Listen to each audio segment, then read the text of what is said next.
Pickleball. I'm coming.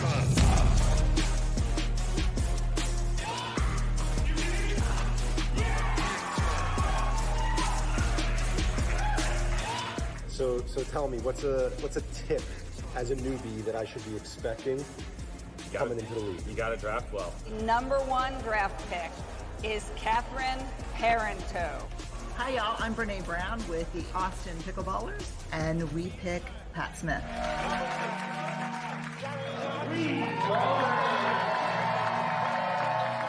It's all about the firefight.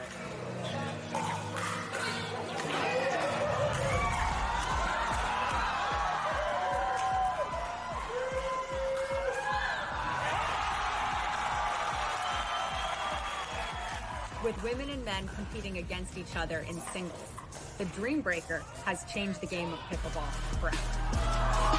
Number 1 female, number 1 male. Oh, yes, she can. Smoky in the air, that's a lot of pot.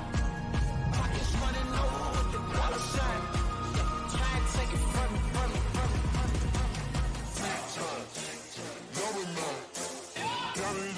I got a lot of shine. Running nothing numbers, that's a lot of grind. Try and take it from me, must be out your mind. Big time, lot of time. Smoky in the air, that's a lot of pot. Pockets running over with the dollar sign. Try and take it from me, take it from me.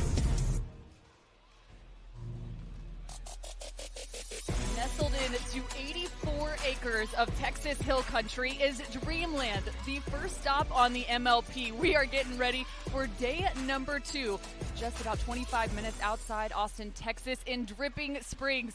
This is the Grandstand court, and we can't wait to have you alongside with us as we close out pool play in our 3 pools in action, A, B, and C. But take a look at our schedule here for the Grandstand, as Clean and Jackrabbits will be the first up. Then we'll move on to the Bus and Chimeras, and closing out the Grandstand coverage with the Fives and the Ranchers. And we can't wait to have you along for the ride. Cameron Irwin alongside Adam Stone, pro pickleball player, and I know there is a lot on the line for these teams. Absolutely. Every match counts. Where you finish of the 12 teams affects your payouts. Some teams are already moving on mathematically to the elimination round, and some can't get there. But like I said, every match matters. It does. So let's take a look at these pools and how they're shaping up to this point. We'll start with Pool A.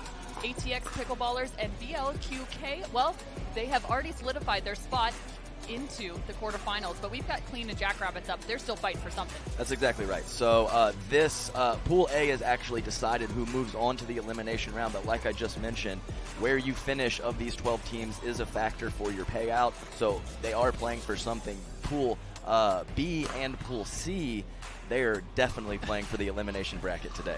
Well, you mentioned B and C. Let's move on to B now. Florida Smash, they are highlighted because, yes, they're on to the 6 teams into the quarterfinals. Chimeras, Mad Drops, and the Bus remain. It's going to get interesting between the Chimeras and the Mad Drops. Absolutely. And how it works here is it's head-up match against your opponent, and then it goes to game differential. So that is a big factor in the standings, because if 2 teams end up 2-2, it will go to who beat who, and if that is not the deciding factor, it's net games. Yeah, that's a great call by you. Chimeras will play the Bus. Mad Drops will play Florida Smash today, so things will get interesting in Pool B. But here is a look at Pool C. The Fives already highlighted, and the net game's just incredible from them. The Hard Eights and the Lions. Oh yeah, this is going to be fun. They face off against one another. Exactly. So that is very exciting. They haven't played previously. It is all on the court for those 2 teams today. Winner take all, babe, to move on to that elimination round. All right, winner take all it is. So let's take a look at the 2 teams fighting here on Grandstand. I think we should start with Team Clean. We have yet to see them as a duo. So what do we know about Team Clean? Oh, I know a lot about Team Clean. These are veterans of the game here. I would say Pickleball is the most recent player, and he's been playing for 3 or 4 years. So you have Michelle Escobar, Regina Franco coming over from Racquetball, both been playing for over 5 years. And Joey Farias was one of the original Michigan crew with Catherine Parento. Simone Jardim and Corinne Carr, who started playing about 7 or 8 years ago. All right, so he's one of the OGs. Pay attention to him. Let's take a look now on to the Jackrabbits, the ever-bouncing Jackrabbits at that. AJ Kohler and Hayden Patrick Quinn, very dynamic on the men's side. Jackie Kawamoto and Mary Brasha, also solid females. Absolutely. This team does not lack talent at all, but it is a little bit of a contrast with Clean, who's been around for a while. We have a lot of newcomers on this team. Like I said, the young bucks from California, and Mary Brasha and Hayden Patrick Quinn, and even Jackie Kawamoto and AJ Kohler, while very well-known names on tour, they've really only been playing tournaments for a couple years. All right, so it's the old wave versus the new wave here on Grandstand. Let's send it to the third member of our cast and crew, Lauren McLaughlin.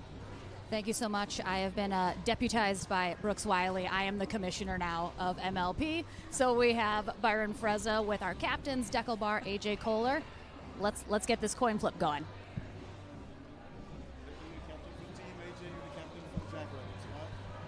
Okay, good choice of 1 or 2. 1, please. It's a 2. We'll take this side and home team. Bold choice indeed, Dekel. You should be bold and receive. If you're really bold. We'll receive then. All right, so the Jackrabbits have chosen this side of the court, and they will be the home team. Team Clean will be the away team and receiving. So we'll get into the action. Of course, those home and away teams will matter once we pick our mixed teams a little bit later on after women's and men's doubles. And then, of course, if we go to that Dream Breaker, it also plays a factor. Back to you guys in the booth. I love it. Only Lauren McLaughlin can make a coin flip or a choice between 1 and 2 sound so dynamic. It's a 2. Beautifully done, Lauren. I was enthralled, I'll have to say. Great job. All right, well, let's take a look at how this format works, especially the match format. Each match consists of 4 games. We will start off with the women's doubles, then move into men's doubles, and then 2 mixed matches. Now, it gets really interesting if they go 2 and 2, the Dream Breaker, Adam. Yes, the Dream Breaker. We always have our fingers crossed. And who coined a different term yesterday? Was it Simone? Simone Jardim, the Heartbreaker. The Heartbreaker. So even though she won the Dream yes, Breaker. That's right. So it's a Dream Breaker and a Heartbreaker, because if you get to that Dream Breaker after the 2-2 and it slips through your fingers, it really is heartbreaking. It is for sure. So each game is worth 1 point in the match total. It's also important to note that it is rally scoring. We play to 21 points. You must win by 2. And the one piece of information that always is getting people a little confused, the freeze. It's a very fun element here at the MLP. The first team to get to game point has their score frozen. So that means it becomes side-out scoring for the team at game point. For the other team trailing, they remain at rally scoring until they meet them at the 20-point mark. It's time to get the women's doubles underway. Mary Brasha with the first serve.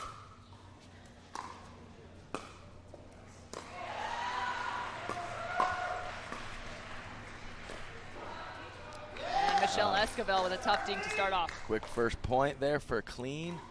Notice the shadows on the court here. Big factor for the players. I'll talk about more here in a little bit. And a drive from Esquivel. Yeah, when that ball crosses over from shadows to light, it can really affect your timing and really throw off and affect the strategy of where we're putting the ball as pickleball players. So do you play into that? Like if you see shadows and you notice the difficulty, do you go for that shot? And absolutely. The backdrop, the shadows on the court can really affect drops and drives and different shot selection throughout the match.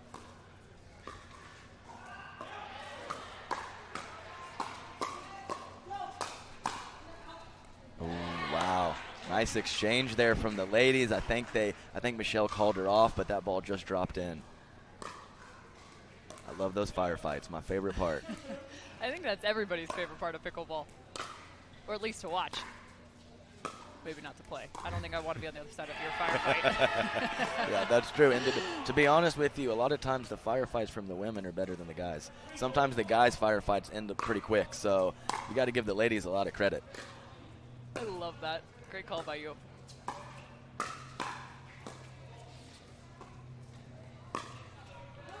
Kawamoto doing a nice job covering middle from that left side.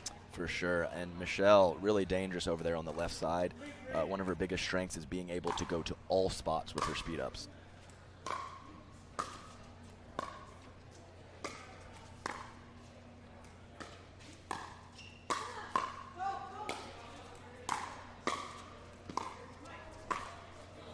What a point there. Good digs, good digs. I like it.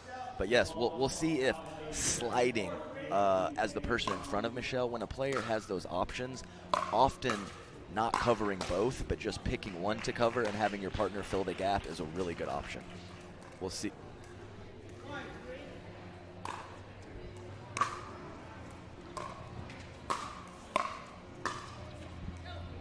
And Esquivel trying to cover as much of the court as she can. Yes, nice job by Mary Brascia there. Usually when you're in the back of the court, scrambling drops are the best option, but if you can crack one low and hard, can always also be a good way to neutralize. That popped up, but what a grab there from Mary Brascia. Oh, wow, yes, that was a great dig on the pickup, and Regina has a great overhead, has that loose arm from racquetball, so that was a fantastic pickup from Mary. That's Regina Franco Goldberg. Correct. With the drive there. And I think she has a new baby, and I believe it is Mia Goldberg. So I think she's a little under a year old. So little fun fact there.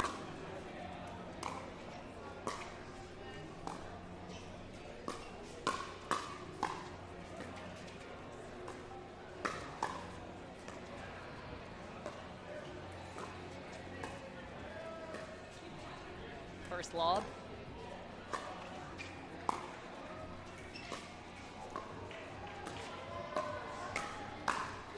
Oh, great hit there. I think that was kind of a non-fully committed lob from Mary there. I think she was looking to do it, but didn't quite get the elevation she needed.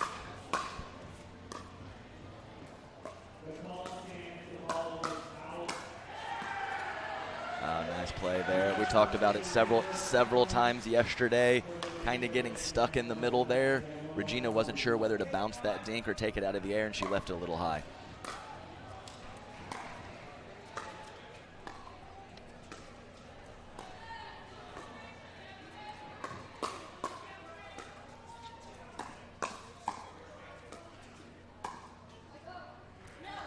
Oh, nearly a perfect lob, just about 2 inches long. And you can see when it's a good time to try the lob, the reaction of the other team. So they kind of froze. They didn't see it coming. It was well disguised. She just missed it by an inch or two. So what are some of those good times to lob? Excuse me? When are some of those good times to lob? Usually I prefer to lob offensively with my weight forward and my paddle out in front.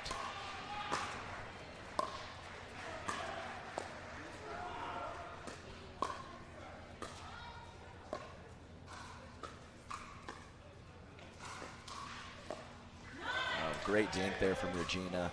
And a lot of people when they first start playing will do more of a bailout lob, a defensive lob, and they just kind of throw it up because they don't know where to do, but the more experienced players are using it as a weapon. Love that. Weaponizing the soft stuff. There we go. Very nice. Way to keep the pressure on, ladies. 10-7. Jackrabbits, 3-point advantage.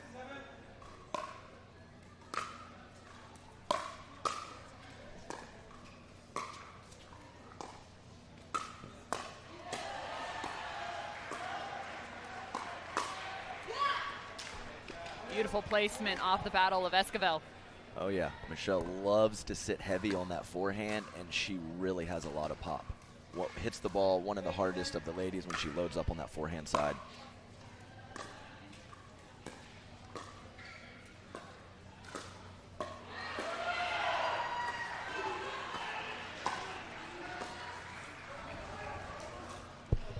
That ball just wide off the forehand. Yep, that Esquivel clips the tape, just really throws off your rhythm and just kind of messes with your timing. Even if it hits the tape and sits up there nicely, it just kind of throws it off. There's a look at Regina Franco Goldberg.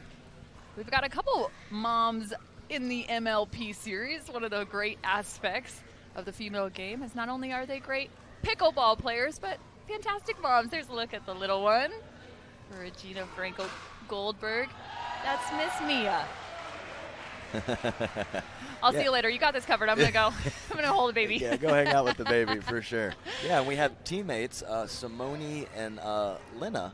They both have children here, and they were both out hanging out around the Dreamland. Lots of stuff to do around here for kids and adults. Oh, for sure. This facility is amazing, from mini golf to music, live music, cornhole, and apparently Mia is also an MLP fan. She's already wearing the staff tag. Special guest is accurate. Don't forget about the splash pad, too. Oh, the splash pad. Come on.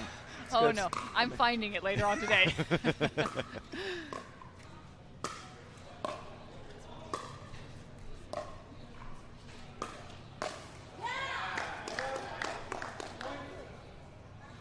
Good try there. Just ball dipped a little bit low on her. I think the transition shot hitting it hard moving forward was an okay choice. Ball was just a little low. I was going to say, it's always interesting, too, with what people do in that transition zone. I feel like more often than not now you're not seeing as many of those attacks or speed-ups out of the transition zone. Absolutely, absolutely. Like I said, we're thinking soft in that area of the court often, but occasionally a situation arises where you can go low and hard, too. You just got to pick your spots.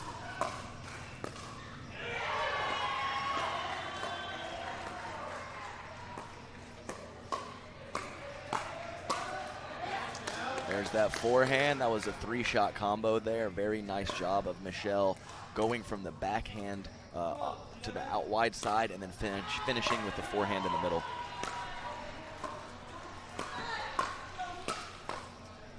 Excellent. And all of a sudden, a lead change. Clean is now up by 2. The Jackrabbits had the advantage, but not so much anymore. That's right, and it was all set up by a beautiful third shot drop by Regina Franco.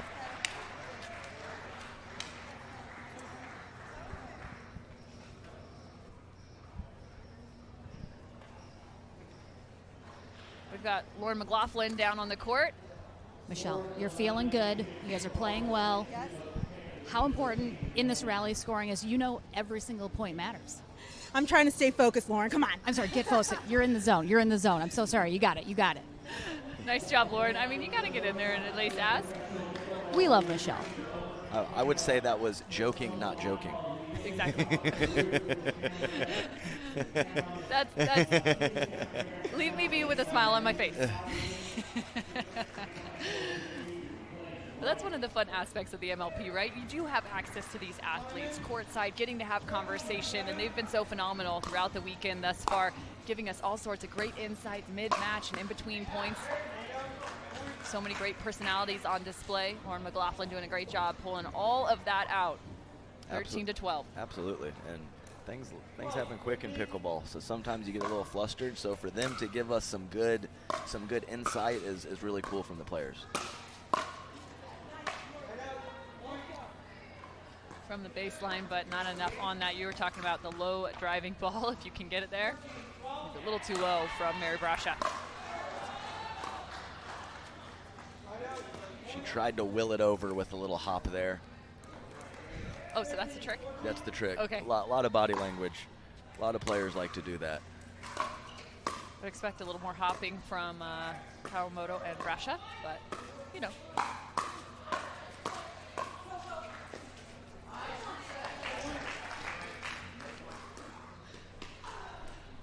That's when a joke just goes over your analyst's head. I waited to game 3 to zone out yesterday.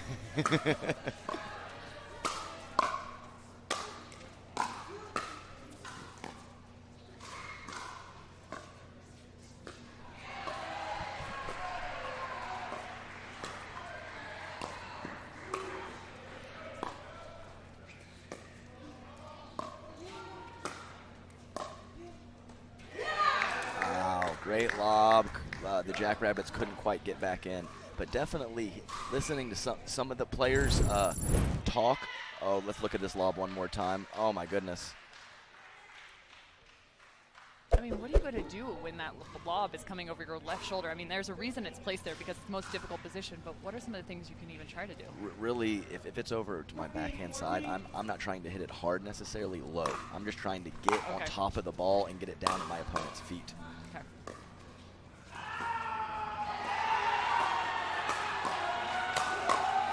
Great put away.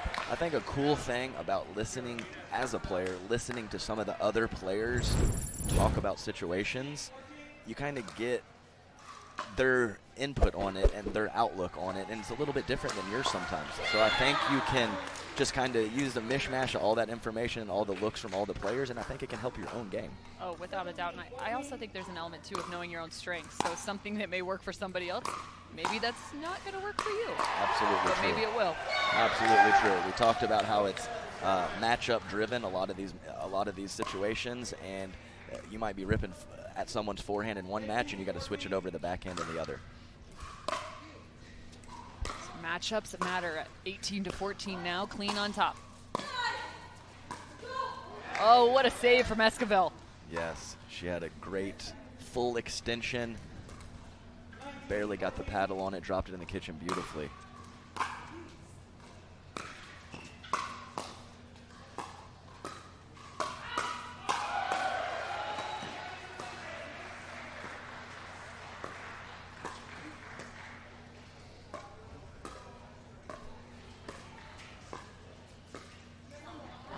Regina had a couple nice blocks in the middle of that rally. Yes, so some of this neutralizing of power and some of these resets from the ladies, it's just crazy.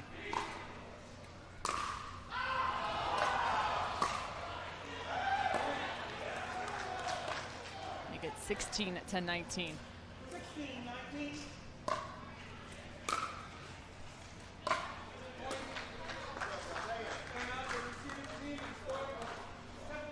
17-19, and that's enough for Team Clean to decide to take a timeout. So Esquivel and Franco head to their bench where they have Deco Barr and Joey Farias? Farias, thank you. Yes. Lauren McLaughlin got something. What's going on? So I don't know if you guys noticed, there was a little confusion on the score earlier, and a lot of players, this isn't a new format, rally scoring. It's a little complicated sometimes, a little harder to understand, and the same goes for the refs. The refs have an entirely different way of scoring now and keeping track. So it's so cool. You know, Byron Frezzo, Vicky Ryan out there killing it, but Jim Ryan is on the sidelines also keeping score as well as a backup. So I think that's so important that the refs have someone that they can confer with, get that extra eye, make sure everybody is on the same page.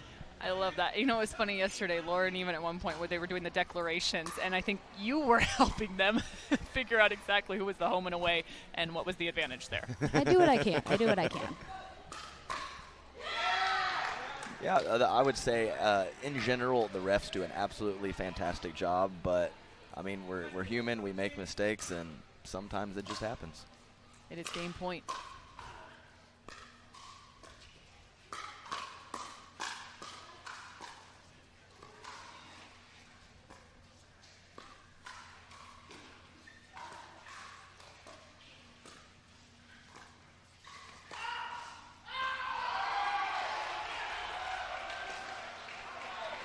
Oh, it looked like Brasha and Kawamoto had a couple different opportunities there to speed up, and they chose not to. I know.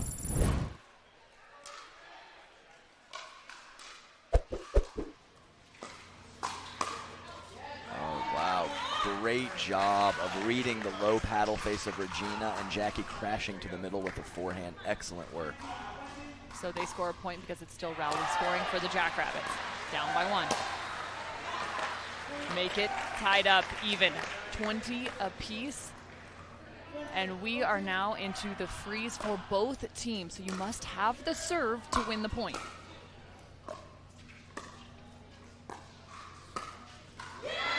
Oh, beautiful shot up the middle from Regina. And she had the exact same shot a couple points ago and hesitated for just a second. That one, full commitment, great shot. So score remains 20 all with the side out.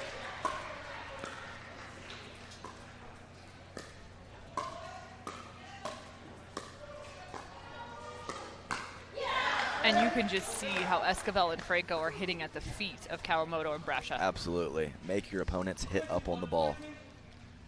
Another game point.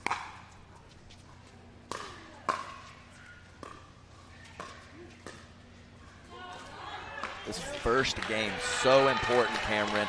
Really affects the strategy of the mixed doubles. And having that first game, you only need one more, puts your team in a great spot. It's a great point by you.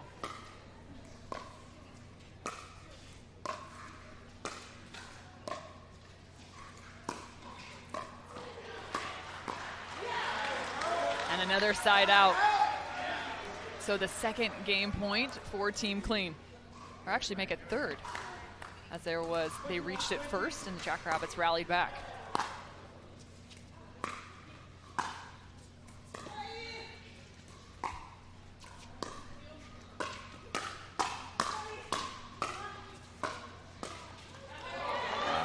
Change of pace and another side out. Who wants it, Cameron? Who's going to take it? I love these spots, and they're so unique to this tournament. It's just really cool to see the players in these spots. Yeah, different energy, different pressure here with the side out scoring just at the end.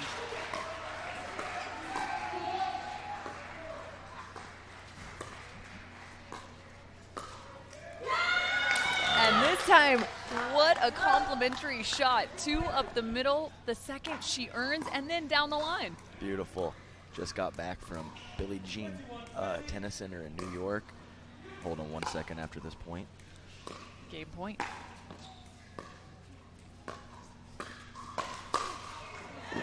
As players walk onto the court and stadium court, there's a plaque that says, "Pressure is a privilege," from Billie Jean King, and I think that's absolutely true. Love it.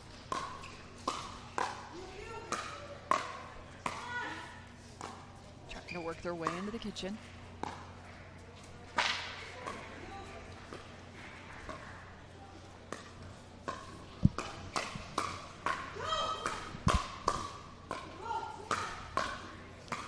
Oh my goodness.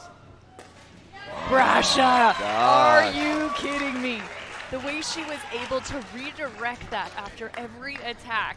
It's so hard to win a point on these ladies. Unbelievable play. 21 all.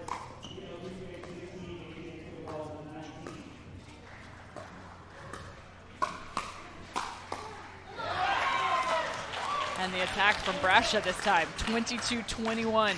And the first game point on the opposite side, the Jackrabbits with the advantage now.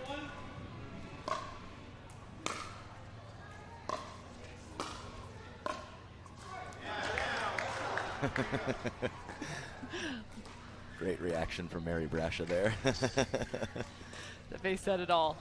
Great competitor.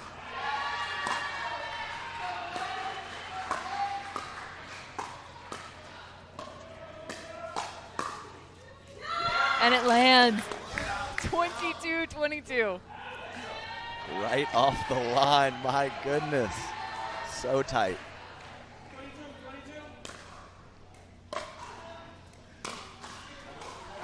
Third shot drive just into the top of the tape. She has a good drive, and Mary was a little late getting in. If she would have executed that, it would have been very tough for the Rabbits.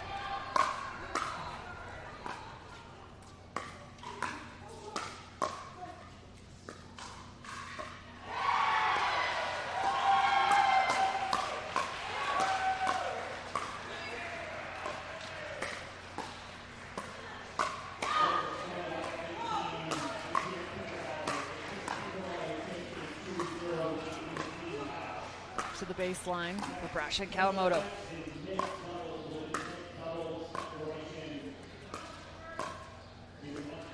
Brascia gets them back.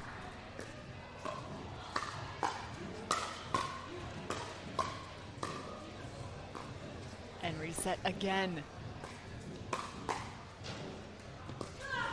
What a roll. Let's go. Rally. Let's go. I'm on my feet for that one. That was beautiful, lady. So good. I think everybody in the Dreamland was holding their breath. Everyone, take it. Little lightheaded after that point for sure. My goodness. 23-22. Jackrabbits with the ball and game point.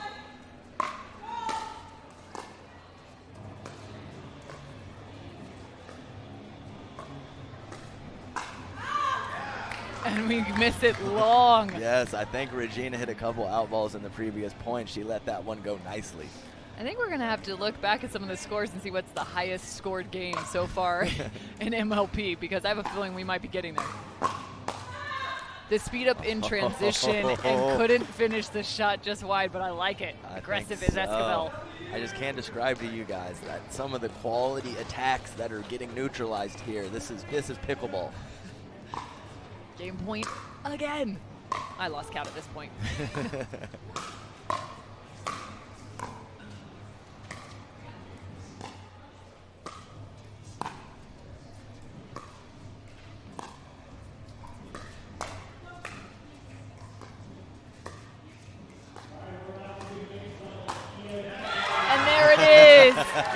The game goes to the Jackrabbits, fending off several game points, coming from behind as Team Clean did reach game point first. 24-22.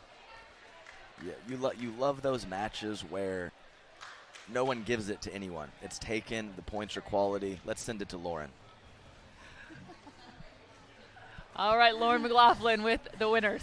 Ladies, my goodness. Okay, first of all, they got to 21st. It froze them. You had a few points that you still had to put on the board. You managed to do that, and then you're fighting off several game points.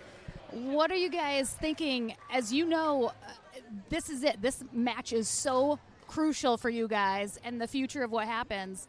What are you guys thinking as you're just in that battle? Oh my gosh, the whole time I just believed in us. I knew we could fight till the end, and like we love our defense and we're just scrappy and we just found a way. So we knew it meant a lot, and I'm so happy. I mean, you guys, that's the thing with, you get one serve. You only get one serve. So once you guys got to that 20 as well with rally scoring, it goes back and forth. You don't have the two serves to try to get points. So how important is it knowing you only have that one serve that you got to do it now? Yeah, it's super important. I think in our previous matches, we kind of struggled to get our points off the serve. So today we just tried to mix up our thirds a little bit and try and figure out a way to score some points on our serve. All right, well, congrats, ladies. Got the job done. Our men are back right after this. Major League Pickleball 2022 is sponsored by Duper, Skechers, Aura Organic, and Franklin.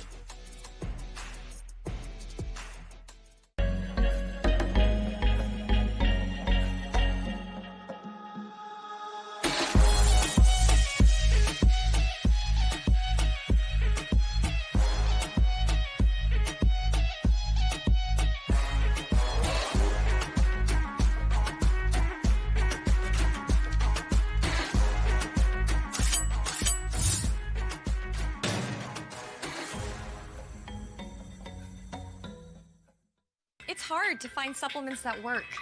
No, thank you. You need supplements that are backed by science with natural and plant-based ingredients and that are third-party tested. Because cleaner is better. Like Aura Organic. Plant-based supplements made from the Earth's most powerful plants for your immune health, gut health, workouts, and more. Find out more at auraorganic.com. Want a perfect pair of sunglasses for your every occasion? Hit up the Knockaround Custom Shop. With over 1 million possible combinations, why not get a pair for every you? 8 a.m. I need a coffee you. Clocking a few miles you. Game day you. Happy camper you. Fun in the sun you. On the slopes you. Dog days you. Happy hour you. Si se puede you. The Knockaround Custom Shop. You design them, we build them.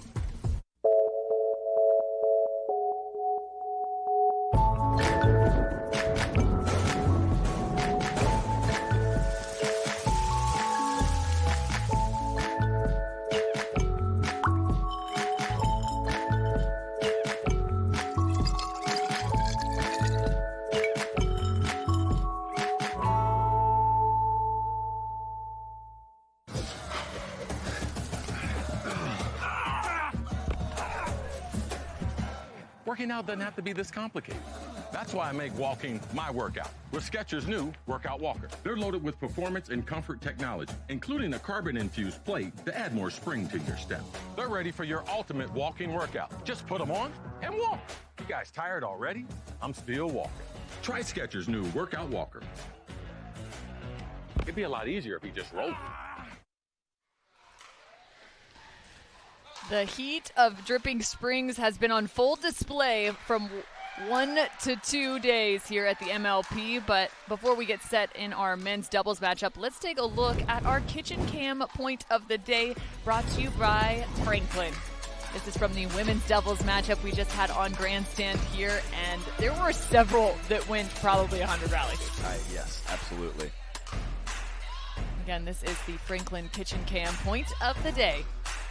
That was one of my favorite roll shots there from Michelle Esquivel.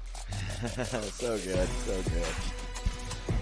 Now, after a point like that, it's, where am I? What's the score? What's happening? Nobody has any idea after a point like that. So the fellas up right now, and I am looking to see, while all 4 players are certainly capable, have capable soft games, I'm looking for them to be a little bit more offensive.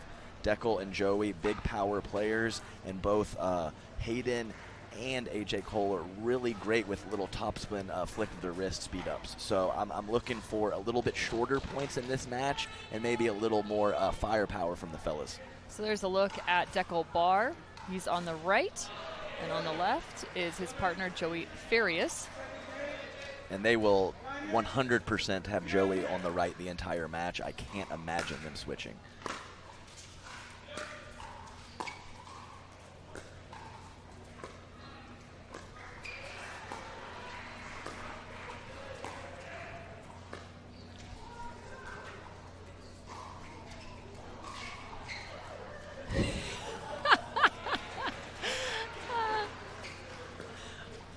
Little patty cake in the middle of the point. Fella's just smiling through it.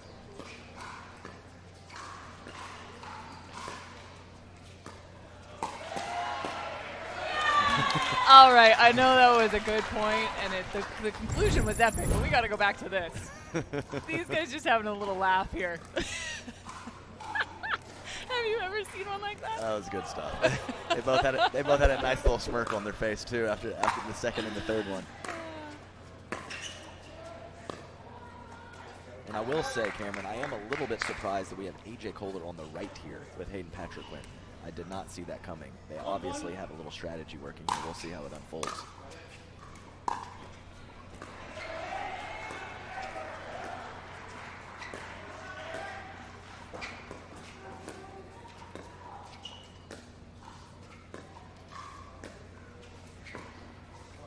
So why might they have it set up that direction? What are your thoughts? It's a good question. I'm not exactly sure. They must like the pattern they're getting in and who's in front of who. There's a reason why AJ wants to be in front of Deckel and why Hayden wants to be in front of Joey. It could be because Deckel's a lot to handle, and when he's in front of you, maybe the inexperience of Hayden played into that. Okay, well, no inexperience there from Hayden Patrick Quinn. 3 beautiful shots off the paddle of Deckel Barr right at him, and he does this. He said, take that, big man. Just 17 years old is Hayden Patrick Quinn. Nice little hold there from Deckel. I think everyone thought he was going to go hard middle there. Little inside out dink. Caught Hayden a little bit there.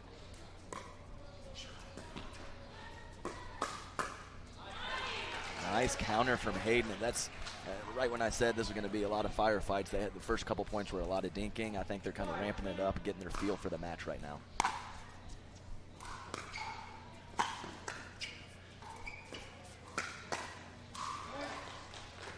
Nice shot. Left that dink a little bit high from Joey Farias. AJ Kohler with a nice little flip. Point over. And back-to-back balls from Farias, not necessarily going his direction. The Jackrabbits, quick lead here. Yes.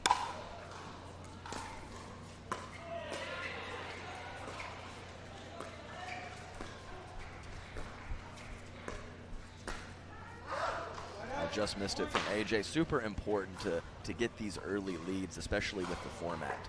So, like I said, if you're in the 14, 15, 16 when your opponents get to the freeze, you got a really good shot. If you're down in the 11 and 12 point range, you got a big hill to climb. Whoa! Backside from Hayden Patriquin. He says, "Don't poach me." Love it. Where you going, Deckel? Nice return there. And as you see, Joey has a high risk return. He clipped the tape on one, but that one right there had so much backspin, Hayden couldn't handle it. High risk, high reward.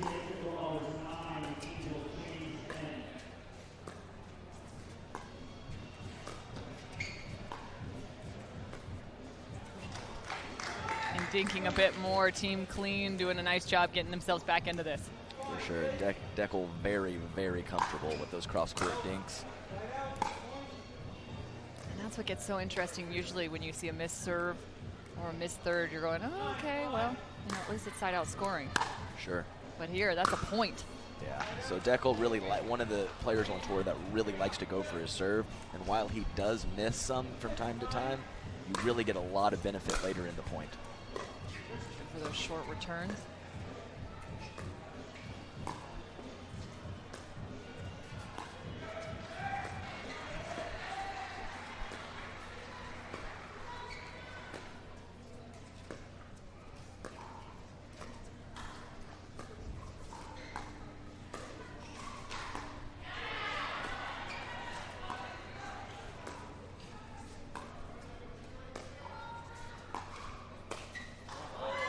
And that quick snap from Hayden Patriquin. You talked about the snappiness of both Kohler and Patriquin, reaching and extending. There's a look. For sure. Joey had a great beat on it. He knew it was going out, but it was just so compact and quick, he just didn't quite have enough time to get out of the way. Bye-bye ball. Big man hit hard. See, you can get away with that because you play with him. Yeah, for sure. Adam Stone, my broadcast partner, and also Deckel Barr's partner.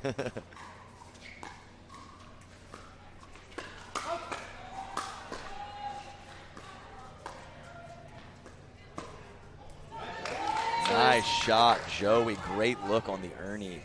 So you ever get a little jealous seeing him out there with somebody else? No, not at all. Not at all. So we are great friends on and off the court, and we're in a little bit different stage of our career, so the big man's going to be playing with some other players moving forward, and I'm cool with it.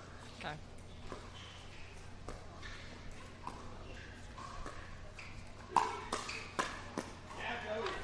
And a take from Deckel Barr. Yeah, it was always the plan to be partners moving forward, get a couple big wins, and then pass them on to somebody else. And I'm very happy with what's happened. I love me some Deckel Barr.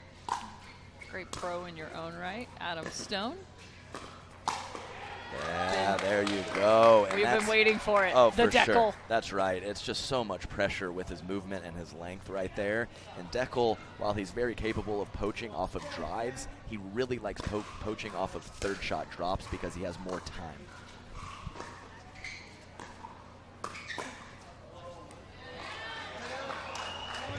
Just long. So we saw a huge margin right in the beginning of this game, and all of a sudden it's whittled down to just one, 11-10, as Lauren McLaughlin is courtside. AJ, Hayden, what's the strategy with you on the left, AJ on the right? Oh, Deckel's hands are too good for me. What you handled those hands? I saw it. You handled those hands, AJ. You feeling good being on that right side? I'm just trying to follow big man's lead here. I love it. Keep it going, boys. Back to you guys. I love the honesty there. Yes, for sure. And that's kind of what I figured. I was thinking he wasn't super comfortable in front of Deckel. Not many people are. So, AJ being a little bit more experienced tournament-wise, I think he can handle the pace probably a little bit better. Yeah, but even to that point, I mean, I'm not going to lie, it was cross-court, yes, in terms of the speed up coming from Deckel, so a millisecond of time more for Hayden Patriquin, but he's still doing a phenomenal job in terms of the hand speed and the battle there. That was beautiful right there. Joey Farias with a nice little step back forehand rip through the middle. That's sexy time.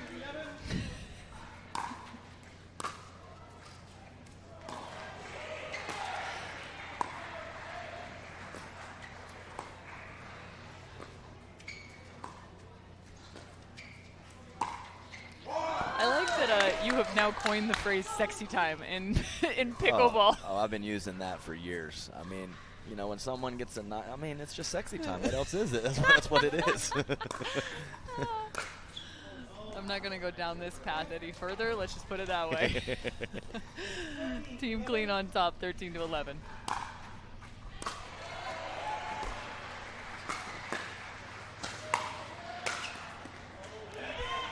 It's so interesting to watch how Deckelbar serves, because in pickleball you have to have the paddle below your hip, right, when you're serving the ball. But he almost elevates onto his tippy toes. He also has a tall frame, so I feel like his point of contact is that much higher than everybody else's.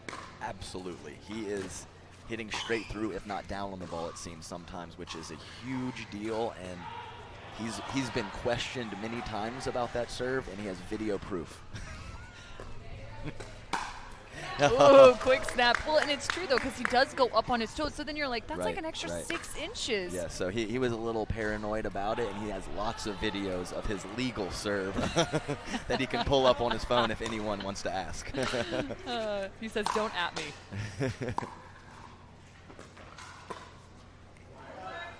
And a little lucky bounce off the net. Yes, and it was a good look by Joey, so I think tape or not, it was a good time to try that speed up, but certainly the tape helped. So look at Deckel's serve.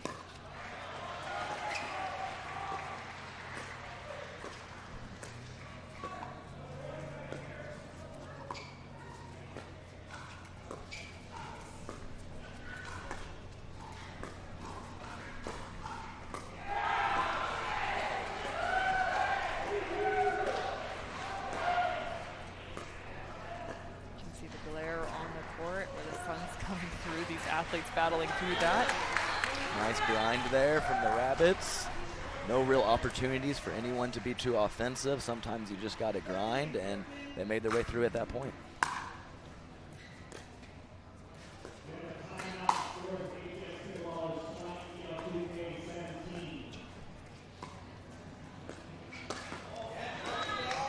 Was he good? Ernie he from was. Joey, great Ernie. And during that point, we saw a little bit of a pancake from Deckel. I'll talk about that briefly here in a second after this point.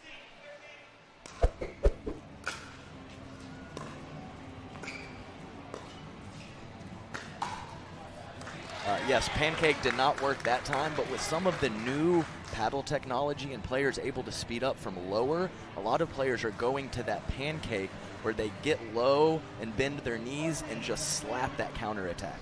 I always think of Vivian David. She was one of the first people I really saw with such mobility to be able to do a lot of those pancakes overhead. And she has such a low center of gravity that helps. Oh, wow. Excellent. Great strength from A.J. Kohler right in front of his face. So tough to get pace on that shot, but he pulls it off nicely. Look at this angle. Great.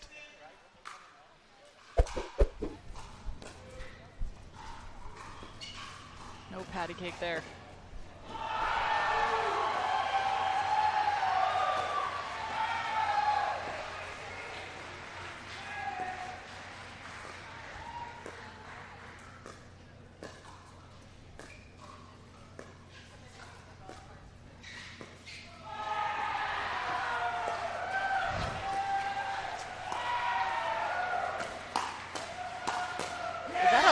Looky from Deckelbar. That is, it almost hurts my feelings. Like, how can he do these things? He goes, he's completely beat. He does a lefty flipperoo and then comes in and slams 2 balls for the winner. I mean, unbelievable play. It's kind of annoying, really. I say impressive, you say annoying. Oh, again. Hey. A.J. Kohler really looking for that shot right now, and it's paid off twice. Well, for sure. They're obviously looking to hit a few more balls to Hayden here, and so A.J. Picking his spots to be aggressive in the middle is super important in this particular setup.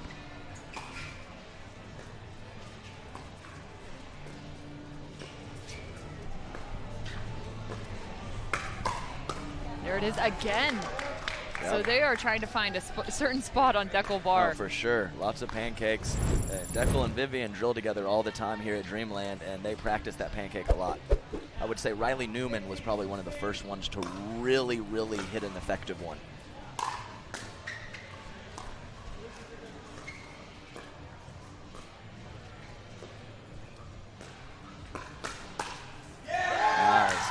shot. Way to be ready for Deckel.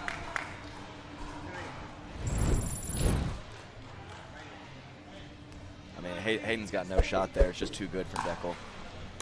19-16 to 21 we go. Wow, Big time swing from Deckel. Yes, third shot lob. He tried to unload there.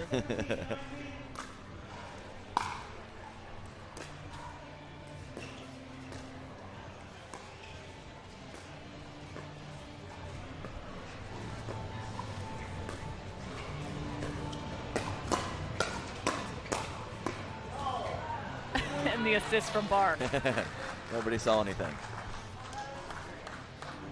Happened pretty quickly. I don't know if at home you'd be able to recognize that. 18-19.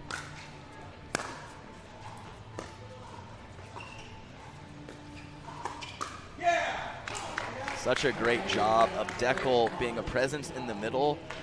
AJ hitting a cross-court dink, and Deckel being long enough to slide over and still take that ball out of the air. Great offense from Deckel. Game point.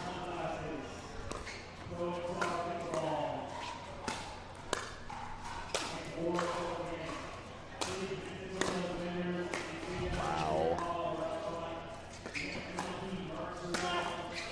Farias playing off the fence post to be able to save that from Kohler, but there's just too much pace from AJ Kohler. Great scramble, no panic from AJ, just kept the pressure on and finally got a winner up the middle. Ah, there's Patrick Quinn. Wow, great counterattack from Hayden. And that right there is the difference between a down the line and a cross-court speed up. Hayden had that extra time, he made Joey pay. And for the second time in a row, we are back at 20-20. The women's doubles game also making the mark. And Patrick Quinn back-to-back plays, and now game point is on the other side of the net. Things happen quick, my goodness. Jackrabbits up by 1.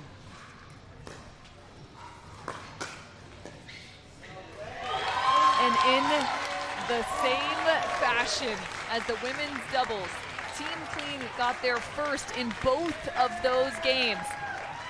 But the Jackrabbits mount the comeback both in women's doubles and men's doubles and pick up the second point in this match.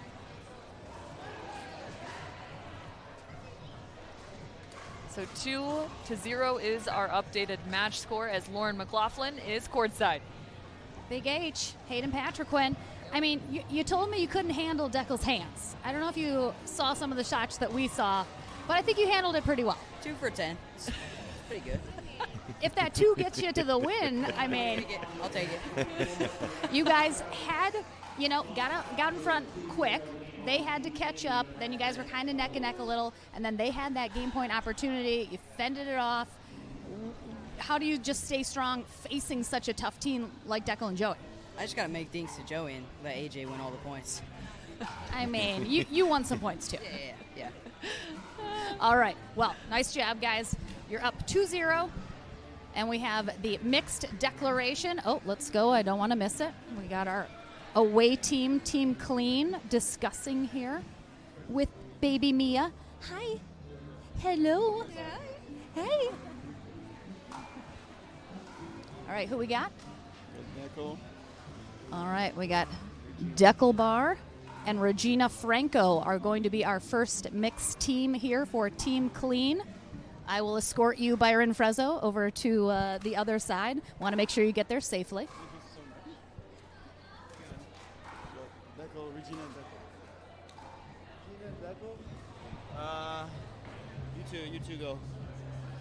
Yeah, we're gonna try and just get the second one. Regina. Okay. We're gonna try and just get the second, No, we'll win. But yeah, we'll either win it now or we got you. Yeah, hi. I'm just listening. Yeah. We're throwing Big H and Mary out there against Big D. I mean, is it? Huh? Yeah, Big H on left side. What's the thought process there? Hoping it'll psych him out. I think it can be tough to play against Hayden. He's good, but he's unassuming. So I don't know. We'll see how it works out. All right. Well, you're up 2-0. You're in a good spot. So we have Hayden Patriquin and Mary Brasha. They're going to take on Deckelbar and Regina Franco first. And then Michelle Esquivel and Joy Farias will take on Jackie Kawamoto and AJ Kohler second here. Back to you guys in the booth. I like the escort that Lauren McLaughlin does. Security. Well, you can hire her, right? Yeah, Byron does a lot of things great, but moving quickly is not one of them. We'll be back after this. Major League Pickleball 2022 is sponsored by Duper, Skechers, Aura Organic, and Franklin.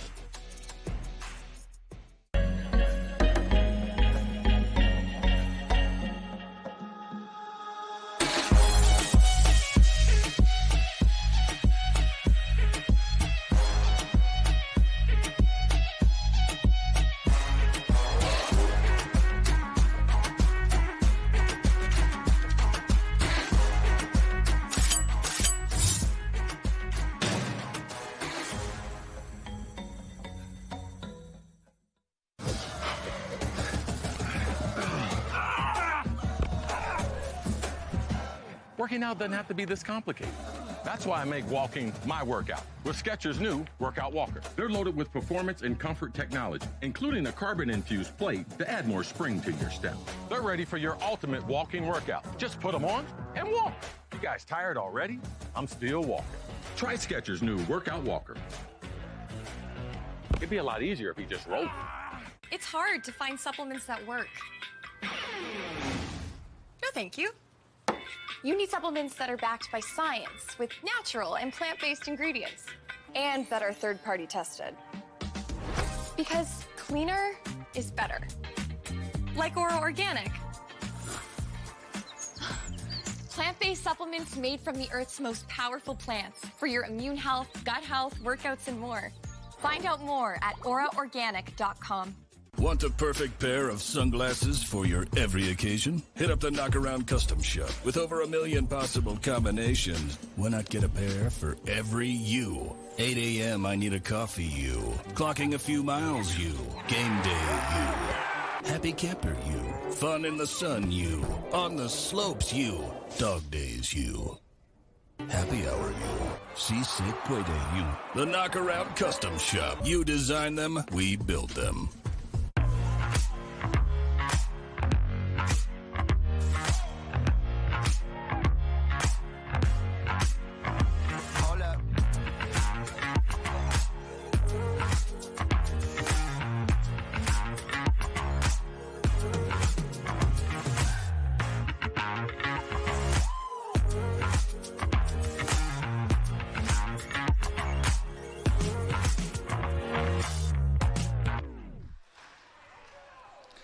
We've got fans of all ages here at the MLP Dreamland, and little Mia, well, she's getting ready to cheer on her mom as she's warming up. Regina Franco Goldberg is on court, but look at how this match has shaped up. Just 2 points of separation in both women's doubles and men's doubles, and the comebacks mounted for the Jackrabbits. They faced game points in both of those games. It was wild to watch. Now we've got mixed doubles about to get underway. Franco and Barr for Team Clean, Brasha and Patriquin for the Jackrabbits. How might this one shape up? I think this makes a lot of sense from the Jackrabbits' perspective with the 2-0 lead.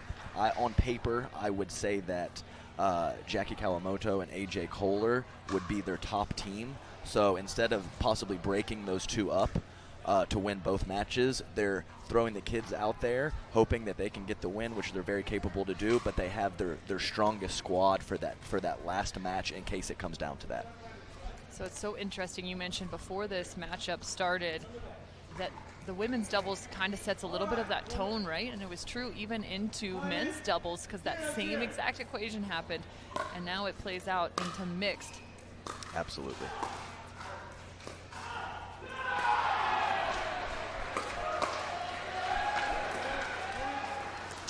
So you will notice a handful more cross-court attacks in this mixed doubles because Oh, just long from Deckel. When Regina does go at Mary Brascia, who loves to counterattack with a two-handed backhand, she is taking that right at Deckel bar, which is not the best situation for them.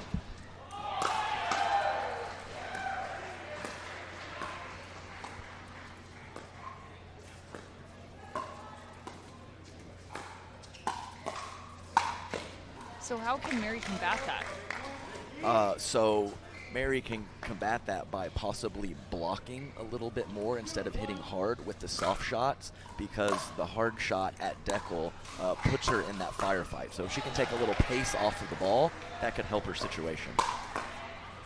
Tries to take some pace off there after that pop-up. It's impressive she just got a hand on it. Yeah, it's right after this point. And again, the second we've seen from Patrick Quinn. And with Deckel taking so much court, there has to be some amount of keeping him honest. Often when a really strong left side player, you're trying to force feed the ball to their opponent, that falls right into their hands. Great court coverage there by Deckel. It's with a wingspan like that, it's a lot of pressure though. It's a lot of pressure, and it's hard to know when to go behind them at the right clip.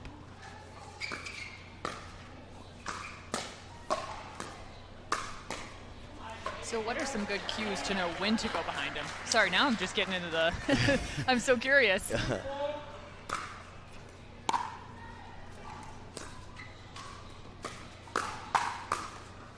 Oh, and nearly there, yeah, so some clues to look for is just noticing his court position and exactly how much court he's taking. And often, after you go behind him once, he is crashing to the open court. So occasionally going behind him 2 or 3 times in a row with soft shots can combat that. Great analysis from the one and only Adam Stone.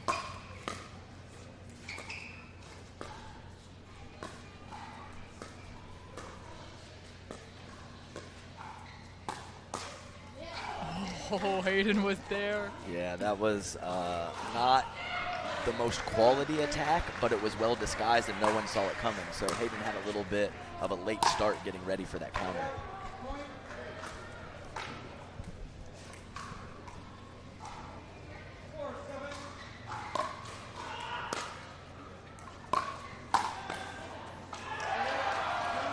Yeah, so yes, in that situation right there, I would like to see Mary. Deckel is coming very far over for her third shot drive. I would like to see her drive it behind him or go with a drop. She's on that one. Yeah, because Deckel is actually more on Regina's side when they're third shot driving, protecting her because she's moving forward. You got to go behind him occasionally and don't give him that free reign in the middle.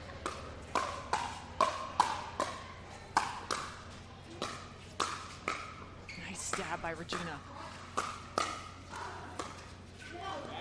Wow. Great playing from Regina Franco. Great cover. Deckel does some crazy things out there. That's a fantastic job by Regina being in the right spot after Deckel's Ernie. Beautiful return just on the line.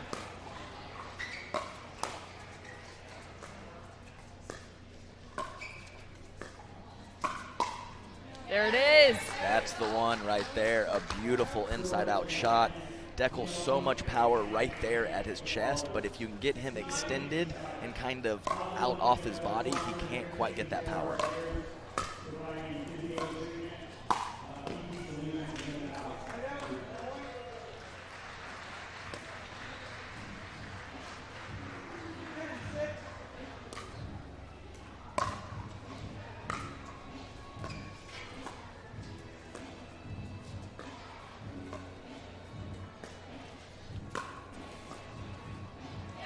Yes, great job there. Nice lob by Regina. Mary knew that she could not hit a powerful shot, and she got that ball down at the feet. Very nice job there of neutralizing the lob.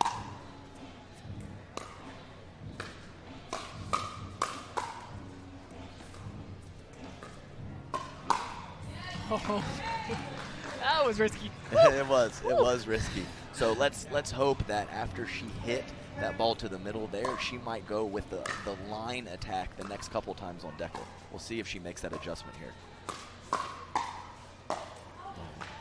first went his direction, yes, but yes. not quite to the line as we are at 11-8. You're exactly right, Cameron. She was not quite at the line yet. So if she was a little bit closer in or maybe waited for another ball, I think that would have helped. All right, now it's time to take a look at our knock-around instant replay. And yeah, this was one of our favorite moments, the patty cake moment. I think my favorite was the second when Deckel hops to get that ball over the net. I mean, that's... And lift, and lift. I mean, that's good stuff. It really is. And he kind of like hangs over and looks at it. Oh yeah, it's quality.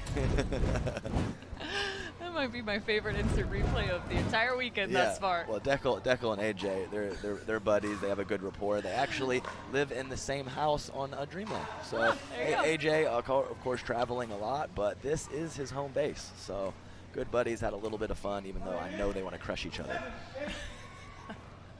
Frenemies. Frenemies. Just long. That's right. She kept it low. Made Deckel kind of have to hit through the court, not down on the ball, which is never good. There it is. Job. So put away to the backside. That was great. Yeah, so I like her with those harder shots going all the way across court to Regina or all the way line to Deckel. That middle is a dangerous place. You know, it's so fun to watch these four athletes because there's one that just is a little bit taller than the rest. For sure, and you saw it on that last point with Hayden. I think there's 7, 8, 9 inch difference, and Hayden just couldn't quite get that reach in the middle, even though it was the right decision by him. Athletic move by Deckel. Couldn't quite pull it off, though. Good eye by Mary.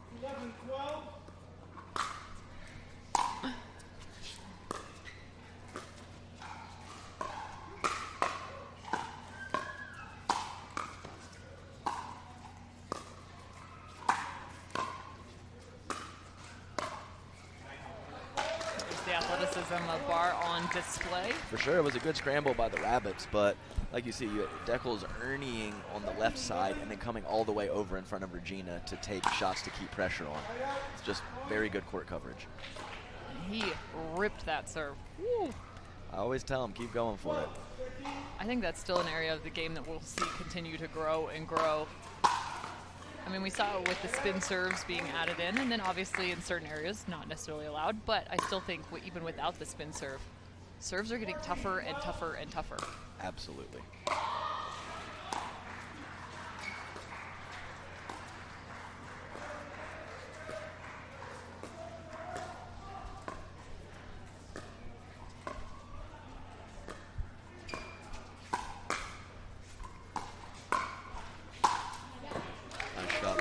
I think that it was early on in the game. I think it was just, hey, let's get our serve in, and I definitely think that exactly right, Cameron. That is not the way the sport is moving. Lots of benefits from a good deep serve. Nice athleticism. I guess we'll label that a Bert. Bert and Ernie. Bert and Ernie. He's had a couple of both this match.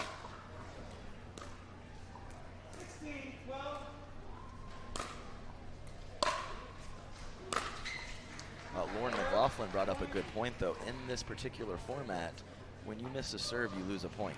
Yep. So a little bit different than the traditional tournament side-out scoring situation.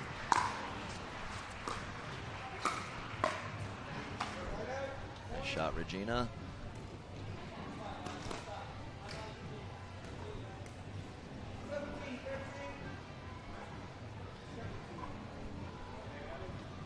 There you go.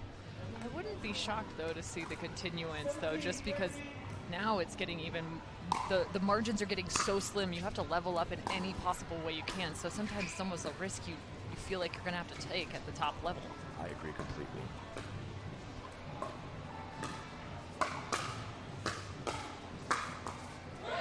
Nice play, Rabbits. And yes, I think that that is kind of important with the serve for sure. So yes, well, I look to see that moving forward definitely. And the thing is when you miss a serve, it's tangible. You see it. Some of the benefits you get from big serves, it's court positioning, it's little things that you don't actually notice. So those things add up. Yeah, that's a great point by you. You won't see necessarily aces, but you will see pressure added. Yeah. Lob from Regina. Great lob, caught her off balance. It was a late break by Mary. She did a nice job at getting one of those earlier low. She couldn't quite keep that one low. Deckel made her pay. Kick save by Hayden. Yeah, she's 2 for 3 on those saved lobs there on that backhand. She's done a phenomenal job handling it, except for that last one. So 18-14 for Team Clean. Franco and Barr doing a nice job forcing a timeout for the Jackrabbits. Yeah, maybe at some point we'll get some analytics where we can see where a player with a good serve is hitting their third shot from. And I bet it is much closer into the court than other players with a weaker serve, and that really matters, especially if you have a very good drive. All right, so such great analysis from the one and only Adam Stone. But let's take a look at how these teams got into the MLP. They were drafted here. 48 total athletes drafted in the 2022 season. And it was a dual snake draft. And it was so fun. Michelle McMahon able to host that alongside Thomas. And there's even Brooks Wiley. But what was it like, because you were drafted as well. Unfortunately, you had a little bit of an injury, so you're sitting here next to me on a different team, but still great to have you. Absolutely. This is not a bad consolation prize. I'm really enjoying myself in the booth. I would prefer the court, but this is great. A little comfier seat. A little ambitious there from the big man, and that happens sometimes. When you are a pressure player, sometimes it's not perfect and you overextend a little bit.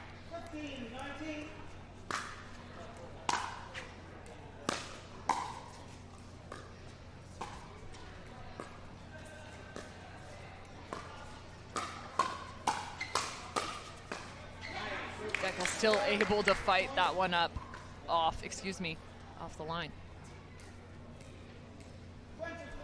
It is now game point for Team Clean. Looking for their first point here. Great job by Mary Brasha. Right time to go soft behind Deckel, and even though he got it, he couldn't get that ball down, and Mary had a nice rip on the next one.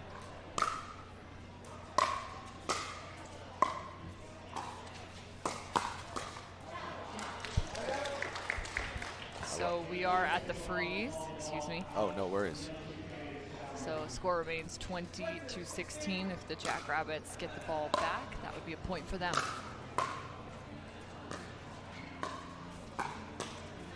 And there it is. So Team Clean puts a point on the board, and they trail by just one now in this matchup here in Pool A.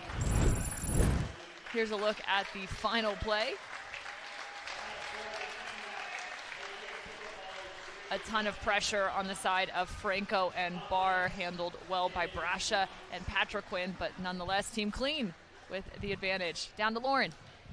All right, guys, had to win this. You are down 2-0, so this is a crucial one. What was the strategy putting you and Deckel up first in this mixed pairing? Well, we had the first pick, so we just said, let's go for blood. Let's see how it goes. We have to do our best. So that's how. All right, blood. I like it, Regina. I love it. So we talk one of the biggest serves in the game. Of course, you are working so hard on making sure that's a big one. Normally in regular play, you miss a serve, nothing lost. Here, the opponents get a point. Is that factoring in to your mentality of going for that serve as big as you might otherwise? Not the point, more there's a little bit less rhythm to work with, and I felt like I was getting a little bit inconsistent results with my serve, so I was going for a little bit less, and we were winning the points, and we were, in them, so I felt that it was a better strategy for this one. All right, well, great job, guys. We have one more mix left to go, see if you guys can force a dream breaker. We're back into the action right after this. Major League Pickleball 2022 is sponsored by ProXR, Richard's Rainwater, Knockaround Sunglasses, and Franklin.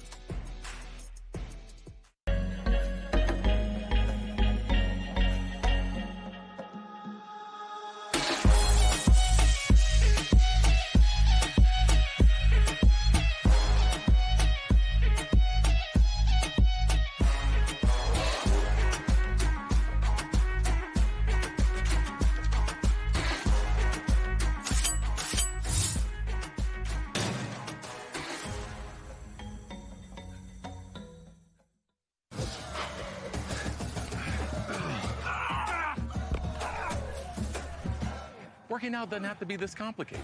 That's why I make walking my workout with Skechers' new Workout Walker. They're loaded with performance and comfort technology, including a carbon-infused plate to add more spring to your step. They're ready for your ultimate walking workout. Just put them on and walk. You guys tired already? I'm still walking. Try Skechers' new Workout Walker. It'd be a lot easier if you just rolled.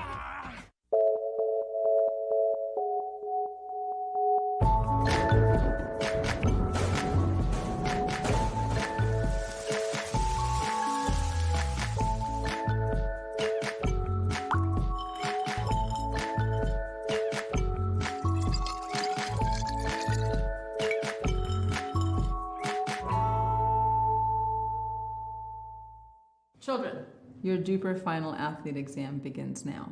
You, how much does it cost to have a rating? It's free. Deckel, how many different types of ratings are there? 2. One for singles, one for doubles. Cameron, who can have a rating? Anyone. And world peace. Duper, bringing world peace to pickleball ratings. Download the app and claim your free rating today. Congratulations. You are all smarter than you look. Are we ready to get this started? We're gonna take on the world. Welcome to Pickleball Night in America Live. We're coming to you from Dripping Springs, Texas. We have received 2 backhand winners back-to-back.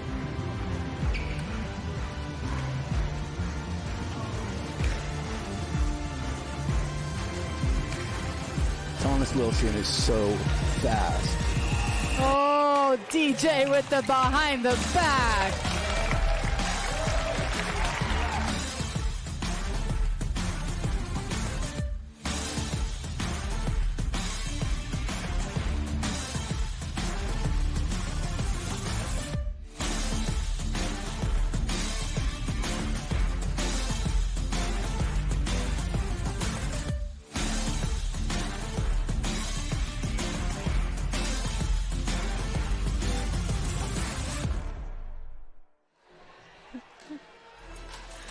Welcome back into the Grandstand where, things are getting awfully interesting.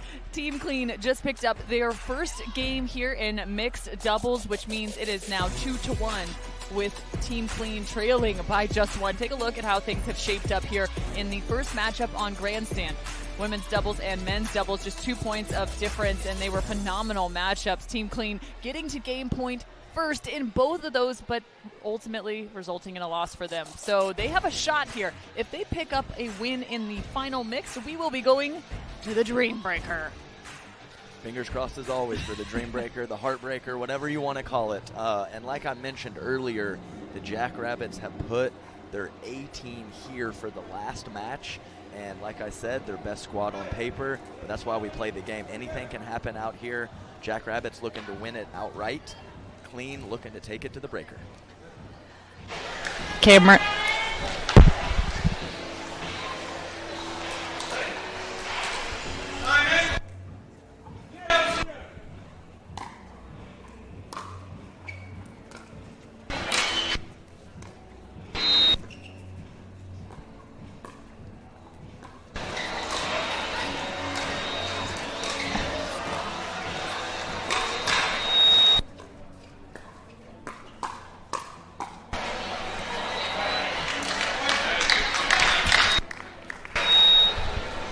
First point to the Jackrabbits.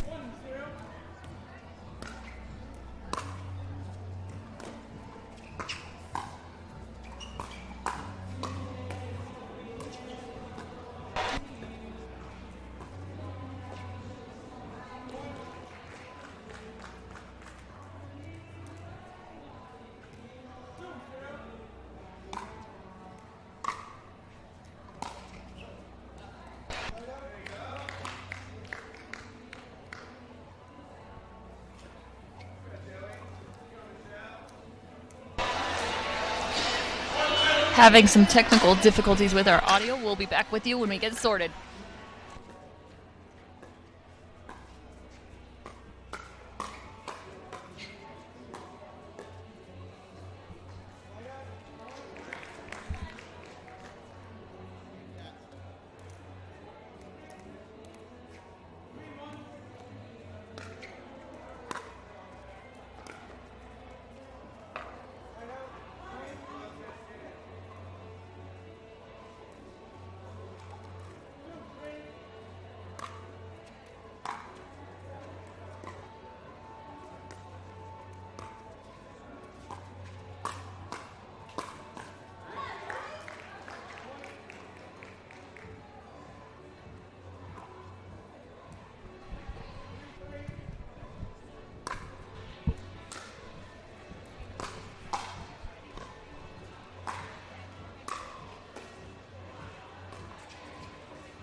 So now it is 4-3.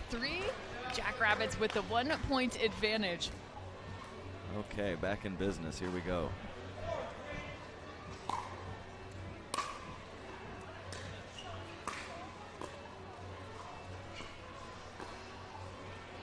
Well, I'll tell you what, Cameron. Yesterday we had a great crowd, but usually on Friday it's a little bit few less people than Saturday. They are out in full force today. We got live music, we got fans. Atmosphere is electric. Well, I mean, some people have to work on Fridays. I know. I had to. It was unbelievable. Haven't done that in a while.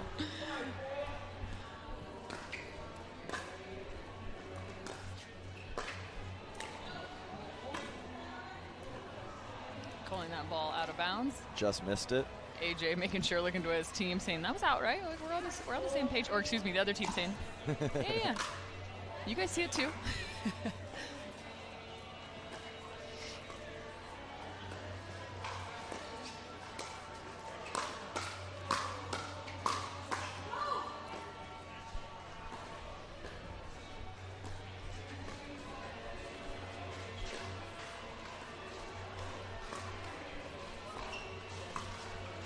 Oh, Michelle Esquivel. Beautiful misdirect. Yes, that was very slippery. I mean, that was extremely well executed, and Biscuit couldn't even get a handle on it. Biscuit is AJ's nickname, by the way. And it's not a very complex one. He likes biscuits. I was going to say, do I want to know why?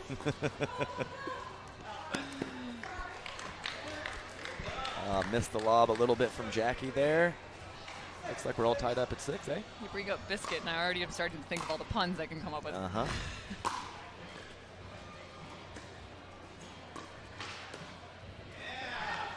Mystique there from Kohler. So I think the nickname came from he really likes biscuits. He's very calm. He doesn't show a lot of emotion, especially off the court. And he dropped his biscuit on the ground and lost his mind. So ever since that point, he has been Biscuit.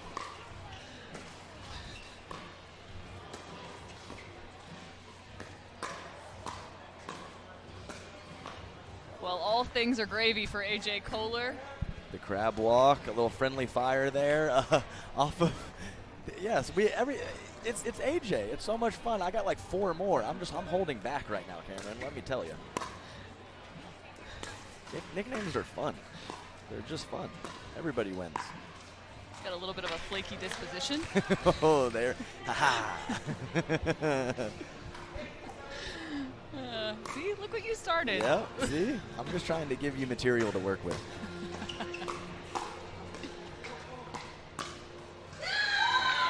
What a play on the side of Team Clean.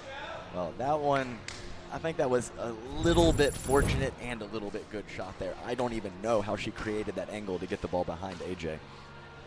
She pulled it off, though. Well done. Joey blew out a tire. I was going to say, usually you see the shoe tie when you're trying to slow momentum, not when you have it. For sure. Or sometimes they're just untied, I guess. That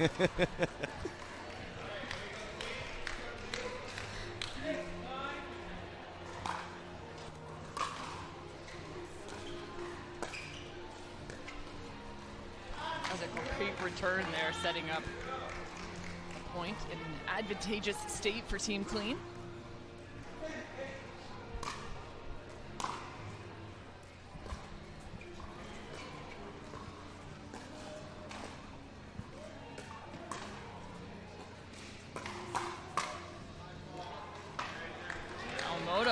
Yes, great counter by Jackie there. Joey, I think probably mixed doubles is Joey's best event.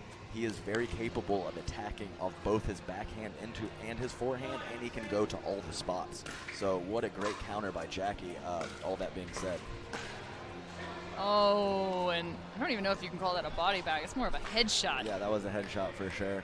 Sometimes you just get hit in the head. I took one to the cheek a few weeks back. It was not fun. Call it being domed.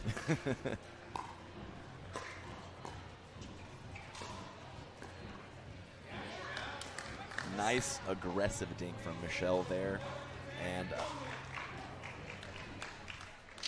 so 11-10 brings us to the change of ends. Domed. And he knows it's going out, but it's just one of those situations. You're so close to your opponent in this game, and while you can hit, say, the tennis ball a lot harder, when you're that close, it's just very difficult to react. So nice shot by Jackie, and Joey just couldn't quite get out of the way. All right, so much on the line here in MLP Day 2 quarterfinals, but let's take a look at Pool A standings, because the quarterfinals for Pool A, well, they've already been set, as ATX Pickleballers will be moving on through, as will BLQK. Clean and Jackrabbits, well, they're still looking just to find a little bit of a better finish here, because money is on the line. That's exactly right. So where they finish among those 12 teams, or those teams that do not advance to the elimination bracket, will the spot that they end up in will affect their payout. So this means something for sure. And as a reminder, there will be buys given out as well for the top 2 seeds overall from pools A through C. Absolutely. Having a bye is a huge deal, especially in this format. Farias tries to jump the line, but creates a gap, taking advantage.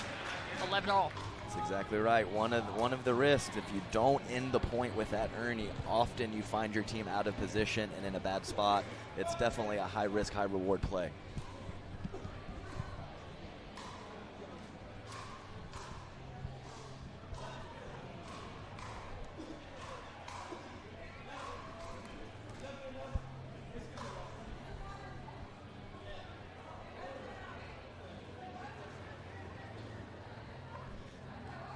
11-all, and just taking a little bit of a water break. We all need a little water every once in a while. I think Byron actually has something wrong with his vocal cords. He sings the national anthem often. Oh my gosh, he has a beautiful voice. Yes, so I think that might be something. He's struggling a little bit with his voice. Hate to see it. That was for you, Lauren.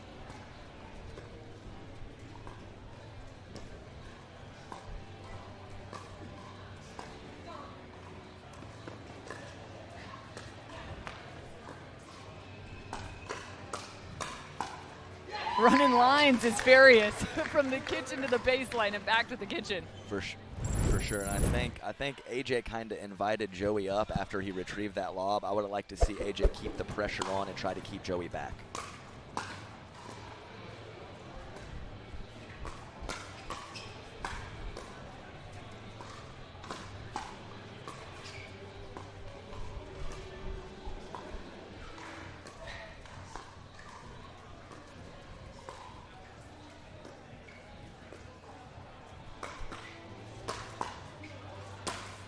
Farias dominating.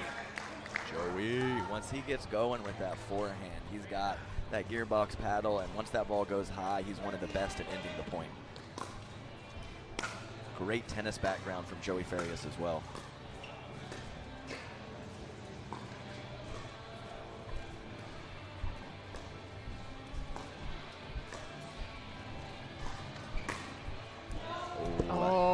We both liked it. Yeah, she had an opening. AJ didn't even wave his paddle at that one. He was beat if she could make it in. She just couldn't quite pull it off. Joey Farias has junior tennis has played Juan Martin Del Potro and John Isner. Just a little fun fact. He was a highly ranked junior and ended up breaking his back and requiring surgery, and he has never quite been the same player.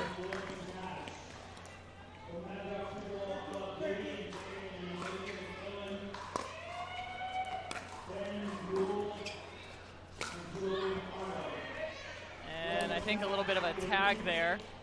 So point Jackrabbits. Yeah, I was actually coaching college tennis and on a recruiting website, and Joey was so good, he didn't even play Texas tournaments. He only played national tournaments. So he was always #1 in Texas. I always saw him on the chart. Great to see him out here on the pickleball court. Okay, so we've got commentating, pickleball, tennis. What else do you do? I played professional poker for over a decade as well. That's right. Oh, I did know that.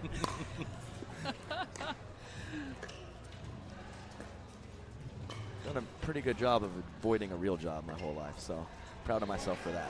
Probably the most interesting man in all of pickleball. I don't know about that, but I'll take it. Watch out, Dos Equis. That's who it is, right? Yes. Okay. Yes, yes. 13-16. A little bit of a early contact just off the tip of the paddle, and Farias says that is enough time for a timeout. Oh, for sure, and I have no idea if it affected his shot at all, but looking up at the ceiling, little bit of a different color scheme, a little bit lighter up there, sometimes that can throw off your vision a little bit. Here's a look at that last ball, and to your point, up top, because we are shaded here. Nice. And if you notice, Joey Facility. did look up at the ceiling a little bit after that one, so I think it might have affected his shot there. So just as a reminder, as we are getting close to the conclusion of this fourth game in this matchup, Jackrabbits lead 2-1. Now they are up 17-13. So if they are able to pick up this game, the match will be over, going the direction of the Jackrabbits. If Team Clean reverses the script and is able to get this game, we'll be going to the Dream Breaker.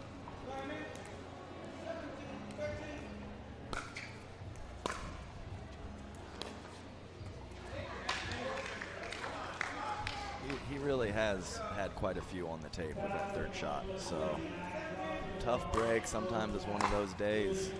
That third shot just not quite there with the consistency.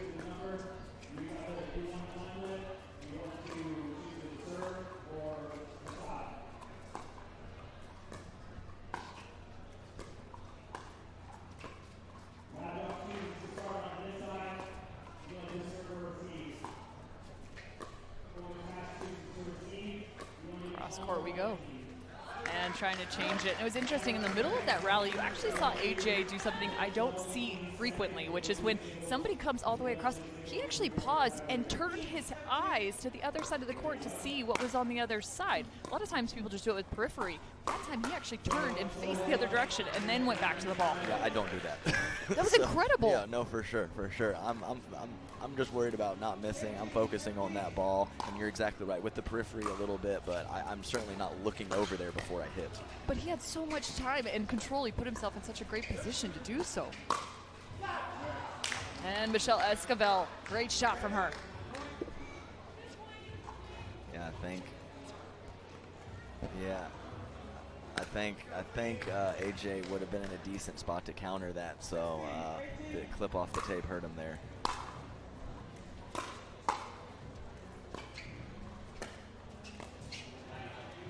Nice spin there. Sometimes the slower shots with a little bit more spin, when your opponent is trying to short hop that ball, is more difficult than a ball with more pace. So great action on that shot from AJ, caused the error from Michelle. 19-16 here.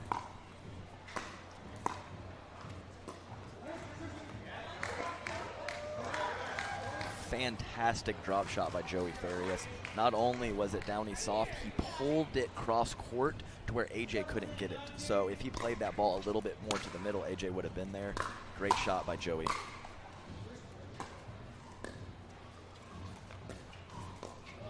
Oh, nasty ball into the middle. Jackrabbits are now at game point. Yeah, I think Joey thought AJ was going to go inside out over to his left foot. He was a little late with the adjustment to the middle. Great shot by AJ.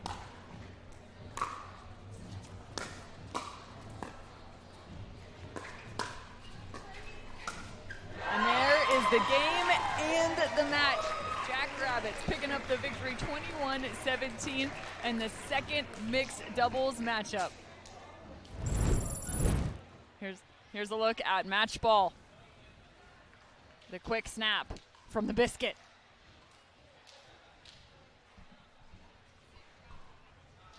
Great job by Team Clean as well, though.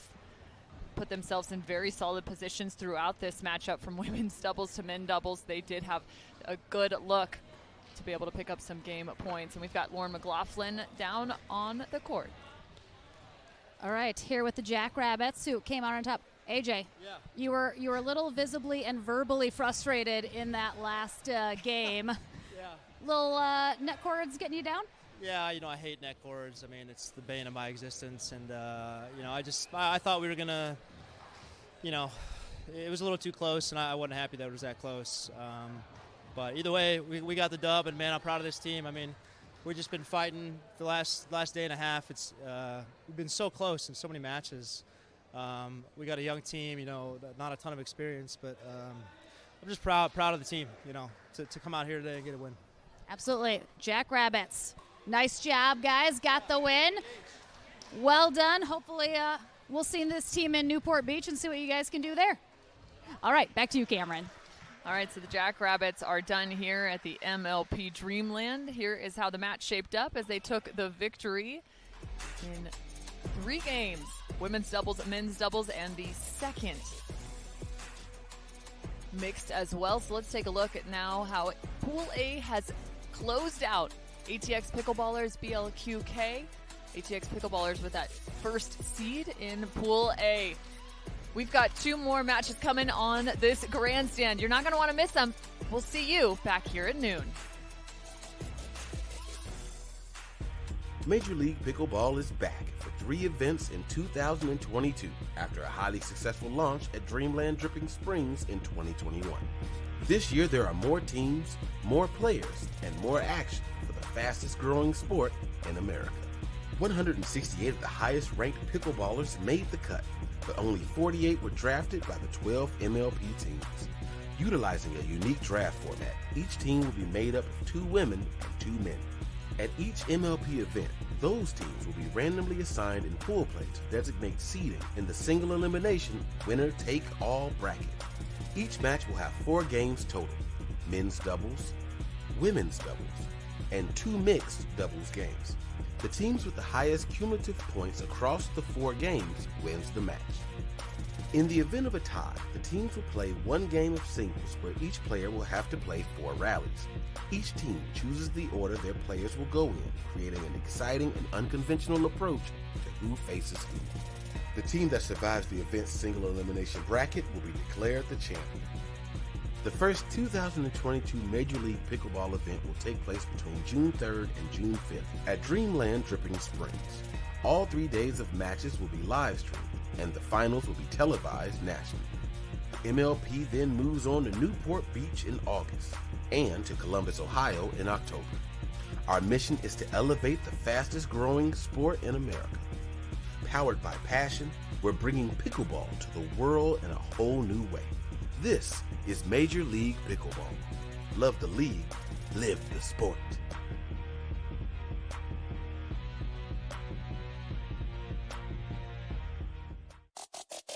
Major League Pickleball 2022 is sponsored by Duper, Skechers, Aura Organic, and Franklin.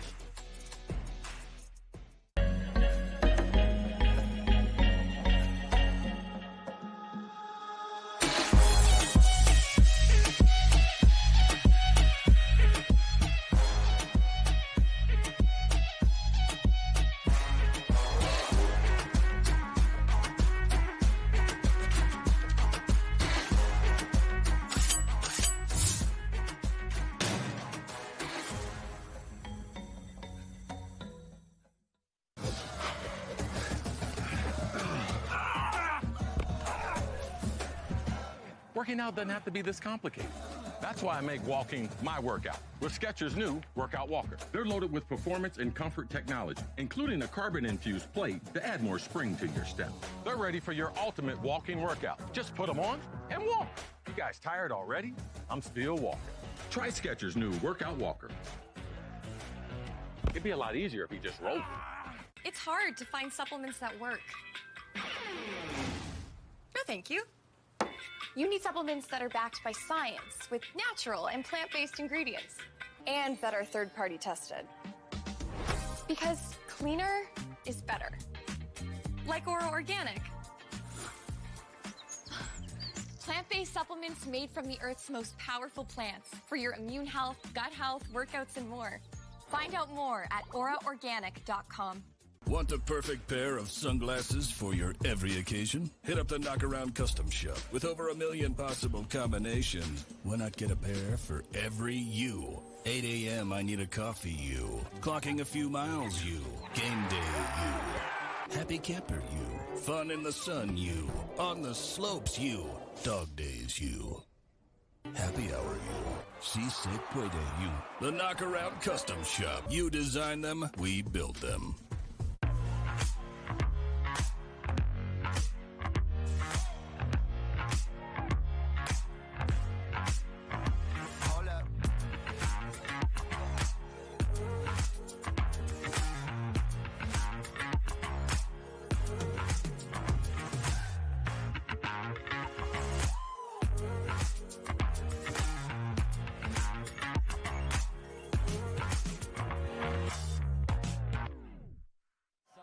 When you see someone go for that Ernie, if you can leave it just out of their reach, it becomes a big problem for the other team.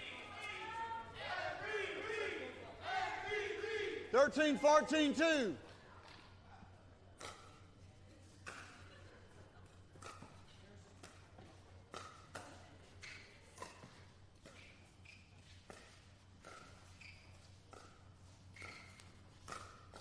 Oh, Nunnery tied him up that time. Okay.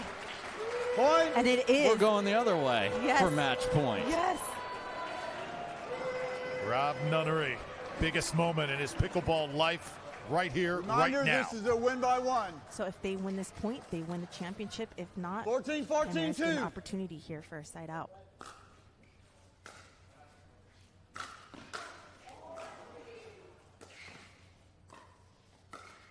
There it is, Team BLQK.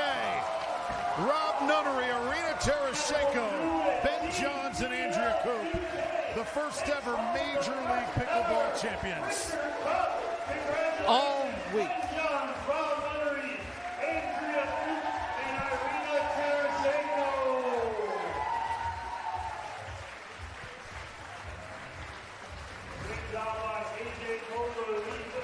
Here's that final point as Kohler reached and just couldn't quite finish it, and then Bedlam on the court It was through. not a perfect game. Good job. Good job. What a moment here on Stadium Court. Hugs, so much emotion, and a post-game show coming up next on CBS Sports Network. What an incredible scene here as Major League Pickleball comes to a close. Time now for the trophy presentation. Hannah Johns standing by with the winners. Hannah, take it away.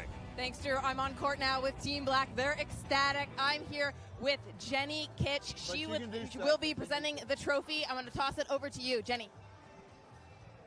Good evening. What a wonderful 4 days of pickleball.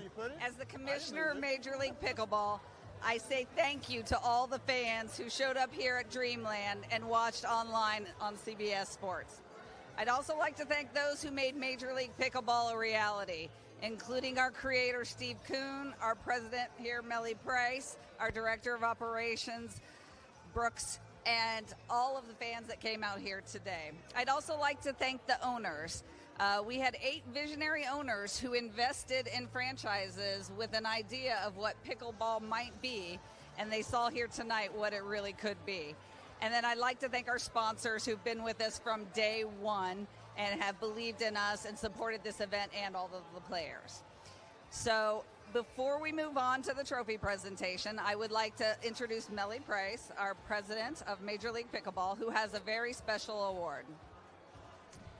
Thank you, Jenny, and congratulations, Team Black. We have a special award tonight. We had an online voting for the MVP of the league.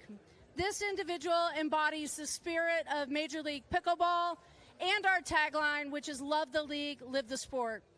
I think you saw it on the court. There is no one that lives the sport like Lee Whitwell. Lee, please come on out. We want to give you a special award. We are so MVP, MVP, MVP, MVP. Lee embodies the sport. She was drafted at the bottom, played at the top, and carried the spirit of competitiveness, collaboration, and joy that Major League Pickleball is about. Thank you so much for all you do for the sport, and congratulations today. Thank you. All right, back to you, Jenny. Thank you, Lee. All right, come on over here, Lee. All right, now for our finalists, our runners-up tonight, Team Chimeras, who is represented here by Anna Lee Waters, AJ Kohler, Lee Whitwell, and Kyle Yates. And we also have owners Charles Attal, who's in the house, and Charlie Walker. You came one match short, but you inspired us with your play. You inspired the audience, and we really hope you'll be back with us for season 2. All right, now for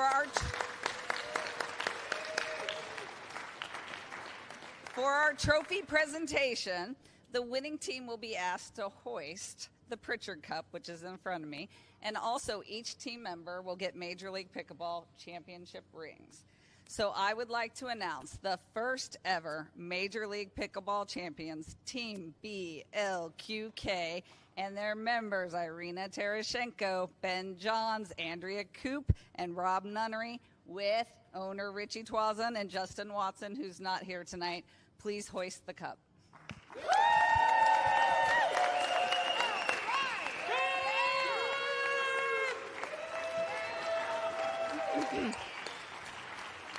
Ben, you're out here holding this cup above your head. Did you think you were going to be here? And what would you like to say to everyone out there after this historical event has concluded?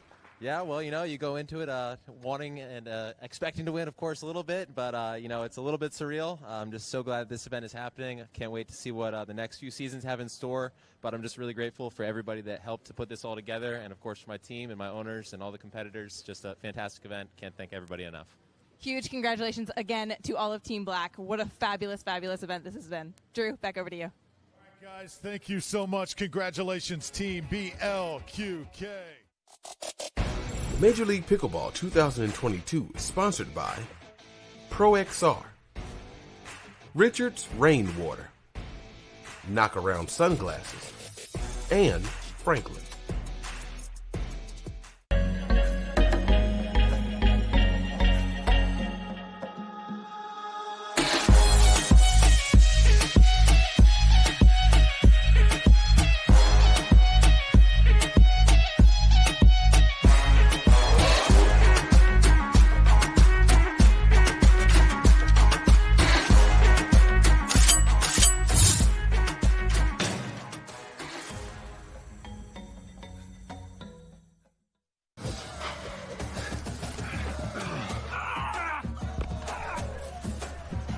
Working out doesn't have to be this complicated. That's why I make walking my workout with Skechers' new Workout Walker. They're loaded with performance and comfort technology, including a carbon-infused plate to add more spring to your step. They're ready for your ultimate walking workout. Just put them on and walk. You guys tired already? I'm still walking. Try Skechers' new Workout Walker. It'd be a lot easier if he just rolled.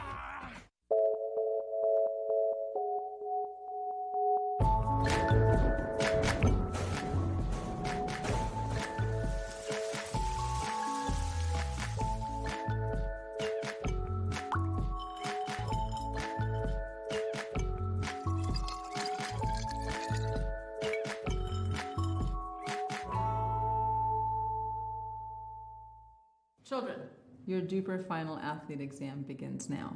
You, how much does it cost to have a rating? It's free. Deckel, how many different types of ratings are there? 2. 1 for singles, 1 for doubles. Cameron, who can have a rating? Anyone. And world peace.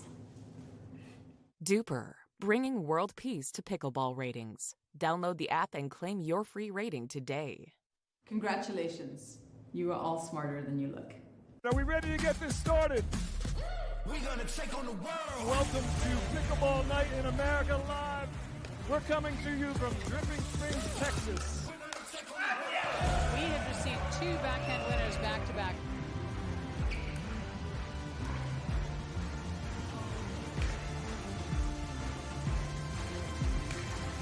Thomas Wilson is so fast. Oh, DJ with the behind the back.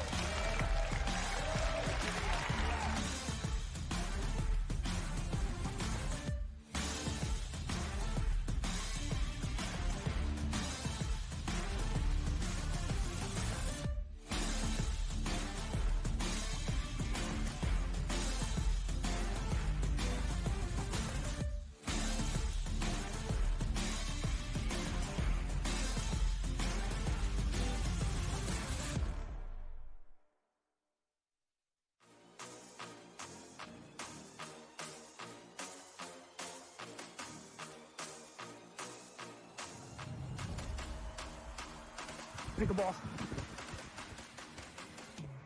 I'm coming.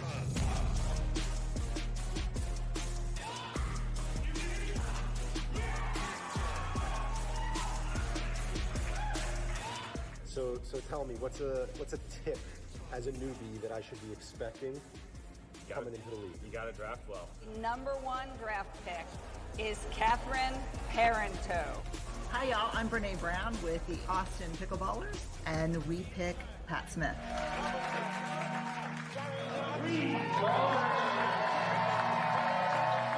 It's all about the firefight.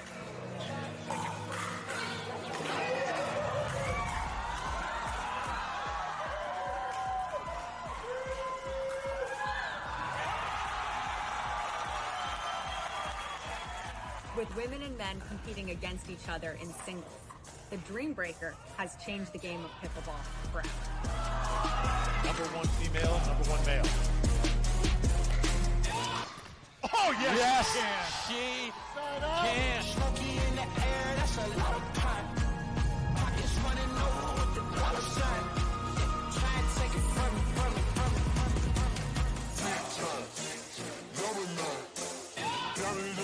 I got a lot of shine. Running out the numbers, that's a lot of grind. Try and take it from me, must be out your mind.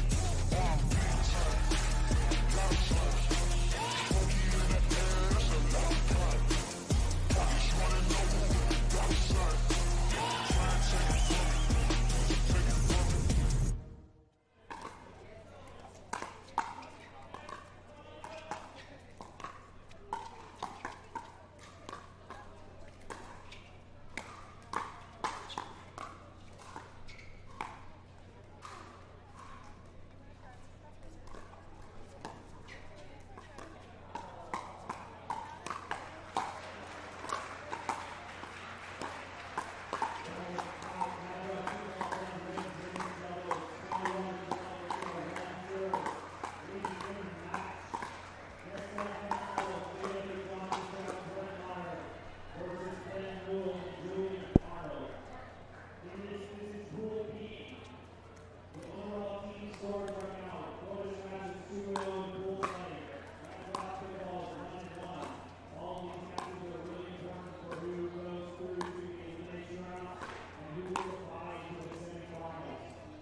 And welcome back to Dreamland. Day 2 coverage of the MLP here in Dripping Springs. Next up on the Grandstand, well, it's the Bus and Team Chimera. Yeah, this is going to be a showdown, and there is a lot on the line between these two teams because Chimeras, they're 1-1, as are the Mad Drops in Pool B. So here's a look at the Pool B standings. Florida Smash, well, they've already solidified their place in the quarterfinals, going 2-0. Chimeras 1-1, and there's the Mad Drops at 1-1 as well. The Bus 0-2. They're trying to be their heartbreakers here. That's right. Team Bus trying to play spoiler and get themselves in a higher slot. And if the Chimeras win, they are in because they have the heads-up matchup win over Mad Drops Pickleball Club. Yeah, that's a great call. Cameron Irwin alongside Adam Stone. Lauren McLaughlin will be courtside for us as well. And the second matchup of the day, these two teams, we already said how much pressure is already applied here, but let's take a look at the rosters for these two, starting with the Bus and the dynamic that this team can bring because they've got experience on their side as well as youth. For sure, absolutely. We saw them yesterday. I expect it to be more of the same. Lauren Stratman and Kyle Yates, veterans of the game, very high-level players.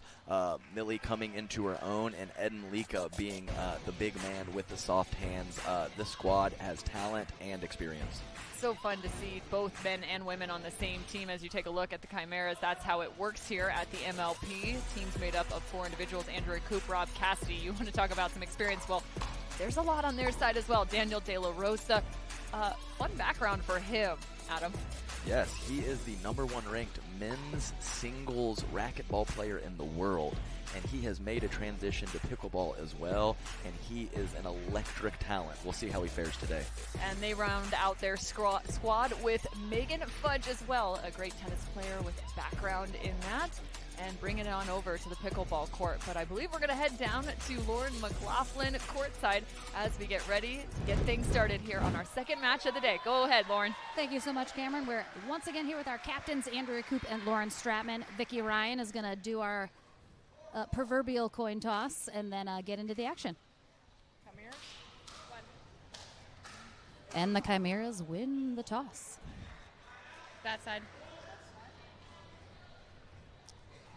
Playing out the same way we've seen all week. We'll see their mix first. We'll be home. And once again, home. It has really not deviated from this the entire time. Receive. All right, so the Chimeras win the toss. They are going to choose sides, and then they are going to be the home team. The Bus will receive, and they are the away team. So Vicki Ryan and Jim Ryan are going to get us into the action. Go ahead, ladies. Go ahead. No, you're good. You want to talk to me, Lauren?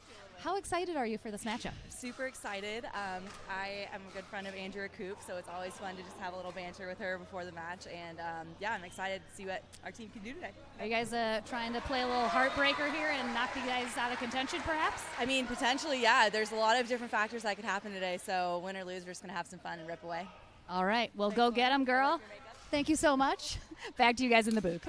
I love that. Rip away is the equation for Lauren Stratman. It will be women's doubles up first, so she'll make her way out onto the court. She'll be playing alongside Millen Rain. You call her Millie. She's got a great way about her on the court. Yes, definitely. Good, calm demeanor, and I've seen her game rise. She kind of came on the scene as a singles player, kind of really went for her shots and maybe some spots that she shouldn't on the doubles court, and she's really reining in her shot selection and some of her soft game for doubles. She's reining it in? Reining it in. All right. I set you up. I hope you were going to go for it, and you did. Fantastic. I missed your gravy reference earlier, so I got to get on that one with you. All right, women's doubles now underway. And it's interesting, too, because if you look at this side of the court for Andrea Coop and Megan Fudge, this team could have been a phenomenal women's doubles tennis team as well. Absolutely.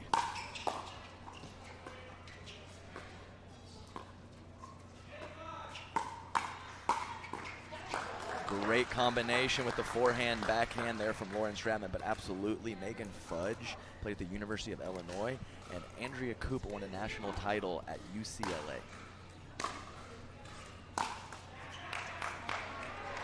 So 2-1 now. Chimera is on the board. And I like the drive. She had all her momentum going forward. She's a little inside the court, inside the baseline, completely fine with the drive. I'm sure she'll make the next one. Great dig. Ooh, I like the technique there from Lauren Stratman. A backhand volley was a thing of beauty. For sure, and she went with the one-hander instead of the two-hander so she could have a little bit more extension forward. You know, and that's a great point, too, because we always talk about the two-handed backhand and the one-handed backhand, so many women using the two-handed, but there is a time and place for the one-handed as well, and there's an advantage to it in some regard. Absolutely. Get.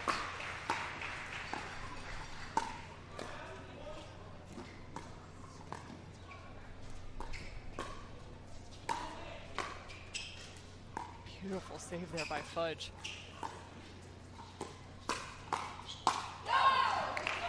Just catching her a little high on the hands. That's right, too juicy. I think that one was too juicy. She was too ready for it. But yes, in general, the two-handed backhand, a little more stability and a little bit more power and a little bit more reach with that one-hander.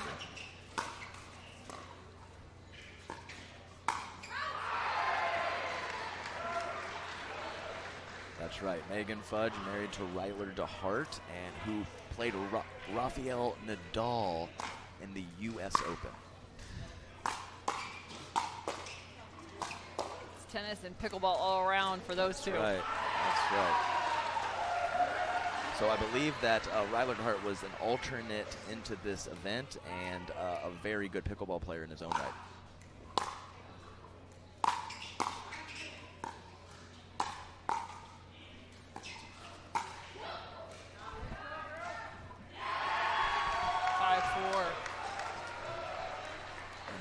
From championship court. I wonder what happened over there. Something good, I'm sure.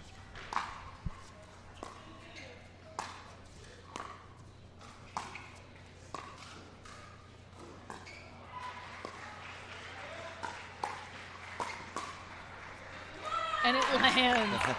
Great hands, but right there, perfect example of how Megan Fudge is evolving in her pickleball game. She didn't panic there in the backcourt, slowly worked her way forward and made her way to the kitchen line very nicely. Tough ball in the transition zone there. Yes, good inside out forehand there from Lauren, and with that combination of that extension and the spin, really made Andrea hit up on that ball she couldn't execute. Another nice ball from Fudge. Couple high balls there missed by the bus. Let's see if they can start capitalizing on those opportunities that they're setting up.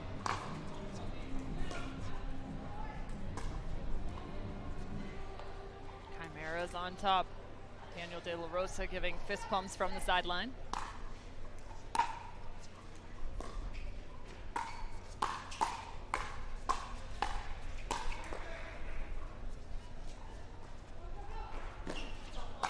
Stuff picked up. Oh my Wow. goodness. There were some burners on Megan Fudge right there. Yes, high level point there. Love it. Great wheels. Great wheels.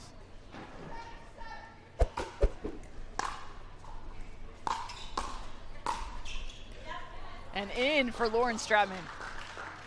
Yeah, to be honest with you, I might have left that ball too. Just the rotation that she gets with her technique and her spin, just very nice with it. She can hit it hard and have margin for error.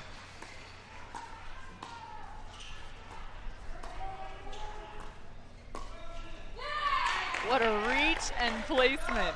Exactly right. Caught him a little bit off guard. Millie was sliding over to look backhand and created a little gap for Megan, and she found it beautifully.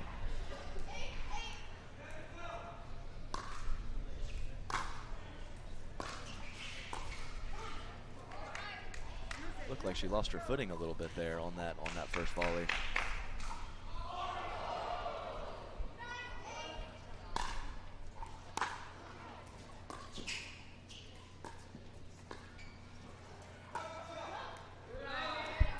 So yesterday we saw Lauren Stratman have a lot of success with the plain dink in the middle. She missed that one long, but I think the Chimera should probably avoid that spot for the duration of the match.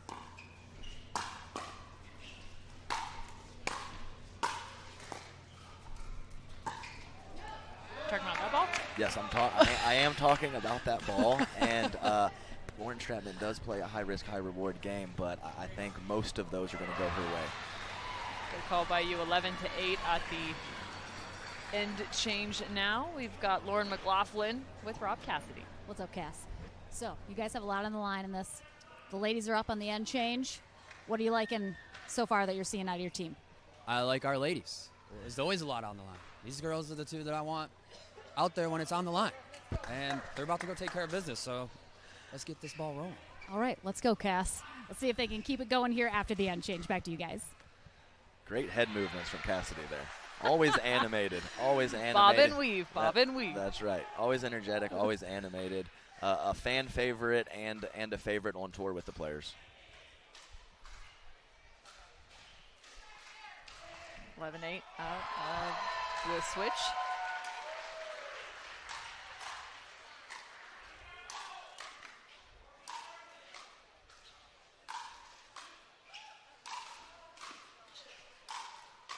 Are you kidding me, Megan Fudge? Oh, beautiful defense, though. So fun to watch. Yeah, great movement from Megan. A very solid singles player as well, and her court coverage is definitely up there on the ladies' side.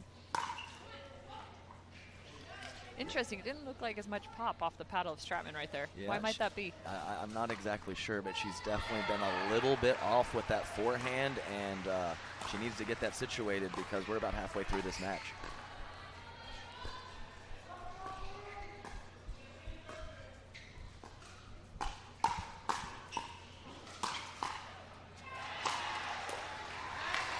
Just getting handcuffed a bit there on the backhand side is Lauren Stratman. They tried to play some defense backing up to the baseline. Yeah, definitely. Just you're exactly right. Got a little jammed up, wasn't able to get her arms extended.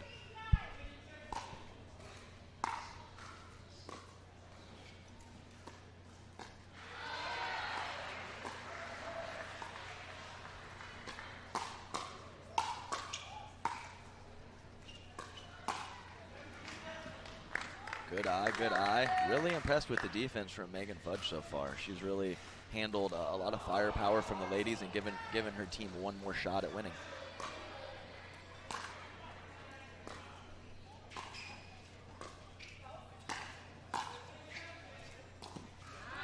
Oh, just on the outside of the line. It's tough because Andrea had a lot of shape to that ball, so I totally get why Millie thought it might go out, and by the time she realized it was going in, just couldn't recover.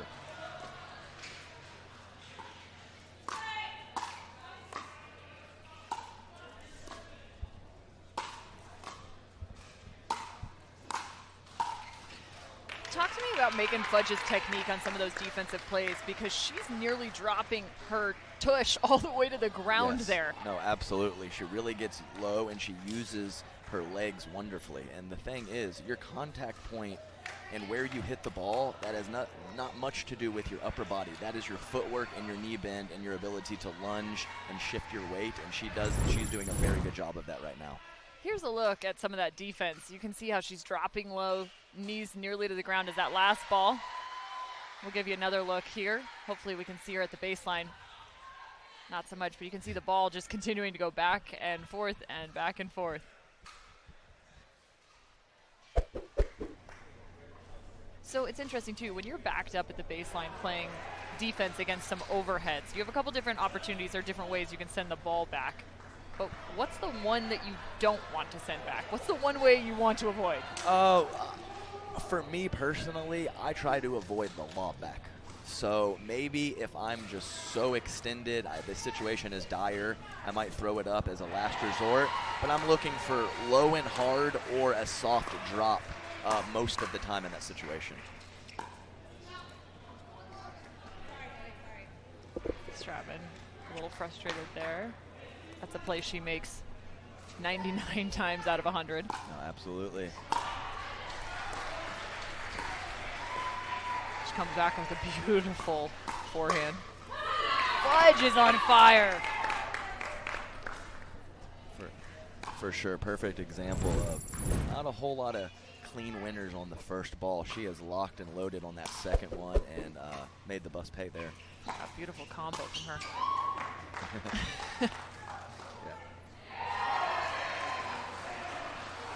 Correct.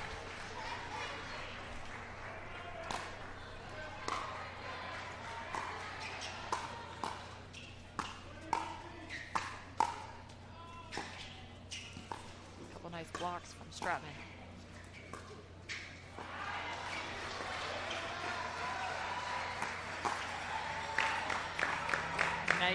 to 10. Andrea Koop, a winner from just a year ago. She was on a member of the BLQK team who won Dreamland in 2021.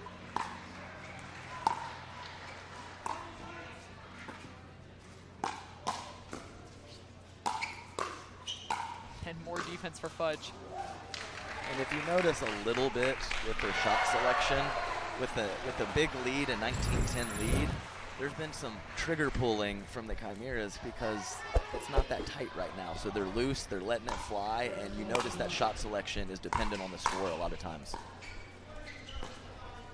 Take a little bit more risk here. Got room to work. And the middle ball miscommunication.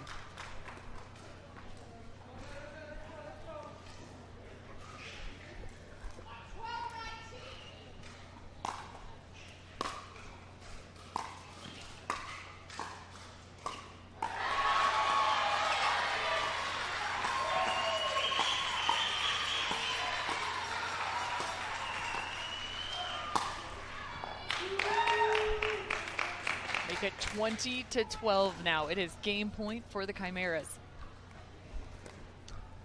Chimera's hot. A lot to handle right now. They're feeling it. Andrea Koop, also the #1 drafted women's player in 2022. Oh. And it was kind of ridiculous that she was that close to getting it. As soon as that went over, I was like, all right, next point.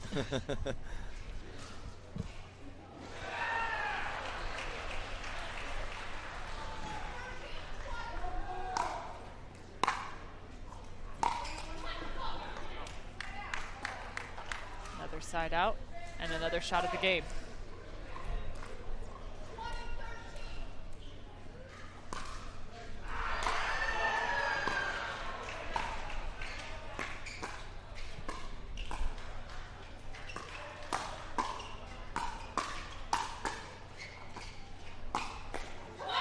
And there it is. The come on call on the last ball from Andrea Koop.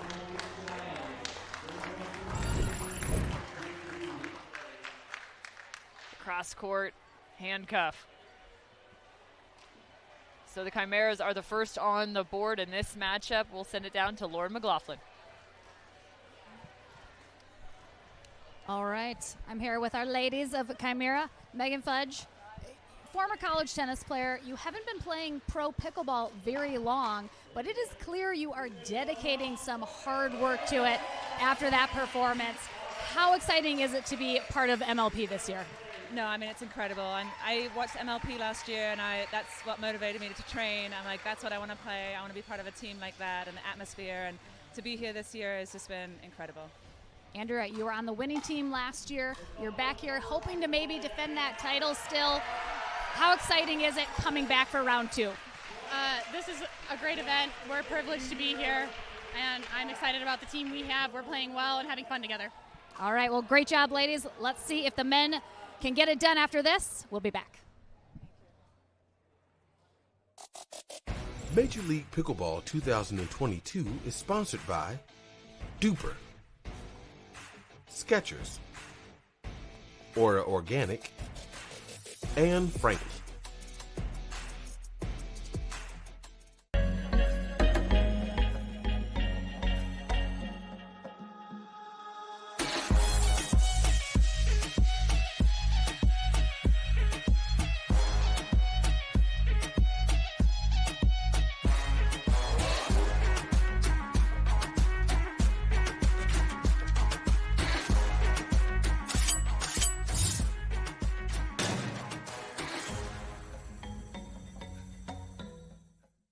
It's hard to find supplements that work. No, thank you. You need supplements that are backed by science with natural and plant-based ingredients and that are third-party tested. Because cleaner is better. Like Ora Organic. Plant-based supplements made from the Earth's most powerful plants for your immune health, gut health, workouts, and more. Find out more at auraorganic.com. Want a perfect pair of sunglasses for your every occasion? Hit up the Knockaround Custom Shop. With over 1 million possible combinations, why not get a pair for every you? 8 a.m. I need a coffee you. Clocking a few miles you. Game day you. Happy camper you. Fun in the sun you. On the slopes you. Dog days you. Happy hour you. Seasick play day you. The Knockaround Custom Shop. You design them, we build them.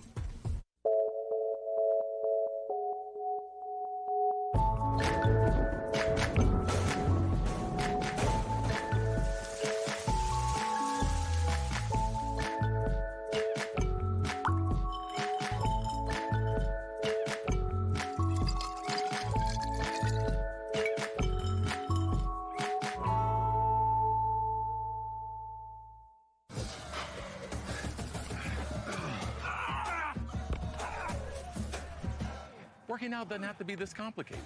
That's why I make walking my workout with Skechers' new Workout Walker. They're loaded with performance and comfort technology, including a carbon-infused plate to add more spring to your step. They're ready for your ultimate walking workout. Just put them on and walk. You guys tired already? I'm still walking. Try Skechers' new Workout Walker. It'd be a lot easier if you just rolled. All right, this MLP format has been so fun to witness through 2022 in Dreamland, the first of our stops on the MLP season. It's the men's doubles up next, but the MLP has been innovating since last year to this year, challenging the traditional rules of pickleball and the growth of the sport. It's not just in terms of how you maybe manipulate the game or see the evolution in skill set, but it also is growing internationally. Absolutely, and perfect example right here. We have Enlika out of originally from Romania and Daniel De La Rosa out of Mexico. So the game is really gaining some traction, not just in the United States, around the world. Here in a few days, I'll be doing a Pickleball Getaways trip to Croatia, and actually the owner of Pickleball Getaways, Ben Johns and Dekel Bar, Ben Johns is in Portugal right now. So it's gaining steam, it's getting notoriety, and I think it's just awesome for the growth of the sport. Yeah, so much conversation about whether it will end up in the Olympics in the next few years. It'll be fun to see how this game continues to evolve, as well as its players. Maybe that little guy might end up on the court soon enough. Simone's kid. He probably will. I'm sure he's pretty good if he tries to play. So yeah, you know he's had a paddle in his hand since birth. For sure. All right, men about to get underway here. Rob Cassidy with the serve.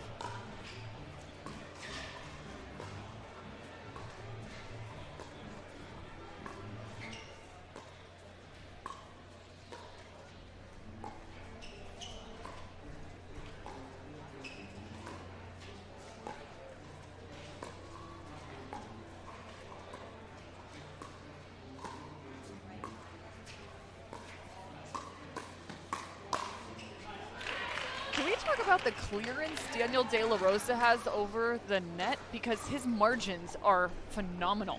Yeah, no, absolutely. And, you know, racquetball, you can hit a winner from anywhere, so they're usually a little bit more linear and line drive with their shots, so there you go.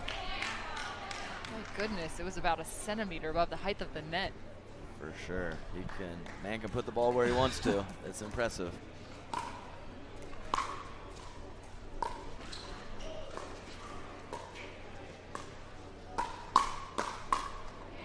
Shot.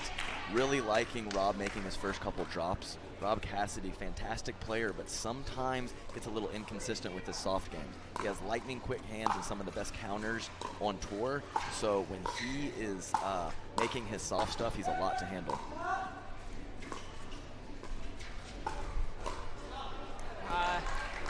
Net puts the ball well above the head of Daniel De La Rosa on the other side. We've got Kyle Yates about to serve. Eden Lika.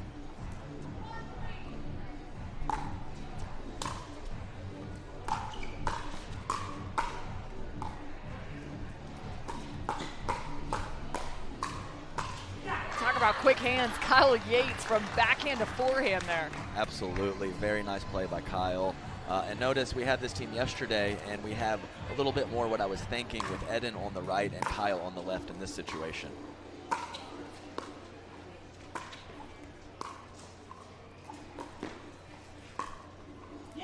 Ooh, the soft stuff. Exactly right. And the key to that attack is not pace, it is disguise.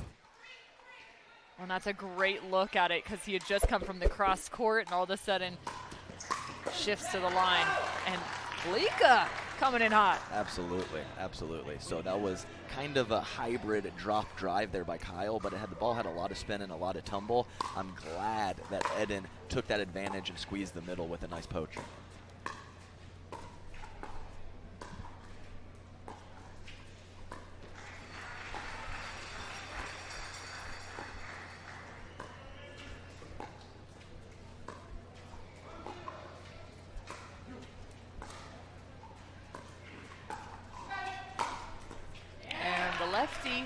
Not over the right shoulder. No, definitely. Rob was very ready for that. Not a bad time to try the lob, in my opinion, but I don't think it was, the execution was lacking a little bit by Kyle, a little bit too short.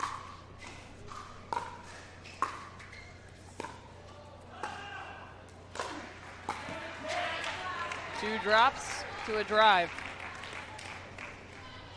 That's right. Sometimes it's soft and slow, and sometimes it's low and hard. Both are decent options from the back of the court. It's always that third ball, right? You want to try something different or it's a different look. Sure.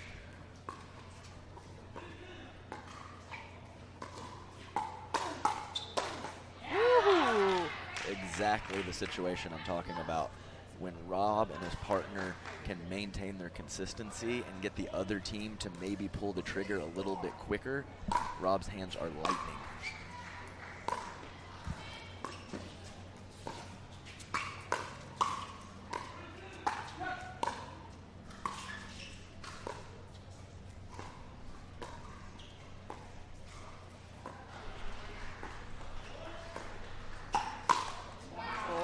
Working back into it. Daniel De La Rosa recognizing that dink just a little bit high. Is that on purpose? Is that a bait ball or was that more of a I think miscontact? I think that bait balls are a real thing. I don't think that was that was one. Okay. But yeah, you're absolutely right.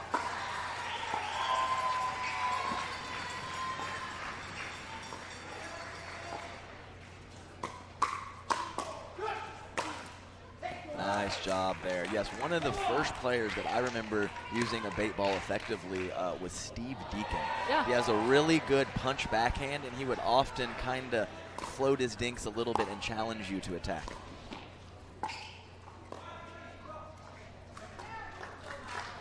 He gave it the stare down. Didn't help it get over, though. We've seen the hop yeah, effective, for sure. the stare down. I'm more of a hop guy.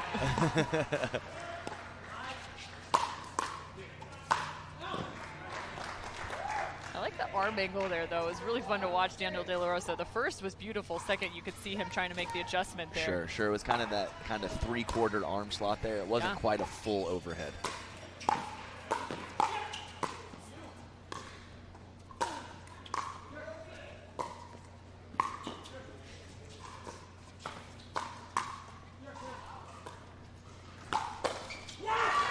Now, great point. Good scramble. A little bit of everything there. You often see when Rob gets in a tough defensive position, you always see him go down to one knee, and he often gets him back, but he couldn't get Kyle's overhead this time.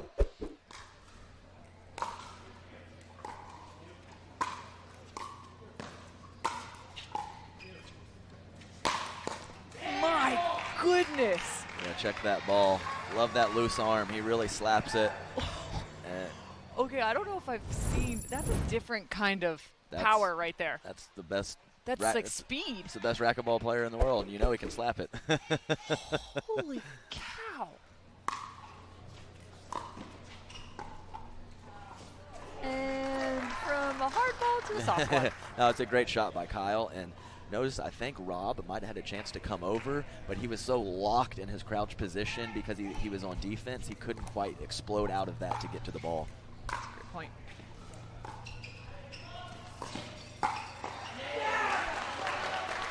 great shot by Kyle. I like him coming forward with aggression there. Daniel leaning middle, rightfully so, and Kyle put that ball on his back left hip, and it was too much to handle. Yeah, the crossbody attack, cross court, that's nasty. Yeah, there's definitely times for it.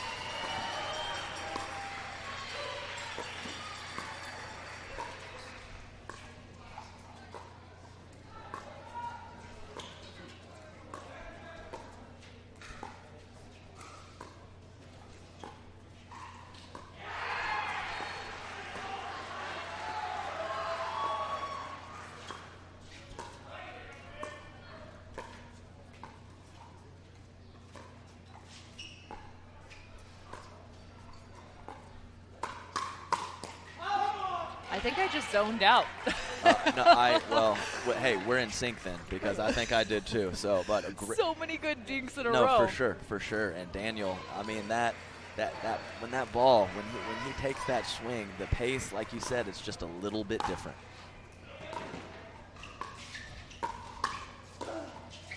But to my point about zoning out, but that's what's happening for these athletes too, though. They're trying to stay in each and every one of those contacts. It has to be so challenging, even being the one not making the contact on the ball.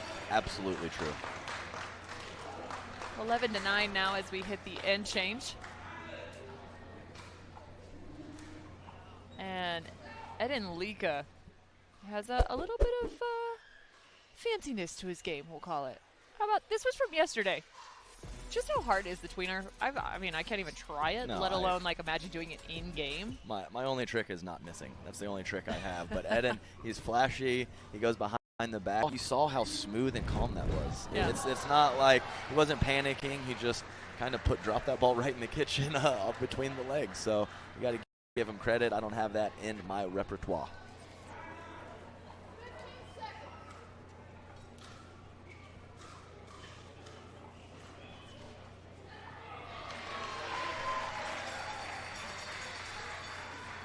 All right, so back out of the end change, 11-9 now. The bus.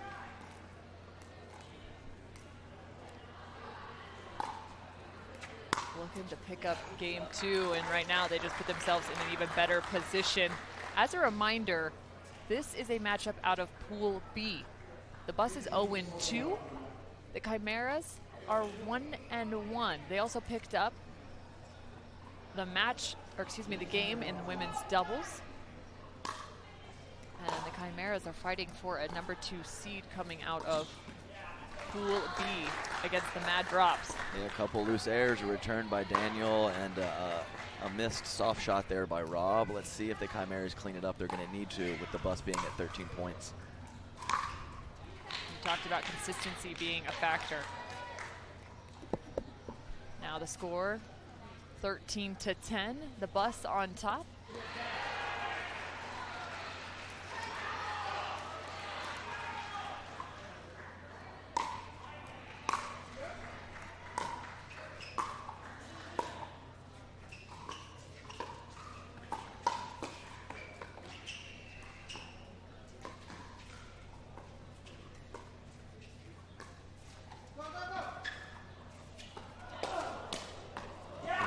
Oh, I love that. Kyle Yates just hanging onto the ball, trying to figure out where he wanted his speed up to go. Tough ball. Oh, it was a great recovery by Rob, too. He somehow avoided the kitchen and made contact with that ball.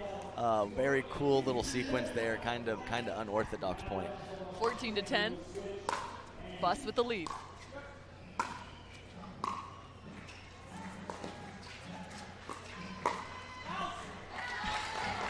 Eden Lika ducking out of the way. Yeah, that's a lot of body to move. 15-10 now.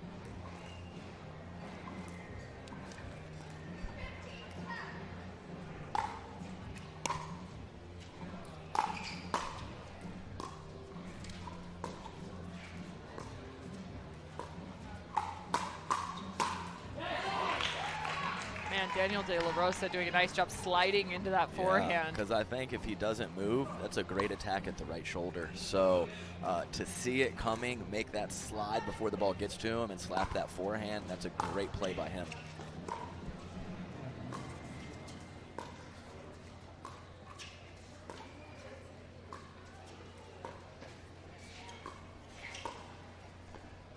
Kyle getting his steps in on those fake Ernies.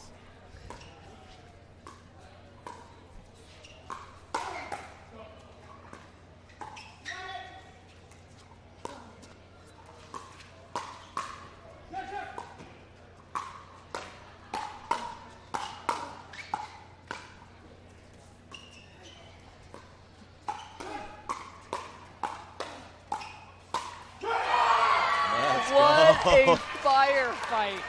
Let's go. I love it. The energy coming on the side of the Chimeras on that last rally was phenomenal. Yeah, Daniel gave him the crazy eyes. Oh, yeah, I liked that. He was pumped up after that one. Love to see that. Crazy eyes. 15-12, the Bus with the lead.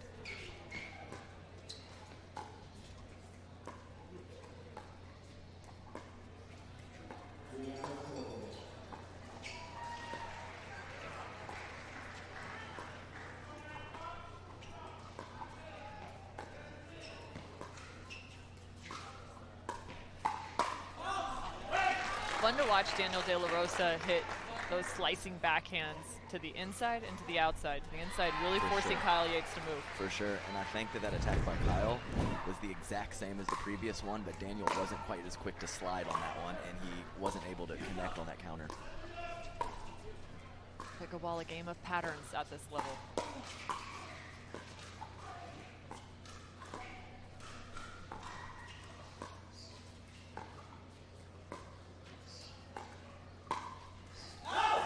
Oh, and this time he decides to keep Kyle to the exterior, looking for the speed up the middle. Yes, it was pretty tricky. I don't think anyone really saw it coming. Nice that it landed a few inches out for the Bus. The Bus up 17-12. Play to 21. Make it 17-13. He's right on that. He's where he needs to be in the court. He's making contact out in front of his body. Just couldn't quite get it to fall.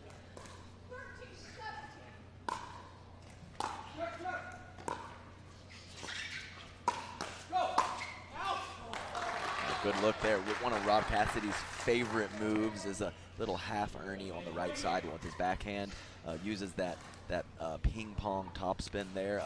It was good defense by the Bus to neutralize that. 18-13.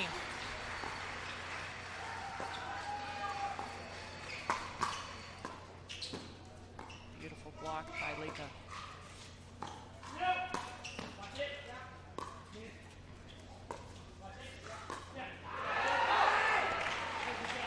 Frustrated there. Yep, I think that was a court positioning thing, because earlier in the match he had one of those that was amazing, but he was stepping into it and he was a little bit closer to the kitchen than that last one. 14-18 is our score. The Chimeras trailing by 4.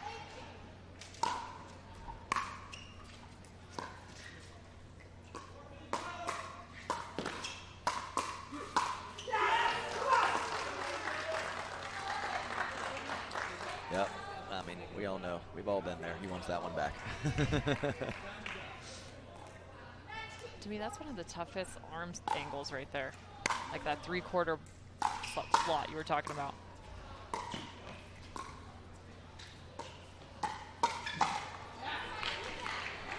Yeah, I think you're right. I think it's a little bit harder to control that ball, but I actually think you get more whip than the actual clean overhead. So kind of like a little give and take there.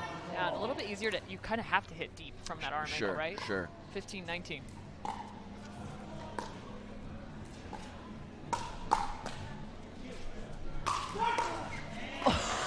I don't even that know would what have been on happened. SC top 10 if he had made that play. What did he do? He pirouette and then hit it behind his head. Was it a forehand? Was it a backhand? Rob Cassidy. Happened too fast. Too fast. Game point. He's everywhere and nowhere.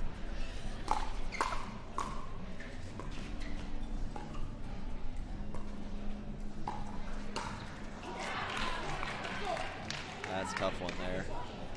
Rally scoring for the side of the Chimeras, so they earned the 16th point. The Bus is at the freeze.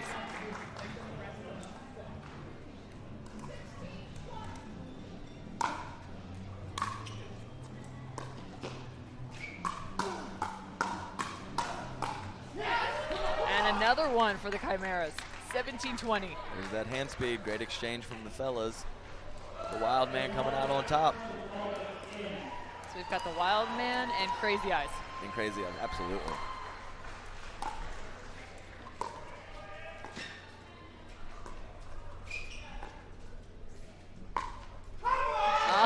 ATP. One of the easiest shots to transition from racquetball. Notice, I think Daniel hit that lower to the ground than any ATP we've seen so far in this tournament.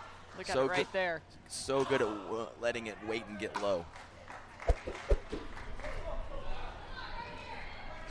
Skimming was that ball.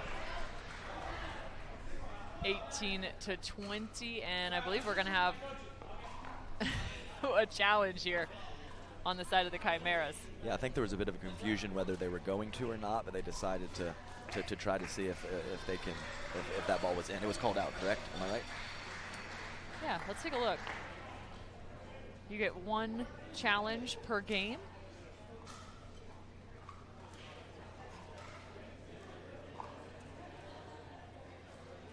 All right, we got Marcia Frezzo putting on the headset, talking to our production team. I'll get out of the way here.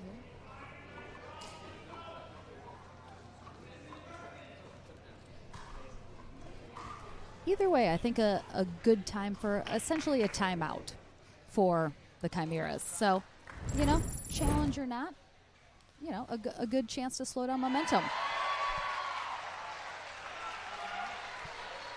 And that's that's a wrong look at shot. the ATP from the rally before. We're looking at the next rally. But, you know, why not give Daniel De La Rosa a little love? Sure. That was a great shot. Thing of beauty. So moving to the next rally.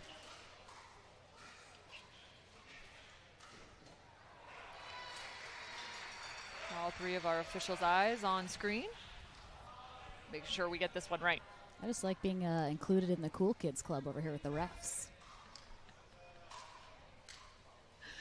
You definitely are, Lauren. It's the baseline shot that was the last shot of the last rally, so it'll be a baseline shot.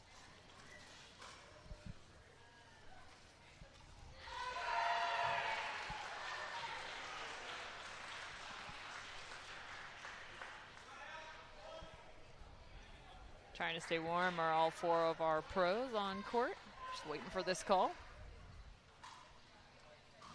Kyle Yates looking on. Correct. It's a baseline shot.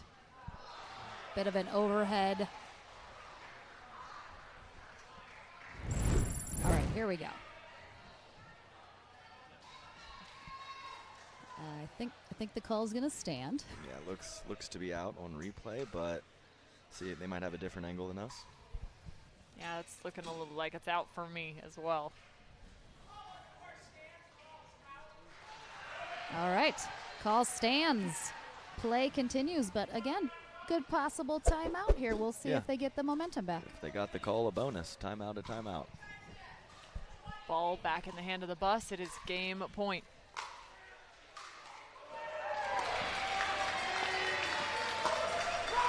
And a needed ball again. 19-20, so the Chimeras continue to climb. Great footwork by Daniel there, making sure he hit a forehand on that ball that was floating a bit from Yates. Some net love for Yates. I think Ed and Lika's hand might still be hurting after that high five. Another game point opportunity.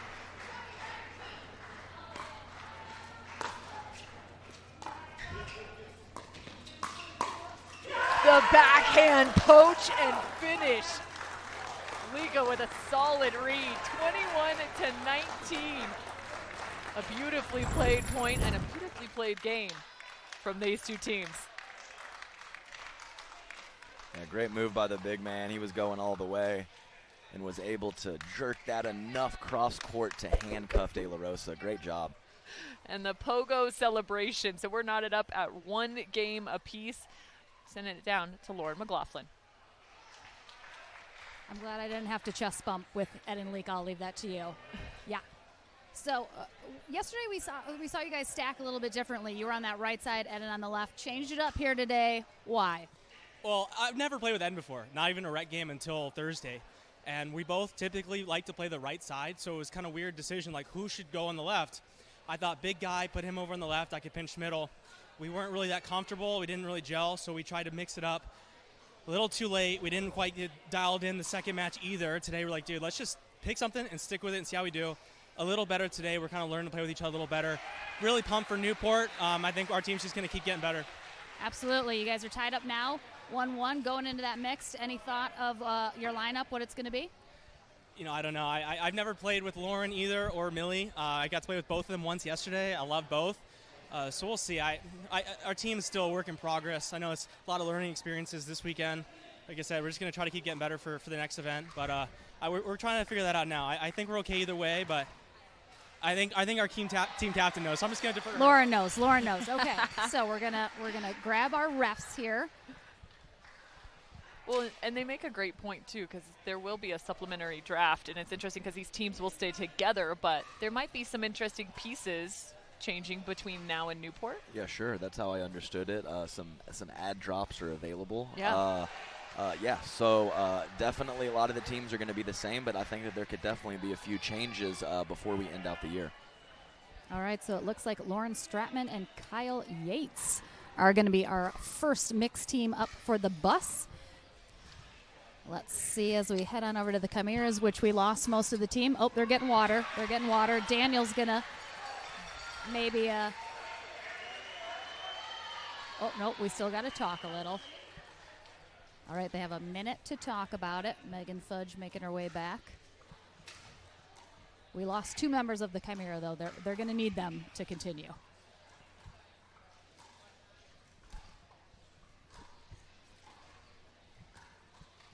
All right, Andrea Coop coming back here. We'll see what choice they make. All right, Daniel De La Rosa and Andrea Coop are going to take on Lauren Stratman and Kyle Yates, which means Millen Rain and Eden Lika will take on Megan Fudge and Rob Cassidy in that second mixed. I almost fell over from the insane cheering going on in championship court. But back to you guys in the booth as we get into the mixed doubles. All right, so knotted up at 1 apiece. And as a reminder, too, the bus, well, they're out of making the quarterfinals, but they do have a shot to spoil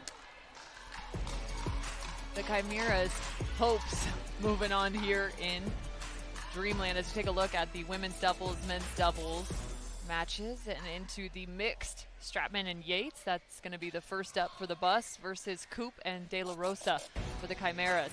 Then you'll have Rain and Lika for the bus versus Fudge and Cassidy. So in this first matchup here with Kyle and Lauren Stratman versus Andrea Coop and De La Rosa, I think that so we're going to be on traditional sides here with the ladies on the right and the men on the left. I was just double checking to make sure that was the case. So I'm interested to see here how much court Daniel takes and how much court Kyle takes. Neither one is necessarily known as someone who takes a ton of court on the left side, so we'll see how much pressure they're putting with their court positioning. That will interest me to see what happens here. All right, so Kyle Yates mentioned that he played once with Lauren yesterday and once with Millie. They decided to go with Lauren and Kyle to start us off. Right, and the thing is both men are playing with very, very good women. Yes. So it's going to be a balance of how much they're going to get involved and how much they're going to count on their ladies. That's a great point by you. Nearly getting that as Lauren Stratman.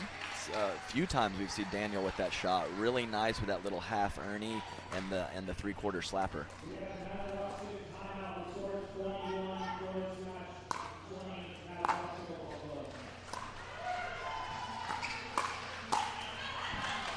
Great. Kyle asserting himself. For sure. Great spot by him. Daniel was kind of coming in a little hot there, and Kyle was able to keep it low and to the middle. Very, very good spot.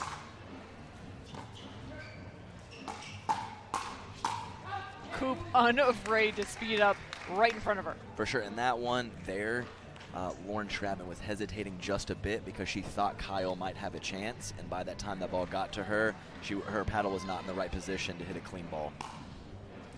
Kind of a little bit of a pump fake. It happens quite a bit in mixed doubles.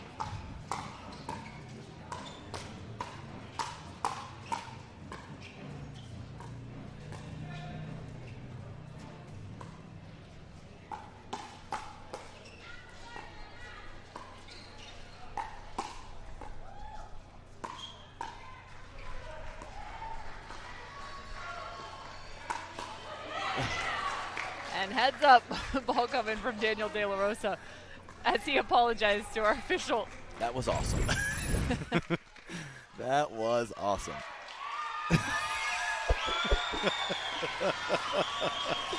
Oh no, we got Stone rolling. Oh, that was great. He's right on it. It was fun to think back to that last rally, though. There was something that caught my eye, which was a backhand speed up that Andrea Coop was able to fend off on her own backhand side. That's tough, because you think, oh, protect the line, but it was up the middle. Sure. Oh, there we go. A little slap. She was a little ambitious there. A little bit lower than that previous one. Daniel made her pay with that counterattack. Did you like my pump fake reference? Yeah, little football action for you? Thank you. Hitting my other sports. That's right, but it really is a big thing, and especially in mixed doubles. Those guys are always looking to make little jab steps and moves to pick off balls and be aggressive, and you got to fade that pump fake because sometimes they don't get there. Andre Daescu, I feel like, does that a lot, or like a lot of stomping moves as well, trying to like catch your attention and make you think about where to place the ball. For sure. I mean, and he should be looking for all those offensive opportunities, so it just happens. Speaking of offensive opportunities, that one on the paddle of Daniel De La Rosa. Yeah, Lauren Stratman and De La Rosa kind of going back and forth with those misdirect attacks.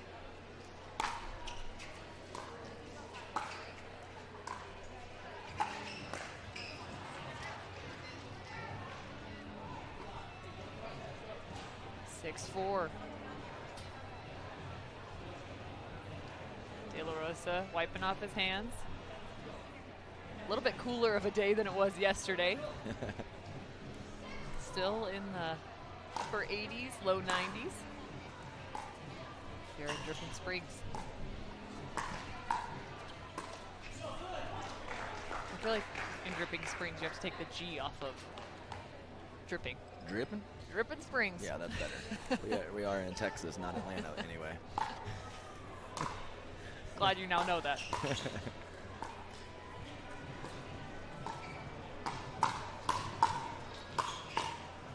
Oh, Stratman. Wow, and I mean, that's a great ball by Daniel, obviously, but a couple good digs by Lauren. I think an underrated part of her game. She's a little bit more known as a power player, but pretty good in the midcourt as well.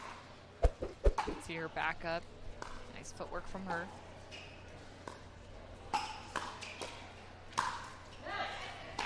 Nice job there. Daniel had a previous ball in the same spot a couple points ago and tried to completely unleash on it. This one, he was a little bit more controlled, and it paid off for him. Managing your power is definitely a skill set in pickleball. No, absolutely true. And like I said, I think, and I don't know a ton about racquetball, but you can slap shots from all over the court. You have to be a little more selective in pickleball.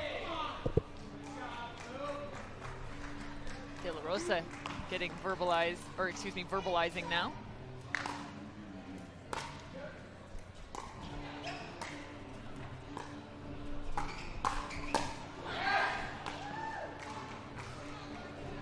Andrea Coop doing a nice job of, when you have that big two-hander, it's easier to pull that at the person in front of you, but she's doing a great job of hitting it inside out to the female. That's a great point.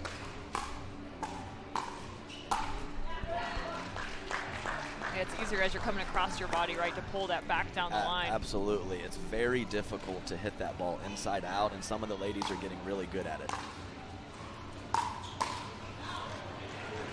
So what are some of the keys to be able to do that? Is it a timing thing? Is it a contact point in terms of relativeness to your body? It's exactly both. Okay. So no, for sure, you want to get that paddle a little bit more extended out in front and lead with that knuckle or that palm to get that inside out, and it's difficult to do.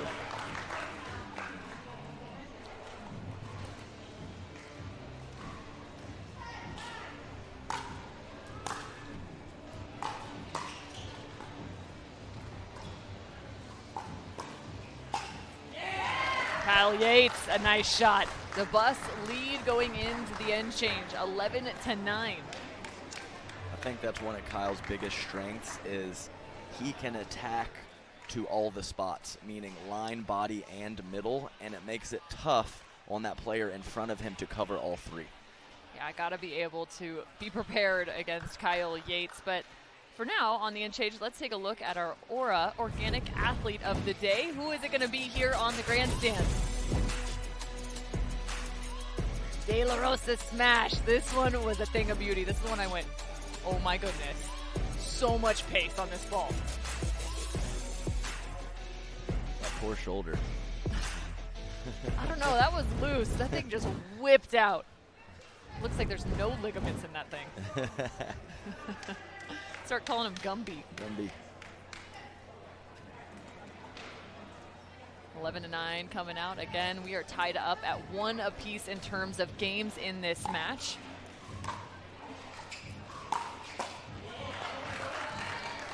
Lauren Stratman with a fist pump. Oh, for sure, and that's her. I believe she won with a drive right when they changed sides. So that's some good third shot drives from Lauren, keeping them low, hitting them with good pace, and just tough to handle.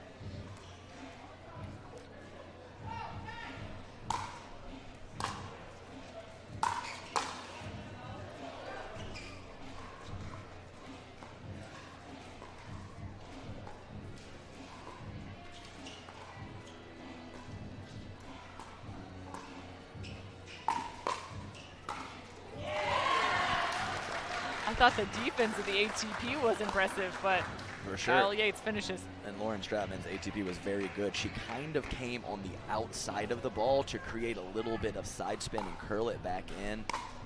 Very high degree of difficulty there.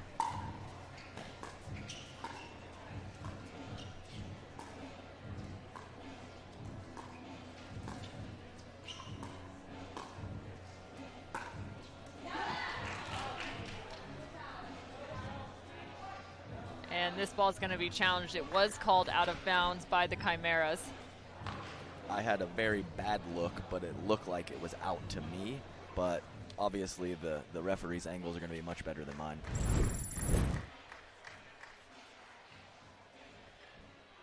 Ooh, that's close.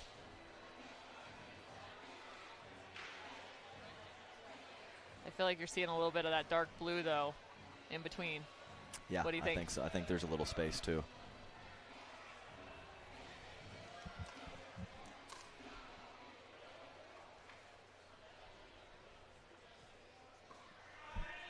Here's another look.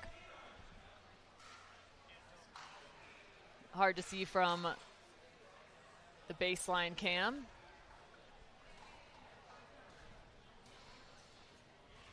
Here's another look. Yeah, I feel like there's a little blue there. I think that's the spot right there. That's the frame you're looking at. All right, I believe the call is going to stand as out as our referees are conferring here around the monitor. So back into the action.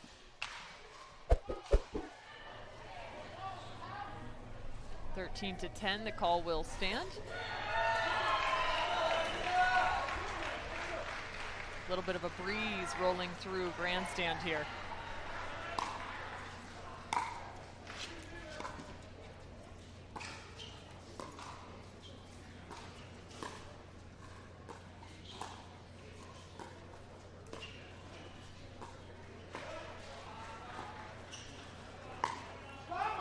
And a beautiful ATP again from Daniel De La Rosa. I mean, it's just textbook. Like, look at how low this one is. It's almost an exact replica of the previous. And he's got the slide. It's very nice, very nice. Well executed.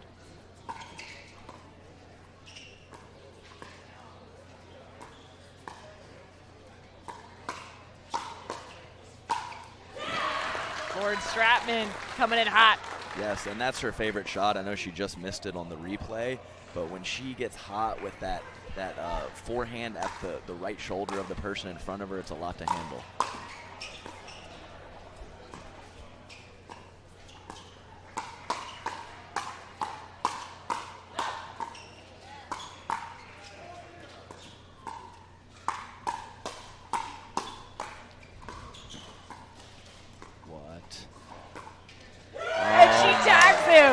He slid to his forehand, and a great read by Stratman with the body bag.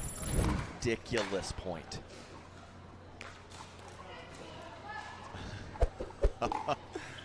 Oh man, it's so good.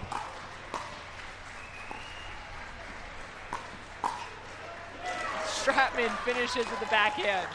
I mean, this is just Lauren Stratman. Let's be clear, she was struggling a little bit in her women's doubles match, and she has been on fire these last 5 minutes. Yeah, without a doubt. She's picked up her game. The tweener?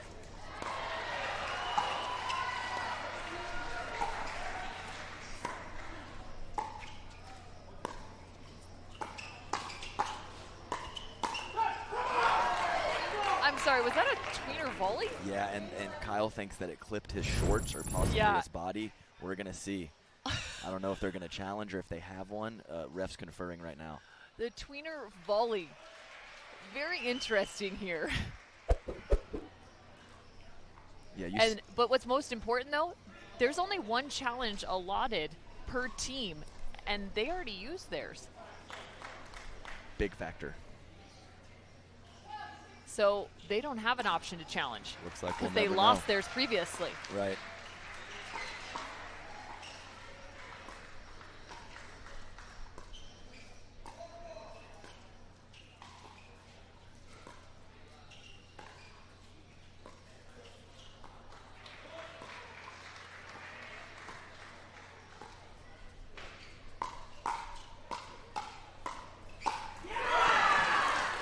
Go back to it. Have you ever seen a tweener volley? I have seen a tweener volley, but he was like 2 feet in the air as well. So I mean, like I was just in awe. Like I couldn't even attempt to do that.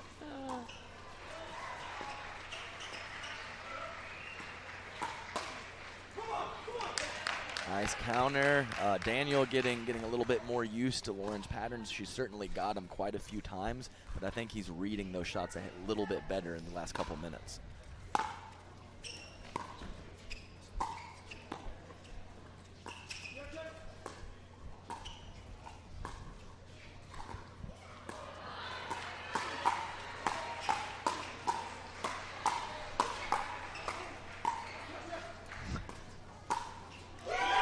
Time it's Stratman finishing. What is happening? The quality of these points is ridiculous.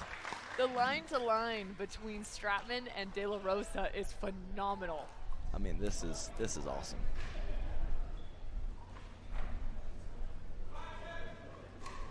(13-18), and De La Rosa conferring with our official, making sure they have a timeout left to take. So they do.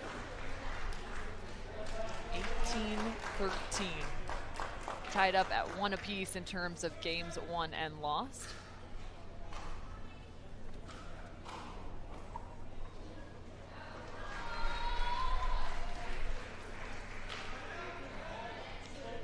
So the Chimeras, as a reminder, must win this match. So that's the overall team victory here to advance to the quarterfinals. So a lot on the line for the Chimeras. If they drop this mixed, they still have one mix left to come back, and then they would have to win the Dreambreaker. Talking through some hypotheticals here. As a reminder, though, the freeze, we have seen a few comebacks in the freeze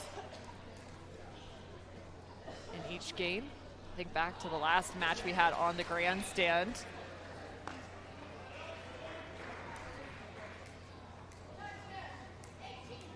Back out of the timeout.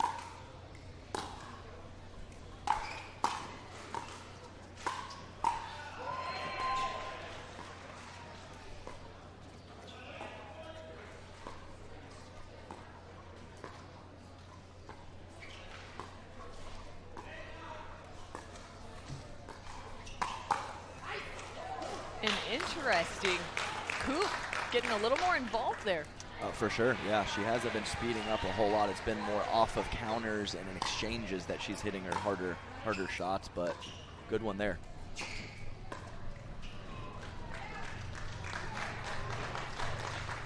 $19-14.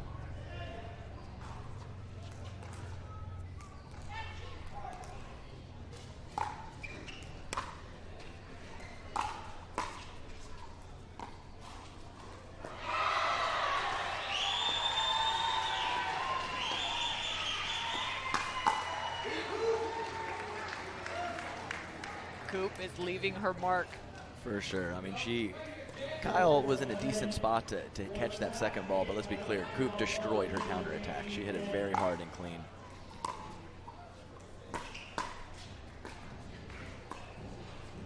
Great adjustment by Daniel.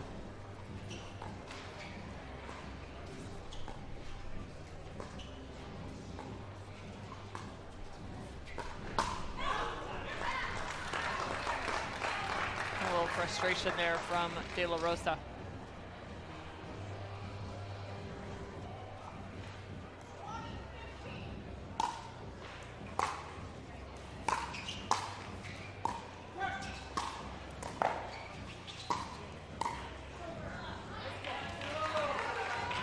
$20-16. Chimeras still in rally scoring. The Bus now at game point, so they're at the side out.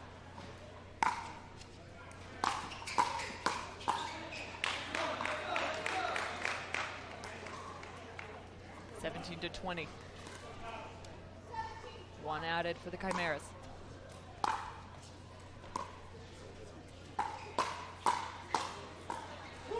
And another. Here we go. It's getting crunch time. Let's do it. Who's going to step up? Can they make it to the freeze?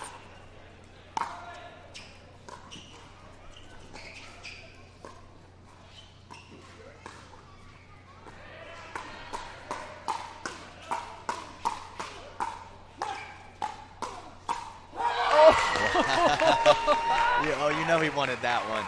You know he wanted that one, and he got it. Oh, I have goosebumps. That was incredible between De La Rosa and Stratman. And Andrea faded the pump fake right in the middle of that, too. He crashed middle and couldn't get there. Great job by her, maintaining focus.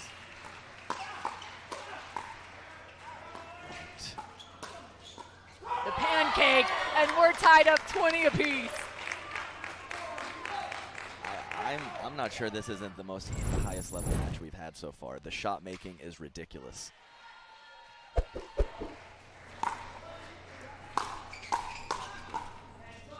And he finds her forehand. All of a sudden, it is game point on the other side. The comeback is on. Chimeras 21-20.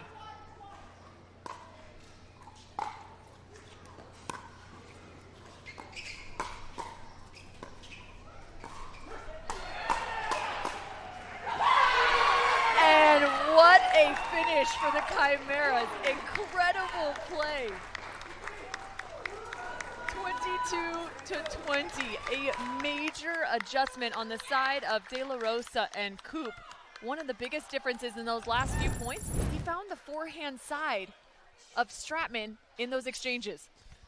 Yes, definitely. And I mean, it's certainly not like he was getting lit up, but she was catching him a handful of times early on in the middle of that match. Great adjustment by him. Down to Lauren.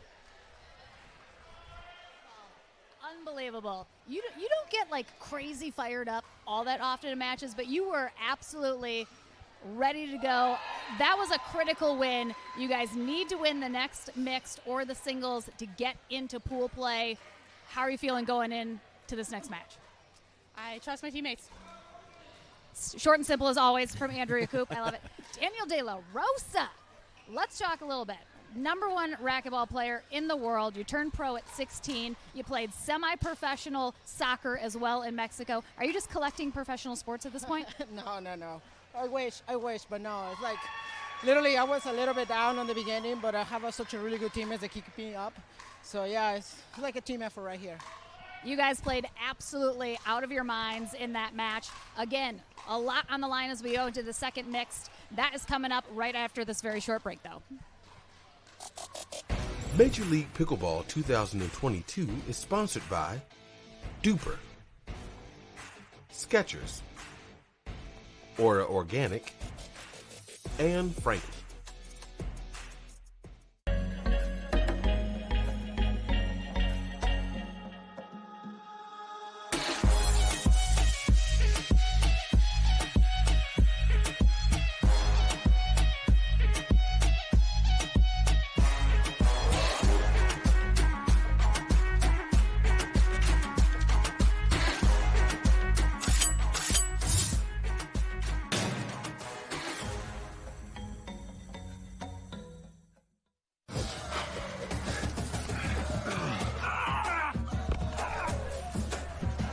Working out doesn't have to be this complicated. That's why I make walking my workout with Skechers' new Workout Walker. They're loaded with performance and comfort technology, including a carbon-infused plate to add more spring to your step. They're ready for your ultimate walking workout. Just put them on and walk. You guys tired already? I'm still walking. Try Skechers' new Workout Walker. It'd be a lot easier if you just rolled it. It's hard to find supplements that work. No, thank you. You need supplements that are backed by science with natural and plant-based ingredients and that are third-party tested. Because cleaner is better. Like Aura Organic. Plant-based supplements made from the Earth's most powerful plants for your immune health, gut health, workouts, and more. Find out more at auraorganic.com. Want the perfect pair of sunglasses for your every occasion? Hit up the Knockaround Custom Shop. With over 1 million possible combinations, why not get a pair for every you? 8 a.m. I need a coffee you. Clocking a few miles you. Game day you. Happy camper you. Fun in the sun you. On the slopes you. Dog days you. Happy hour you. Si se puede you. The Knockaround Custom Shop. You design them, we build them.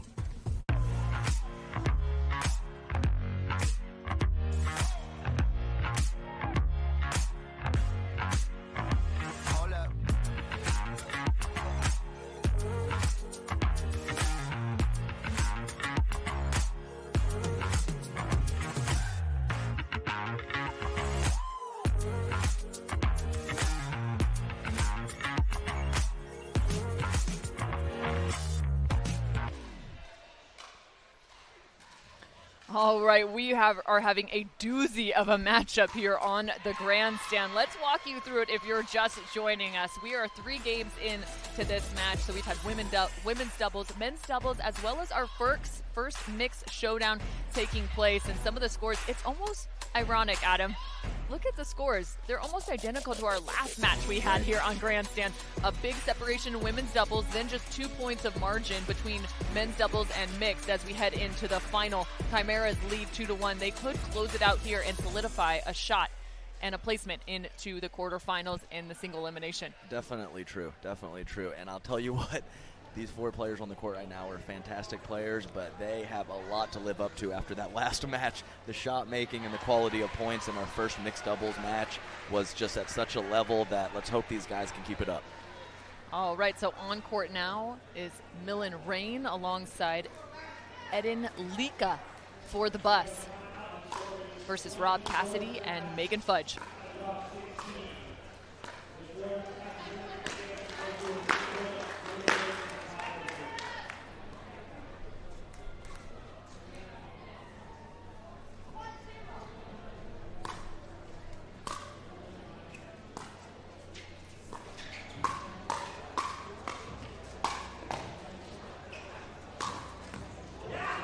The head-to-head battle here between the women as Rob Cassidy is a lefty. Yeah, exactly. A little bit non-standard here in our positioning. The fellas in front of each other along with the ladies. We'll see how that pans out.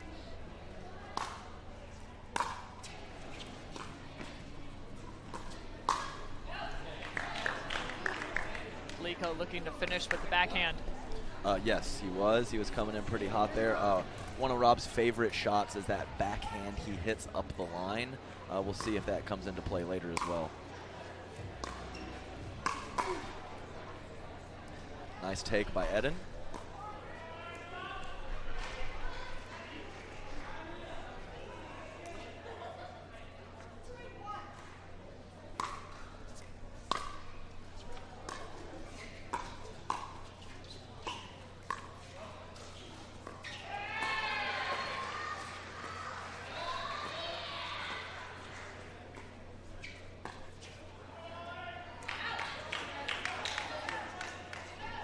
Lob gone wrong. Lob gone wrong, yeah. We've all had a few of those.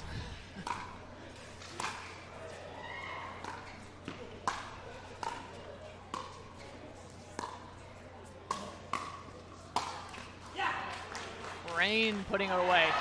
For sure, Rain cleaned that one up nicely.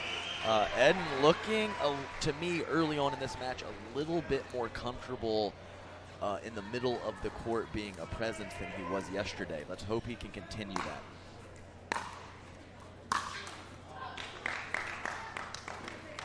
3-4 now. Interesting, I'm sitting next to, of course, the Chimera bench over here, and Andrea Coop continually telling Cassidy and Fudge everything to Millie, everything to Millie. Keep it away from Eden. That is clearly their goal in this, and he is getting very involved still. So she's continuing to kind of hammer home, try and keep it away from him as much as possible. Great job, Lauren, listening in on both of our benches throughout this. Andrea Coop. Crazy Rob with just switch paddles mid-match. I don't know how he does that, but he did it. So he started with the Electrum, now working with an Engage paddle. Still has the Electrum courtside, and it's interesting, as he just misses that backhand dink, the Engage versus the Electrum, a little bit different on the pop factor. No doubt. I mean, maybe like tournament to tournament switching possibly, but in the middle of the match, I can't believe it.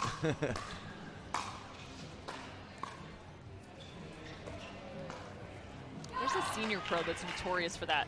I'm blanking on the name. Mills Miller. Thank you, Legend, Chris Miller. Chris Miller, legend of the game. A little special in the personality department, but we love the guy.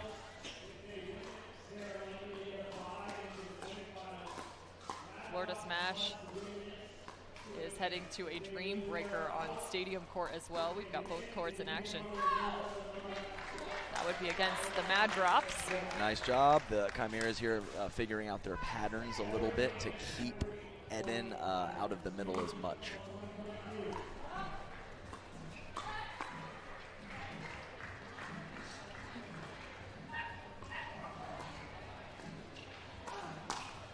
Nice shot by Rob. And this is the exact situation. There has to be a balance of occasionally going soft behind Eden. If you just permanently force the ball to Millie, it makes it much more difficult to keep him out of the point. Yeah, like that, for instance. Yes, it's just almost impossible to have the perfect balance. You just try to get as close to perfect as possible with your shot selections.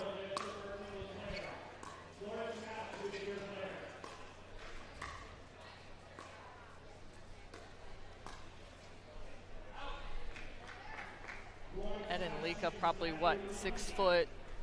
I believe he's 6'6". So what does that make his arm span? 6'6".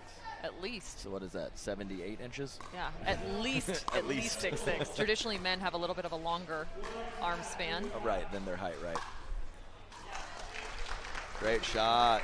Millie needs to get going here. Maybe that put away will get her a little confidence and help her with some of her other shots.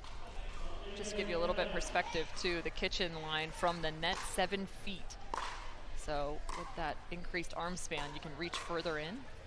And also lateral motion for Eden Lika is where it's most critical in this matchup.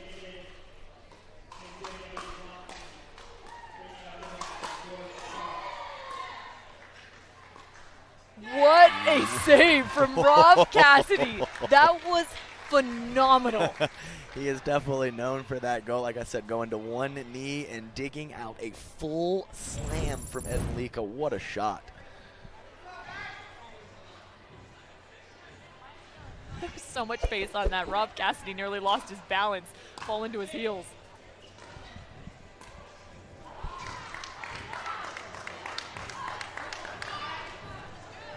Chimera's on top.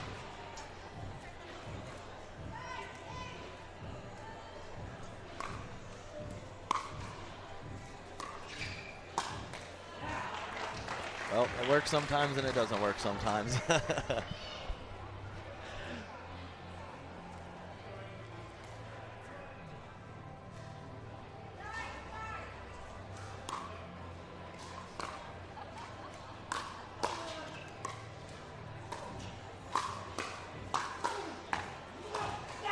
I like that slap from Lika in the middle of the rally. Yes, for sure. He went for it. Rob just got a little overextended on that last ball, but he wasn't in bad position to hit it. A timeout. So a timeout taken at 9-10, which is interesting because the end change is just one away. Yes.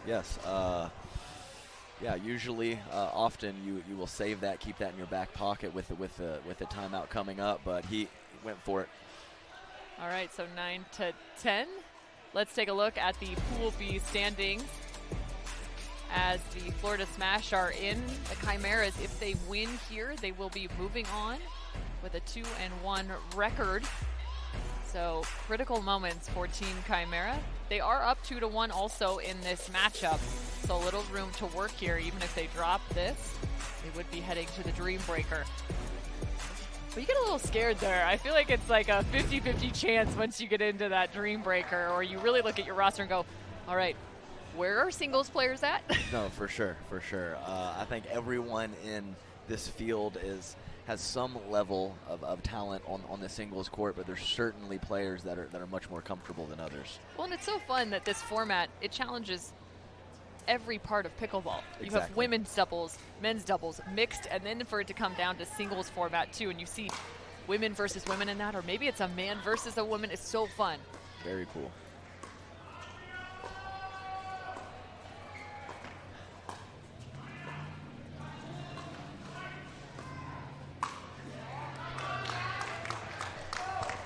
Good eye by Rob Cassidy.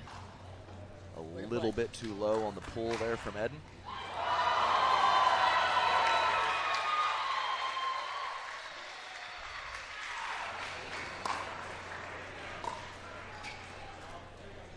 All wide. Yeah, pushed it a little wide. And we are switching sides. This time the bus in a better posture. Things on Stadium Court still continuing to get rowdy. It's been so fun seeing everyone interact here at Dreamland, such a beautiful location. We've got pop-up shops just adjacent to our grandstand. There's live music taking place. We've got mini golf as well. Right on cue. Oh, you gotta sink that one. Come on. Is that not a? Are there no gimmies in putt-putt golf? What? And then this is fun. Look, let's see if this guy can finish it. To me, that's a gimme, right? Like, clean it up. It's like a three-inch putt. Hi guys. 11-10 now.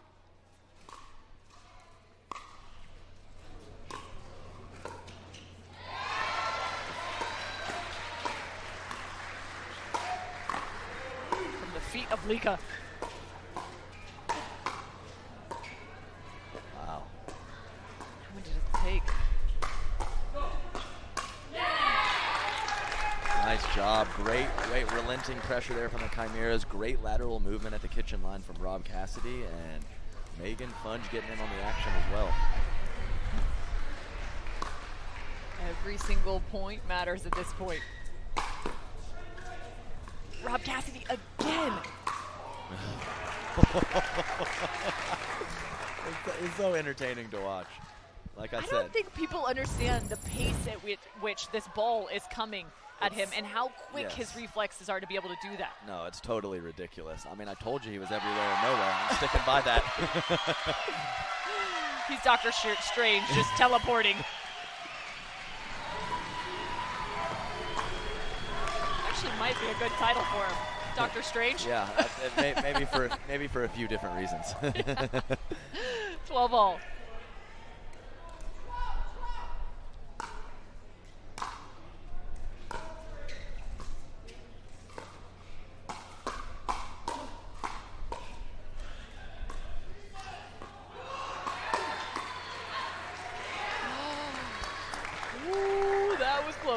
Great hands. I think it was just out. Huge match here for the Chimeras. We've already talked about a little bit of anything can happen in that singles format. This is the one they want. Yeah, don't roll the dice with the Dream Breaker. Megan Fudge. Great forehand load by Megan. Eden had pulled a couple of those at Cassidy, and he went at Megan this time, which I think he should have, which she had the response.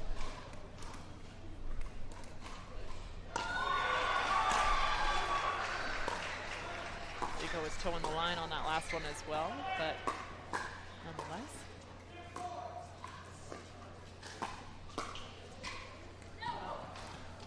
And 2 inches of difference there. Everybody stopped breathing for a second. Is that going to drop just long? 14-13, we've got a 1-point game.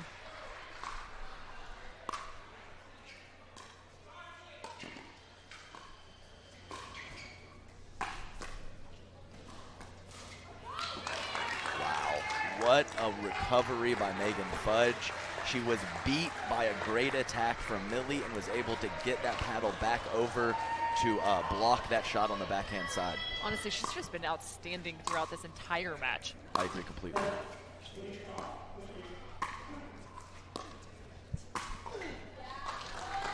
This time, Lika says, no way, Cassidy. Yeah, for sure. Definitely the ball height a little bit higher there.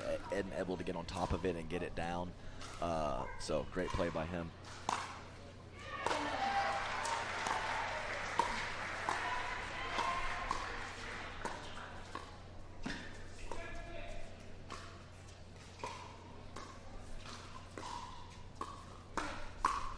Couple beautiful plays from Lika.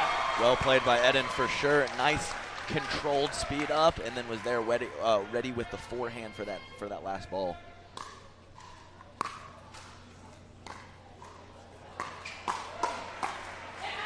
Nice job, and that's all Cassidy right there.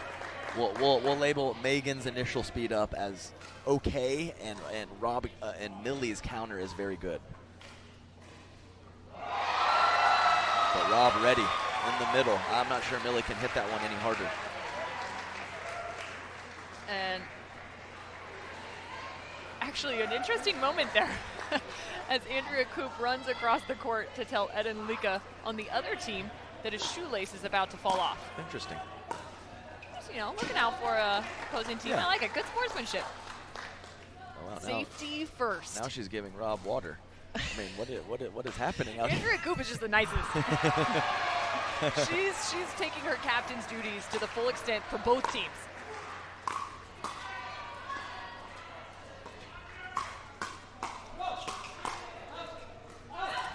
Megan Fudge. Eden is claiming hindrance by Rob's let's go, but it was after Millie hit and the ball went out. I don't think it qualifies as a hindrance.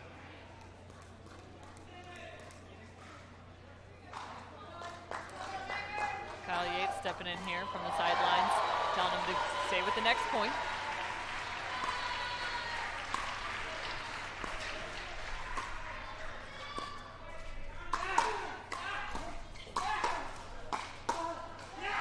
Wow.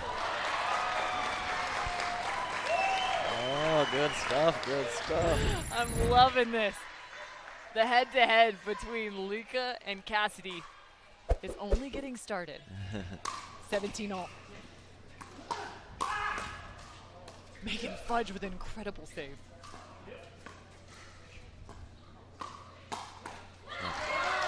And Rain, making sure everyone knows she's still here. For sure, for sure. I think Megan would have maybe picked, hindsight 2020, maybe would have picked a different shot selection on that last one. Good counter by Millie.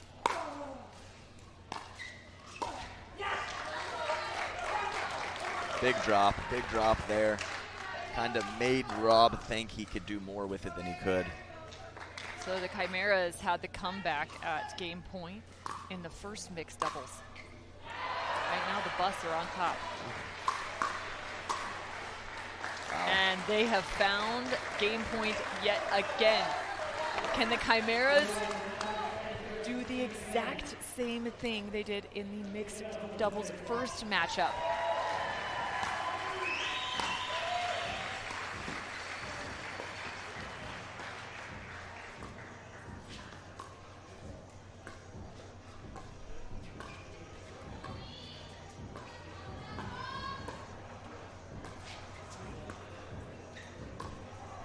shot selection by Millie.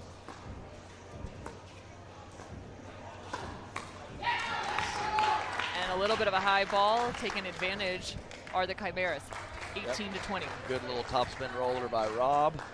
Got it down at the feet and put it in the net. Reminder, side out scoring now for the Bus. Chimeras at rally scoring.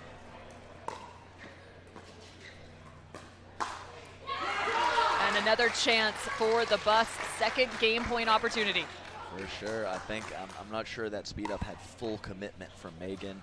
You gotta, we've talked about it multiple times. You gotta go full send. Yeah, you gotta, you gotta do it or you gotta not do it. In between is the worst option.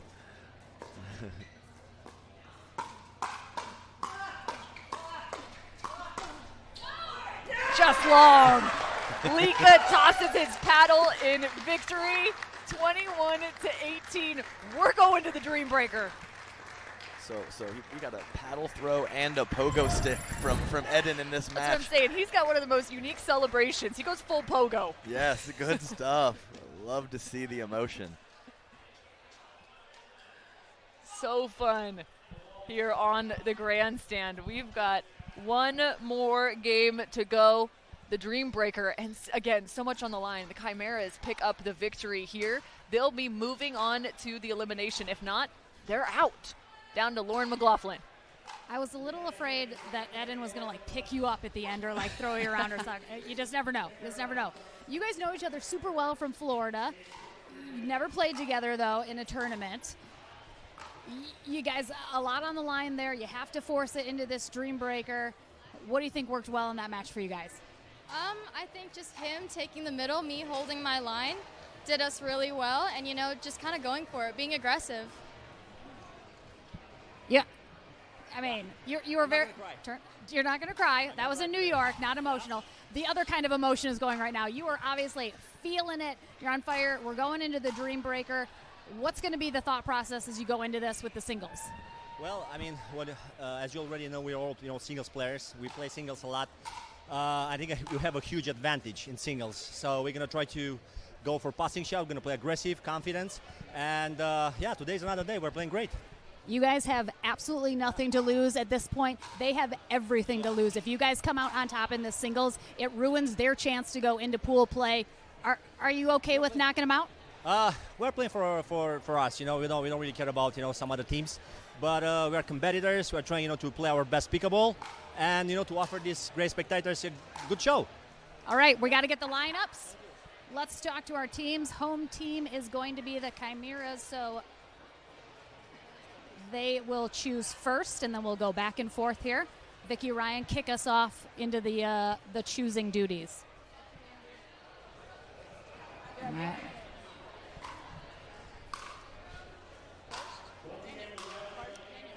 Daniel De La Rosa, #1 racquetball player in the world, is going to be up first for the Chimeras.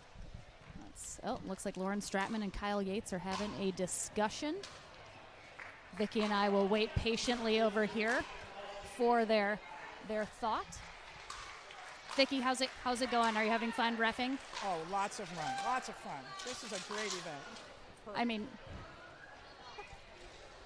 I feel like half the time. Used to the rally scoring, though. Right? Was it a little different coming in, getting used to it? The score sheet was difficult, but we changed it, and so now it looks like a singles match. So. Okay, perfect.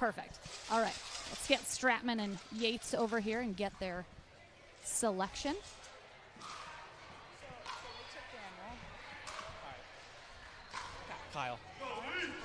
Kyle nominates himself as tribute to go first. Apparently, and we've turned to the Andrea Hunger Games. Coop. It basically is out here. I mean, this is 100% Hunger Games right now, going into the singles match. All right, Lauren Stratman will face off against Andrea Coop in the second. Andrea's ready. We're ready. We don't have to go far. Megan Fudge, third for the Chimeras, will take on Millen Rain, which leaves Rob Cassidy as the final pick for the Chimeras. He will face off against Eden Lika. So, everything on the line, as I mentioned, here in this Dream Breaker. The Chimeras with a chance to get into pool play. The Bus Nothing to lose. It's a mission to take down whoever's in their way at this point. Back to you guys in the booth. All right, so here is how it has shaped up. 21-18 in that last mixed doubles matchup. Rain and Lika doing a very solid job. And you look at the rotation for the Dream Breaker, and one of the fun ones to close out the rotation, it's going to be what we just saw out on the court for mixed doubles. Rob Cassidy versus Ed and Lika. Oh, yes, for sure. Some of these matchups I think are going to be very interesting. And I would, off the top of my head, I would give the Bus a slight advantage on paper in this singles format. But like Lauren said, we'll see if the Chimeras are a little bit hesitant and a little bit tight. And if the Bus just is out there loose and letting it fly, I think that'll be a big factor in this Dream Breaker. All right, well, let's take a look at how this Dream Breaker functions. It is the first on the Grandstand of day number 2. We will go to 21 points, must win by 2. It is rally scoring. It's a singles competition, as we will have a rotation. So each player will play 4 points against a designated player on the other side. That's where the home and away became so interesting in terms of designation as to who picks first. We're already underway. Kyle Yates versus Daniel De La Rosa. Daniel had a good look there too, for sure. Kyle would not have been able to get to that passing shot, just clip the tape.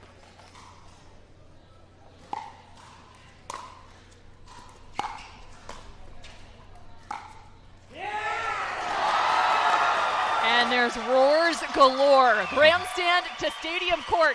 It's getting hot here in Dripping Springs. Oh yes, let's go. It's 15-14 out on Stadium Court, and a Dream Breaker there as well. 2-1, 1 point left to play in this rotation.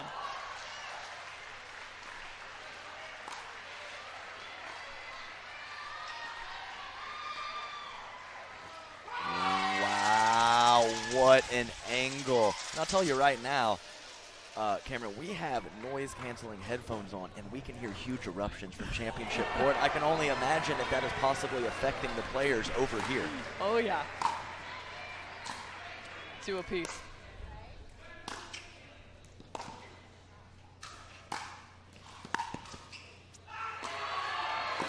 Stratman was on her wheels, not able to get there. That was just the first point in this rotation. Yeah, once I saw that ball float up, I thought she had no shot, but she almost got there. Make it 4-2, Chimeras on top. Just missed right there, an inch long on the baseline.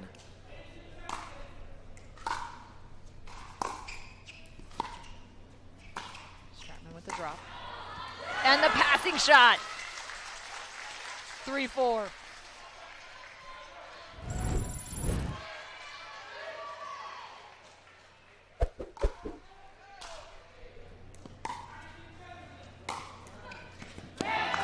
Tough ball from Coop as it tags the very last centimeter of the line. You're right. I think she had 2 returns in that sequence, right, with a return right off the line.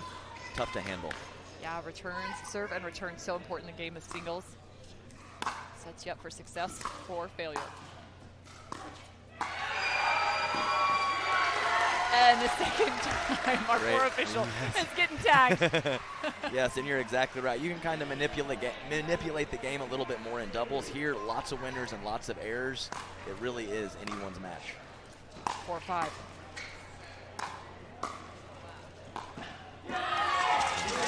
Good try by Millie.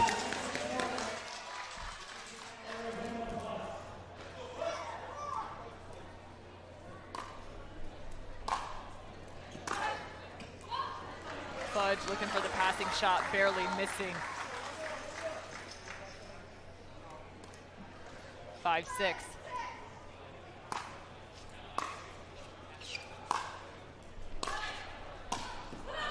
Oh, and Rain had the forehand close for the winner, but just misses wide, 5-7. Megan Fudge winning 3 of the 4. Here's the matchup you were looking for, Cameron.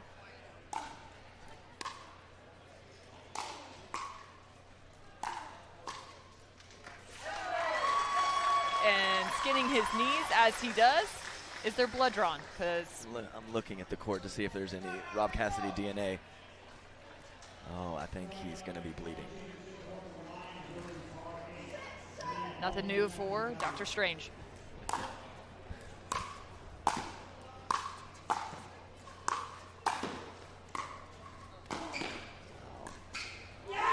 Ed and Lika. Wow, showing off the power and the touch there. Rob had great coverage at the kitchen, but it was just too much firepower from Eden.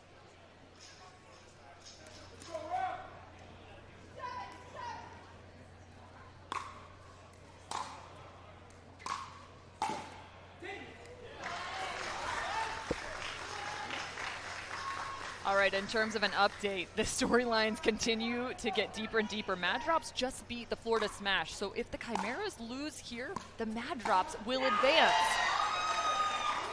Drama unfolding. This is what it's all about. 5 minutes for glory. Who's going to take it? 9-7. The Bus now with the advantage. It's been Chimeras all the way. And an additional 10-7. Again, so if the Bus wins, that means the Mad Drops will be moving on.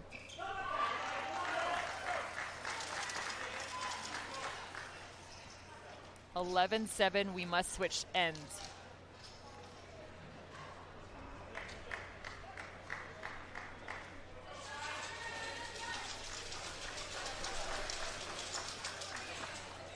Slow walk to the other side. That's right, and it is certainly never over in the singles format. I believe yesterday, Team Clean up 11-2 in a Dream Breaker and ended up losing that. So 4 points is nothing compared to a lead like that. Let's see what happens. Here we go.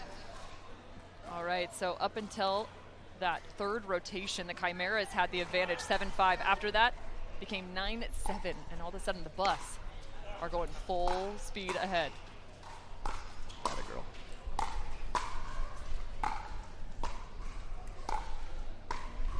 De La Rosa paying attention to those net balls, and Kyle Yates extending the lead, 12-7.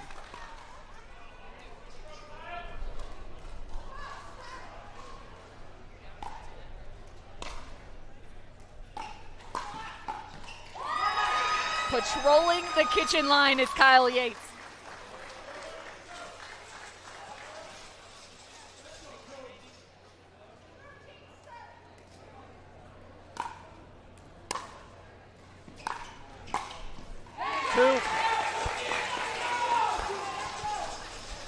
Great looking two-hander there, very nice by Andrea. 8-13, let's see if Andrea Koop can get the Chimeras back in this. And that's gonna help. A little luck on her side. Yeah, that was a little luck, but a great yes, shot regardless. For sure, there was a lot of room there. Yes, definitely true, Cameron. 9-13.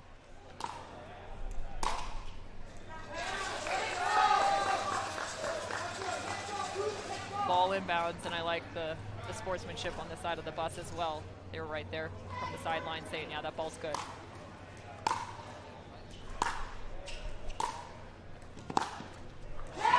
Four straight for the national champion tennis player Andrea Koop. I mean, it was an amazing approach shot by Lauren Stratman there. It was just too good from Koop.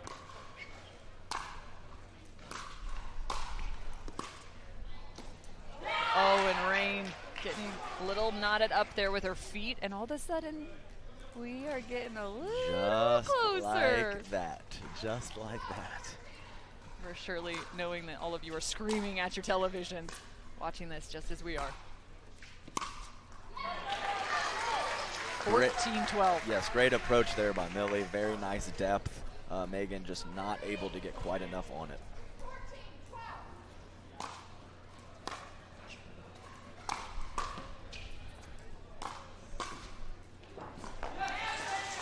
Double bounce, but nonetheless, yes. Megan Fudge cleaning up. Yes, Millie got in a tough spot. I think she could have taken that second ball out of the air, and she let it bounce, and I think that cost her that point.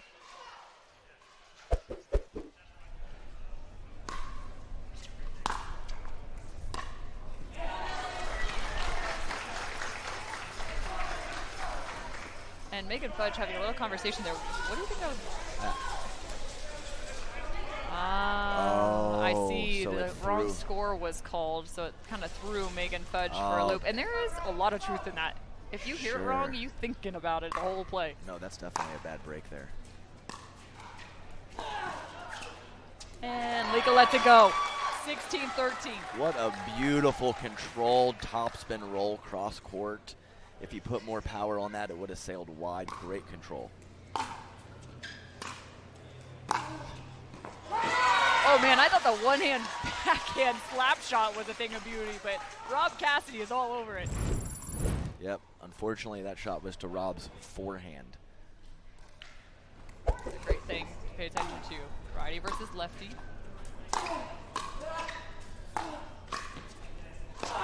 Cassidy goes with the full dive. Oh yes, oh, now he has 2 blood spots.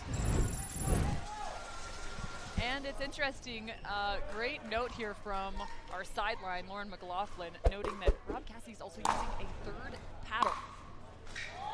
A different one as Lika extends the lead, 18-14.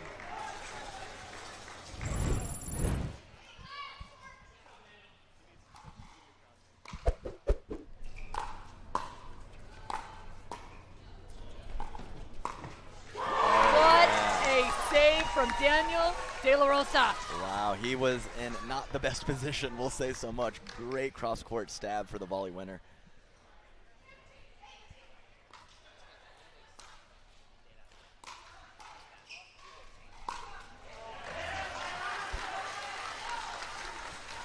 Kyle Yates helped the bus get back in it as they were trailing early in this Dream Breaker. Right now he has a chance to close it.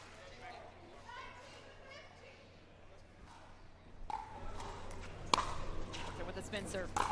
And a great shot from Daniel.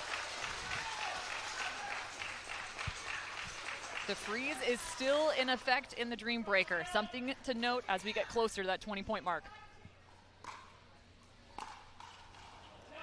And a long return. Kyle looking at his paddle going, what in the world? 19-17. Oh, we're back to Coop and Stratman.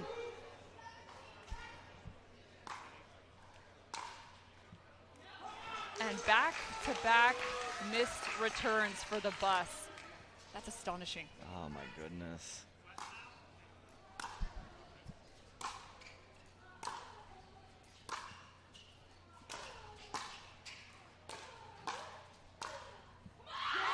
Andrea Coop going to the forehand of Lauren Stratman, and we are back to a tied ball game, 19-all. The tension is palpable, it is real.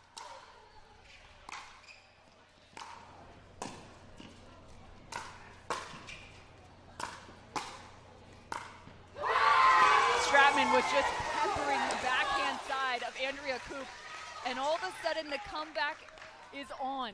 The Chimeras with a shot to make it to the next round. They have the serve. The captain with a shot.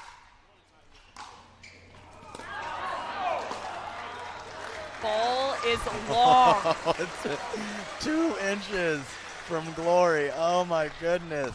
2 inches from glory. Love it. Hey, but also important to note now, both teams have hit the freeze as they are both at 20 apiece. So both are now at side out scoring. And I believe that this matchup on court right now is pretty even.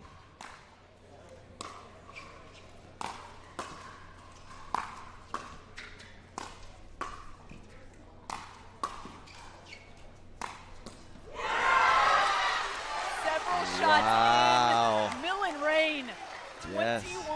21-20 gets the advantage.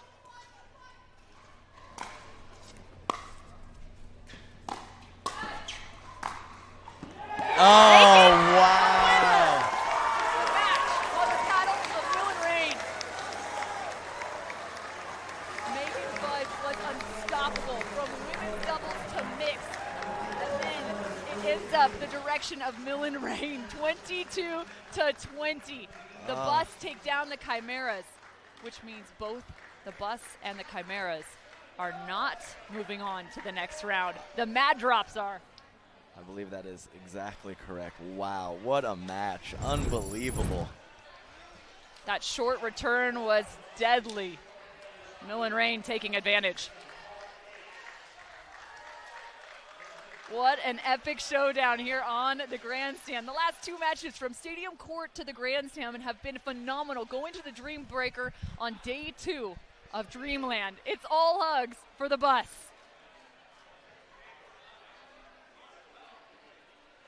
All right, down to the third member of our crew, Lauren McLaughlin. I have a feeling there's some happy faces down there, Lauren. I mean, it's insane. I feel like someone just won the Super Bowl. It's out of control. It's over here. It's over here. Cal, show your good side. Millie, I mean, that was a team. Stand over. So you're a window. All right. I mean, it came down to you. How much pressure did you feel? I feel like I'm shaking. Are you shaking? Like the adrenaline is through the roof. How did it feel knowing the winning point was going to happen with you? Honestly, I choke way too often, so I couldn't think about that. I just had to go 1 point at a time and have my team behind me. I mean, how much, what are your thoughts? That was just a good moral victory for us. You know, it's a tough day yesterday.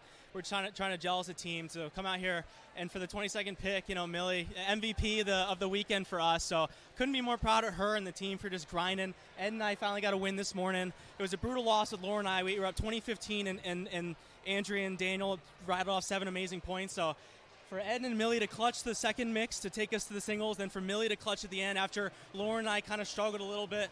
I'm so proud of these guys, so I'm really pumped for Newport. Absolutely. I mean, he said moral victory here. Unfortunately, you guys are not moving on, but a big, big win. It had effects, you know, where you place, how much money you guys make at this. You guys are looking forward, of course, to Newport for your second event. What do you think you're going to talk about going into that you're going to learn kind of from this event this weekend? Well, I just have to add really fast, even though we're not going on, boyfriend over there is moving on because of this win. Andiamo! Yes, if we had not won this, they would not have gone through. So it was really clutch, and I'm stoked for our team to get, like Kyle said, the moral victory. And I think we're just going to keep getting better as a team, you know, and it's going to be way different conditions in Newport. Not as hot. This ball won't be so marshmallowy, so we'll see what happens, and maybe a different pool. So I'm excited. All right, what are you taking away from your first MLP experience? Everything was outstanding. What a great experience. I'm honored, you know, to play in such a great team with these guys. Thanks, guys, for being, you know, positive, and you helped us a lot. Honored. Thanks so much for everything. It was fantastic. I mean, what an unbelievable ending. So much excitement, so much on the line. Congratulations to the bus. Came out on top in that match. Back to you, Cameron. You know, I think that means that Julian owes Lauren Stratman a few extra dinners this week as the Mad Drops will be moving on. Take a look at how this match shaped up. It was a thing of beauty, probably one of my favorites on the weekend to this point. The bus winning 3-2. We will see them in Newport, as will we see the Chimeras and the other 10 teams in action. So let's take a look now at the pool standings for Pool B. So Mad Drops up at the top, Florida Smash, we already saw their record, so 2-1. They will also be moving on, and there's a look at the bus and Chimeras, both 1-2 on the weekend here at Dreamland. We have another match here on Grandstand coming up in just a few short minutes. That's going to be at 2 o'clock, about 7 minutes from now. We'll see you then.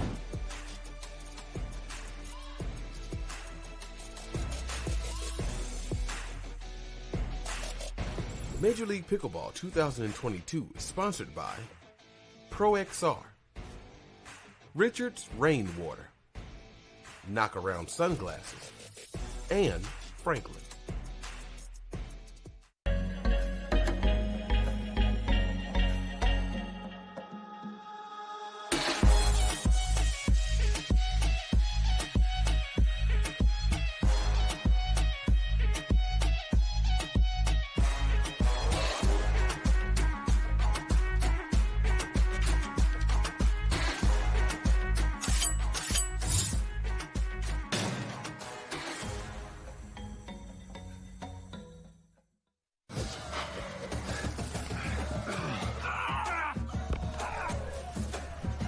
Working out doesn't have to be this complicated. That's why I make walking my workout with Skechers' new Workout Walker. They're loaded with performance and comfort technology, including a carbon-infused plate to add more spring to your step. They're ready for your ultimate walking workout. Just put them on and walk. You guys tired already? I'm still walking. Try Skechers' new Workout Walker. It'd be a lot easier if you just rolled it.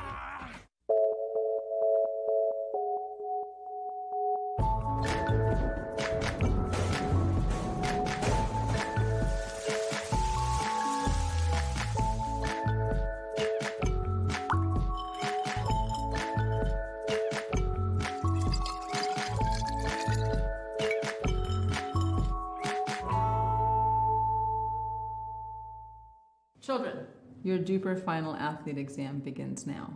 You, how much does it cost to have a rating? It's free. Dekel, how many different types of ratings are there? 2. One for singles, one for doubles. Cameron, who can have a rating? Anyone. And world peace. Duper, bringing world peace to pickleball ratings. Download the app and claim your free rating today. Congratulations. You are all smarter than you look. Are we ready to get this started? We're gonna take on the world. Welcome to Pickleball Night in America Live. We're coming to you from Dripping Springs, Texas. We have received 2 backhand winners back-to-back.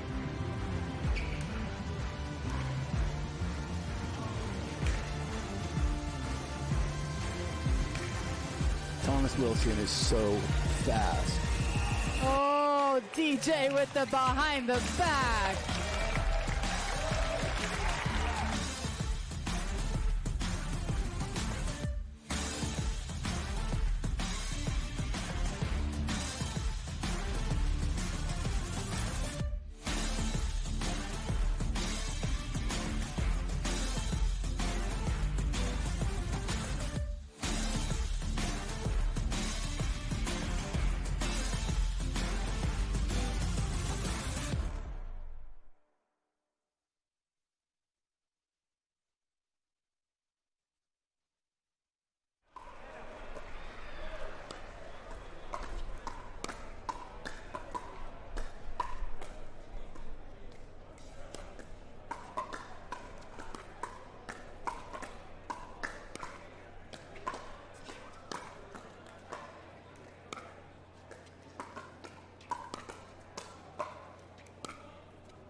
And welcome back to Dreamland. It has been an epic start to day number 2 on the MLP in Dripping Springs, Texas. It's the Fives versus the Rangers. That's our next match up here on the Grandstand.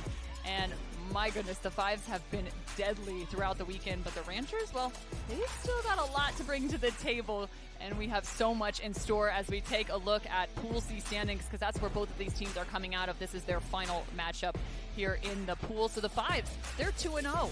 They're already moving on to the next round in the elimination round. As well, the Ranchers 0-2, but hey, we already saw a couple things tossed up in our last matchup here on Grandstand, so we might as well see if we can mix things up again. Hi everyone, and welcome inside the Grandstand. Cameron Irwin alongside Pickleball Pro Adam Stone, and we also have Lauren McLaughlin as the third member of our team. And now, when you look at these rosters, what are you thinking in terms of this matchup? I'm excited to see the Ranchers. We didn't get to see them yesterday. Anna Bright especially, kind of an up-and-coming possible star, really taking the sport by storm her first handful of months playing, so I'm excited to see how she responds to this moment. All right, well, we'll look for her and her response, but let's take a look first at the Fives and what the roster shapes up. And yeah, they've got the GOAT, Simone Jardim, and then they put Pablo Tellez. He was a nice addition into this Fives roster. Eric Ling as well. And Lina Padigamente. There you go. I got to say it quickly. That's the key. That's the key. That's the key. Rob Nunnery working with this team as Pablo was his replacement. He's out with an injury, but doing a nice job. As here's a look at the Ranchers. You mentioned Anna Bright. Walk us through the rest of the lineup. Oh, for sure. We got DJ Young, a resident pro here at Dreamland. Very talented, sometimes a hair inconsistent. Let's see if he can lock that together. Austin Gridley out of Utah, and Maggie Brasha, Mary's sister, from California. So haven't seen her play a lot. Excited to see how that goes, and we'll see how this team meshes together. I'm excited to get a look at them. Also important note, check out those Duper ratings just below. That's a great indication of where these athletes stand. I think I'm going to send it down to the third member of our crew, Lauren McLaughlin. Thank you so much. And first, since this is our last match of the day as a crew, I just want you guys to know you're absolutely killing it, and it's been a pleasure working with you both. All right, we're here with Jim Ryan. We're going to do the coin toss here as we get our captains. So Anna Bright coming on over. It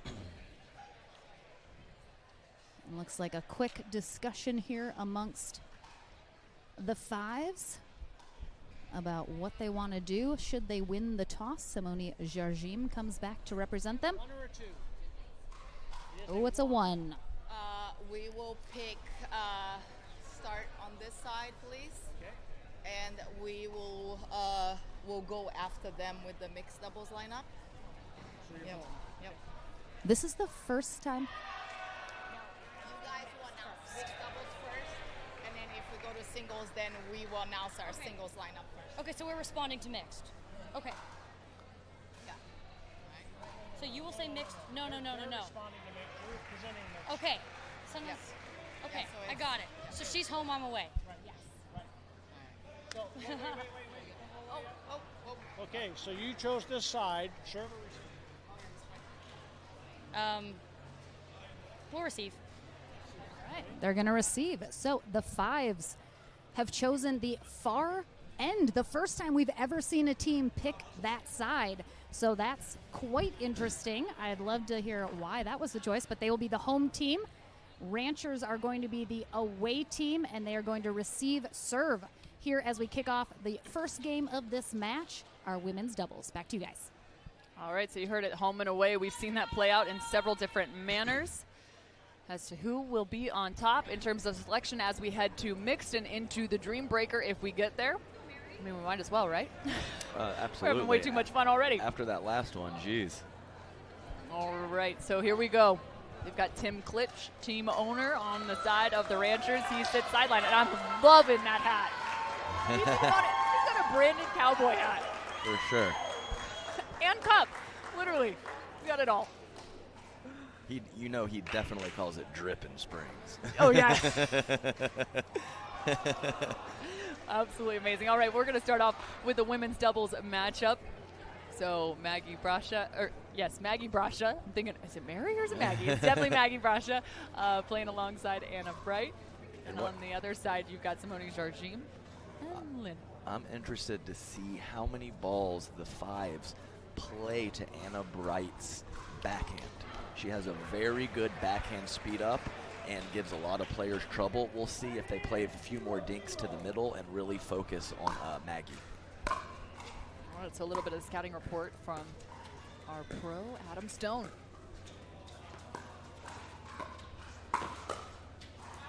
Looking to redirect there is Anna Bright. For little sure. Self-preservation. Yeah, I mean, Simone all the way back plays a defensive shot and comes crashing in from the defense to offense. Well done.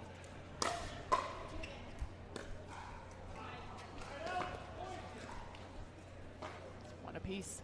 We played to 21 points. It is rally scoring. If you're joining us for the first time, you must win by 2.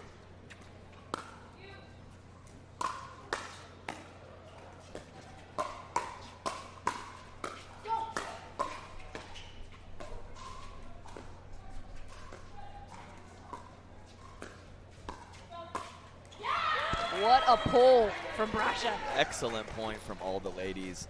And just to let all the viewers know, this will be our last match on this court, and everything will be moving to the championship court moving forward.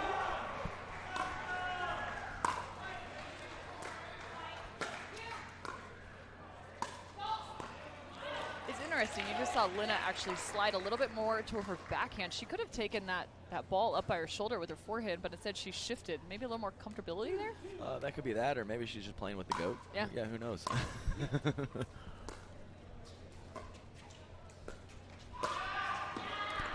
Yeah, little indecision there. Probably should have cut that ball off with a volley dink once she moved back. Tough to keep that ball down, and great finish from Maggie.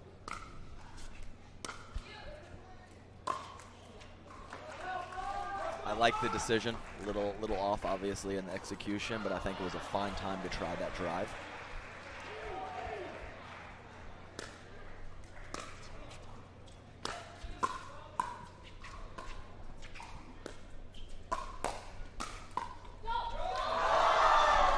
Nice pickup by Brasha.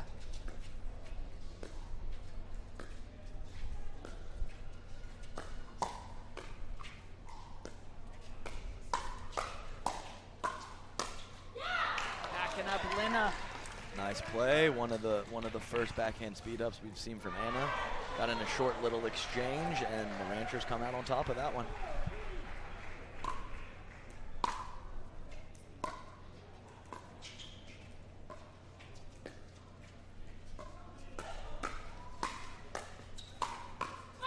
Lina looking for the Ernie, sets them up with a ton of pressure on their side. For sure.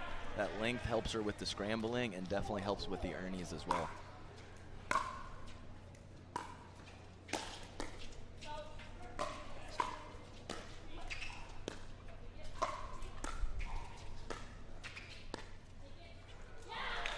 So Simone going with that third shot lob there, one of the first to continue to try it. Her brother is actually a professional paddle player, and that's a very important combination in paddle, the lob and then the drive. See if she uses that again. Yeah, they've definitely weaponized the lob in the last year. For sure. Reasonable hand-eye coordination in that family, I would imagine.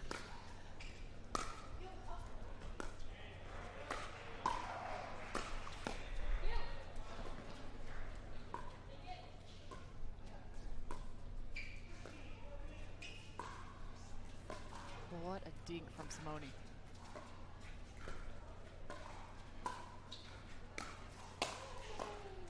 And again. There it is. And Simone has a really nice technique on her forehand dinks where she really opens up her paddle and leads with her palm, and that allows her lob to be very disguised. Another great technical point by you. Simone asking, is it out? Great sense of humor on Simone.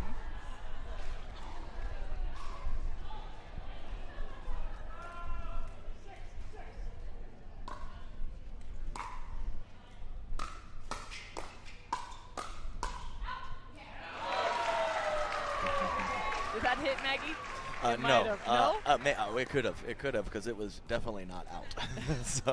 so maybe something affected the ball flight there. It's very possible.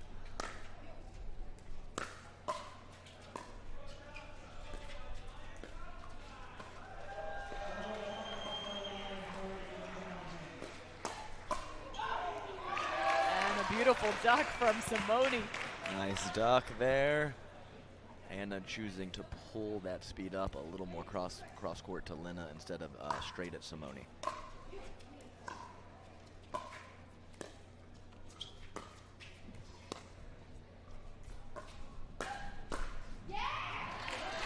Maybe a little late there with that two-hand backhand. Saw the angle go wide. Yeah, that's exactly what it was. And Lena's attack was solid, but not super powerful, so I think Maggie could have had a little bit of a shorter swing there. Lena from Lithuania. Went to the University of Texas. Beautiful play from Simone.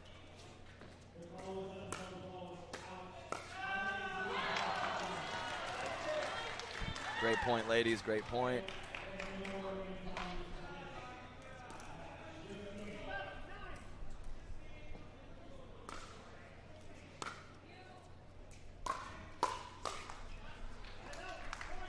Nice, just a hair handcuffed by Anna there. Good shot by Simone. Couldn't quite get those arms extended as she showed right there.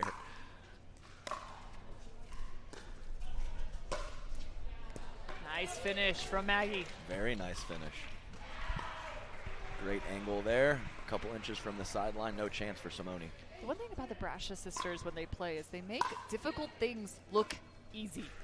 For sure. Looking for the ATP. Yeah, the angle was definitely there. A little bit of topspin on Maggie's dink. I think that extended the ball a little further out wide than Simone was hoping.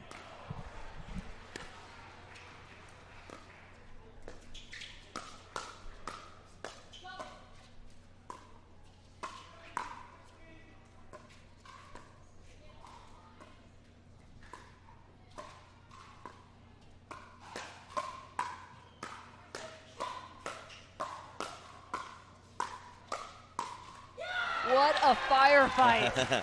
Yes, and that is how that's how it's supposed to look with the team a little bit off of the kitchen line losing that firefight. It doesn't always happen that way, but court positioning definitely favored the Ranchers in that point. Beautiful close from Lena as we find ourselves at the end change with a 1-point game. And it's so fun. You look at the ages of these two teams. 22 for Anna Bright, 19 for Maggie Brasha. On the other side, 43, Simone Jargim, and Lena, 28. There you go. And Lena is really, really coming into her own. A little bit less experienced. I was thinking maybe she wouldn't respond brightly to this. Okay. Yeah, so a little bit of veteranness and then youth in terms of this matchup between Anna Bright and Maggie Brasha. It's pretty incredible to see the new wave of pickleball coming in. For sure, for sure. And that wave is going to keep coming too. A lot of talent out there. Simone also with an incredible tennis background, was a tennis coach in college as well, Michigan.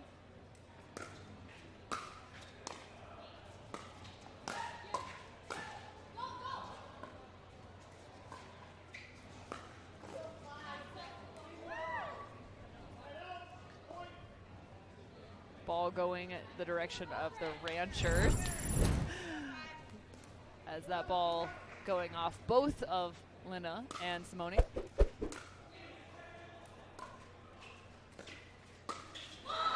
Excellent. What a come through, Anna Bright. Beautiful topspin drop from Maggie Brasha. It was great recognition from Anna. She started her coming across the court very early because she knew it was going to be a good one.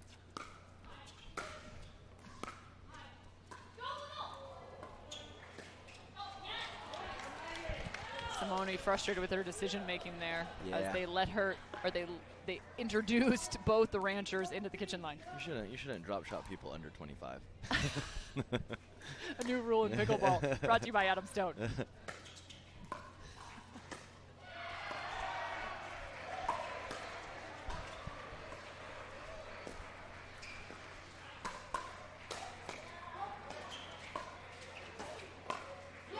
Great play from Maggie, but Lena is relentless. Yeah, a couple crazy digs there. Just couldn't quite get back to the kitchen line. Got stuck there in the back of the court.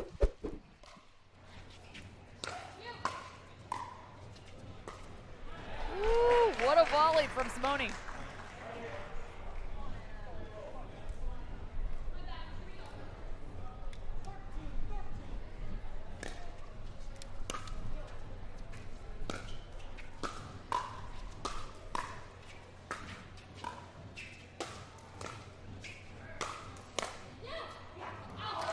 just You or out, whatever. Really interesting. Simone and Lena are really taking some cuts from the back of the court at a pretty high clip. Not scared to bring the pace.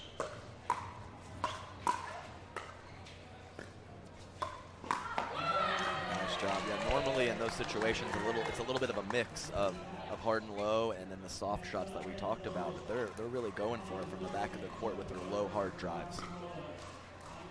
15-13.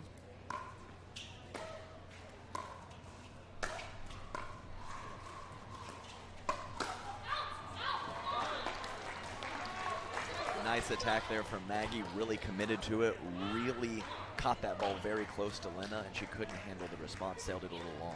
So a bit of a run now for the Ranchers. Bright and Brasha doing a solid job. If you were playing against these guys, how might you think that you would attack them? Attack which team? The Ranchers, Bright and Brasha. Bright and Brasha. So I would look at similar, Anna being a little bit more of a dominant female, I would look to stick most balls to Maggie and then pick my spots when to go behind Anna with the soft stuff. But like I said, she's scary because she's still got that shot. And she has a nice backhand, so you really, it's a delicate balance for sure. So a delicate balance without a doubt. As the Fives make their way back out. If anyone knows how to make adjustments, it's going to be Simone. That's for sure. Lauren is courtside. Rob Nunnery, your team's struggling a little right now. What did you tell them during that timeout? Yeah, we're getting into a pattern where it's basically just Lena going with Maggie, and this is one of the first balls we're seeing go to Anna. So we're just trying to mix it in a little bit more because we're being a little too predictable with what we're doing. And Maggie's playing unbelievable, so you got to give hats off to her. We just need to mix it up a little bit better. Stuck in the back. All right, Rob Nunnery coaching on the sideline. All right, well, you already saw the adjustment in the pattern, and it paid off. Point to the Fives. And another, as Maggie called it, but a little bit of a miscommunication. Back-to-back points for the Fives. Again, the adjustment working. Yeah, that was an interesting one, yes. Good insight there from Robbie Nunn.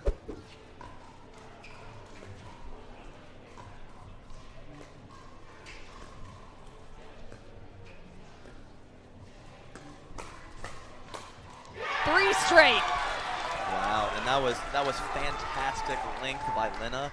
Anna was trying to attack Simone, and Lena said, nope, nope, nope. I'm going to get my big paw in there and make you pay. All right, it's just so fun to think about the development of coaching in this sport, too. Have someone on your sideline.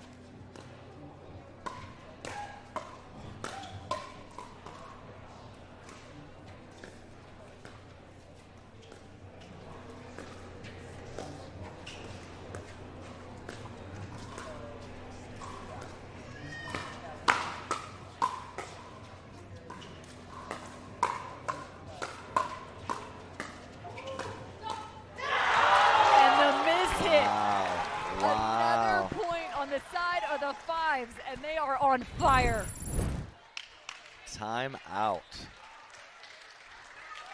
A little adjustment and boom. What was it, 4 in a row they rattled off right there? Fantastic. 4 points in a row for the Fives. And all it took was switching that pattern. That's exactly right. And some execution, right? And of course, and some execution. But just another cool thing about this sport, tennis, you got to play a lot of high percentages, hard to pick too hard. Pickleball, you can pick these patterns. Pick your patterns for sure. Well, we have a pattern. It's us, and we go to Lauren McLaughlin. Here we go. I won't sit on you, Austin. It's okay.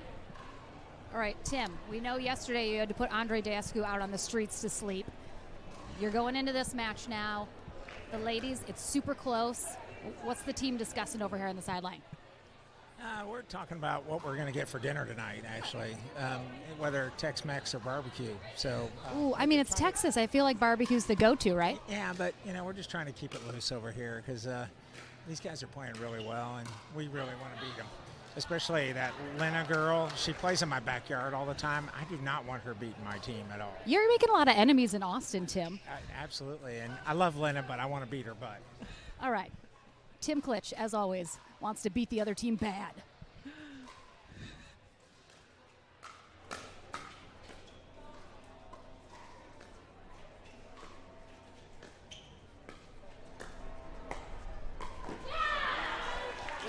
Definitely got a little stuck in her posture. Exactly right.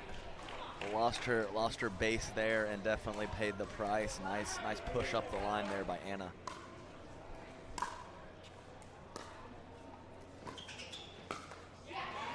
Yeah, that was definitely a little ambitious, and certainly she is good at those, but in that spot right there, I think I would have made a different choice. 18-all.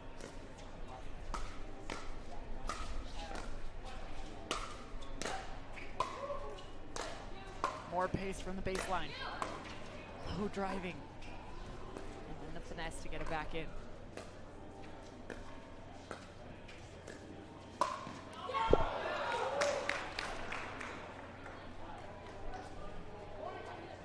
I thought it was out. She hit it very hard, but so I didn't have a great look, but I think it was wide. No, it was wide. I was more curious if it maybe grazed her. Ah, gotcha. But nope, ball out of bounds.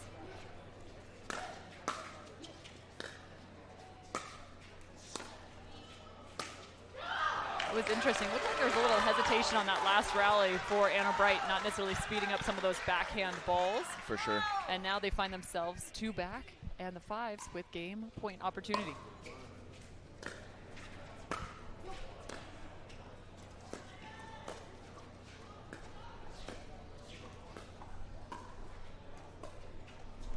There it is, the comeback.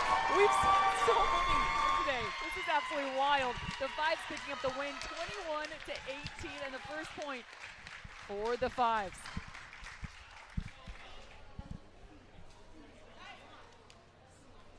It was a big-time adjustment in the middle of that game that got them back in with a 4-point run. So the 5s with the first point on the board. Men's doubles up next. Major League Pickleball 2022 is sponsored by Duper, Skechers, Aura Organic, and Franklin.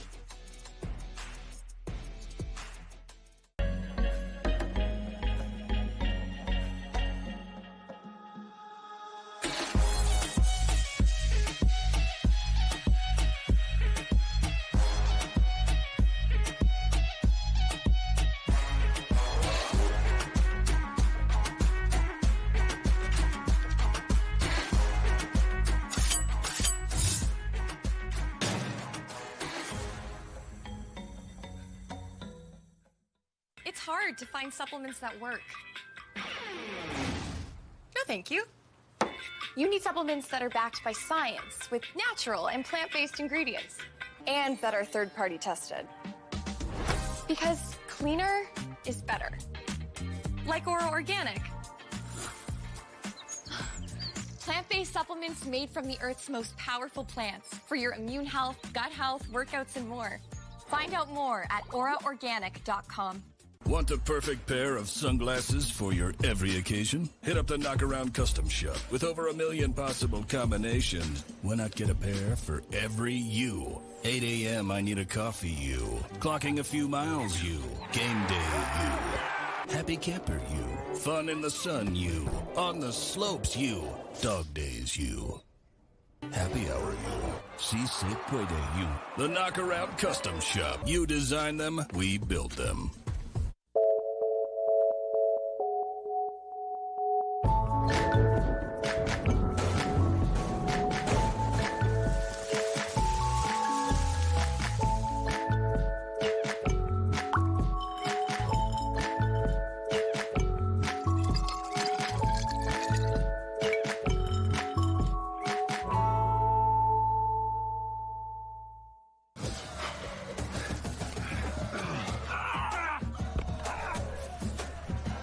Working out doesn't have to be this complicated.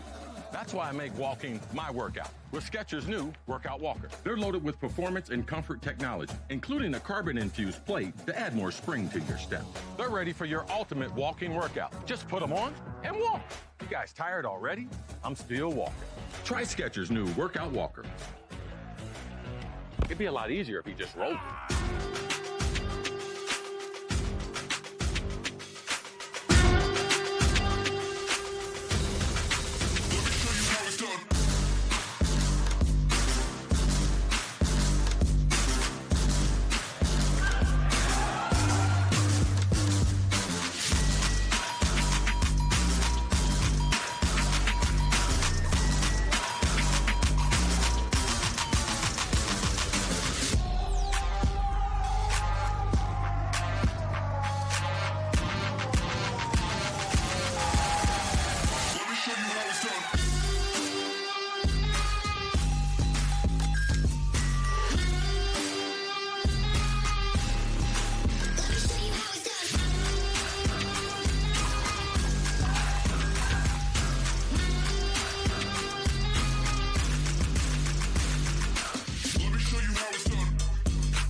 so much celebration in day 1 of the MLP Dreamland, and I love the closing shot there. That was Eric Lang with a massive fist pump, and guess what?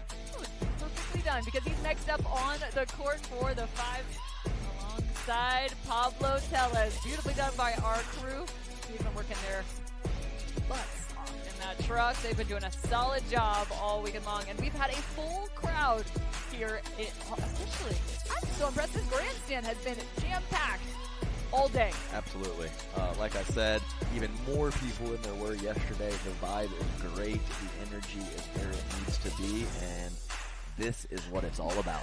Speaking of energy, I wish we had a shot of Simone Zardim right now. She's dancing. She's dancing. She's loose. She's ready to roll.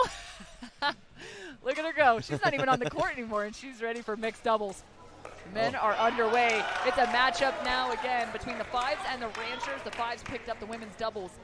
So now it's Austin Gridley on the court and DJ Young for the Ranchers. Versus Tellez and Lang. There's that unique shot of DJ Young. Some people call it a cobra, some people call it a scorpion, but DJ is very, very good at it.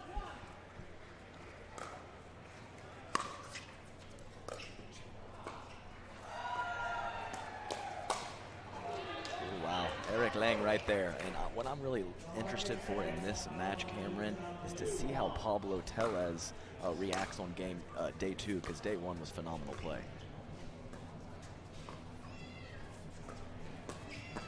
Like we mentioned before, he is the fill-in for Rob Nunnery, who is out with an injury, and he has been quite a pleasant surprise. I don't even know if you can call him a surprise because he's continued to grow in his game. For sure. Nice addition to this Fives team.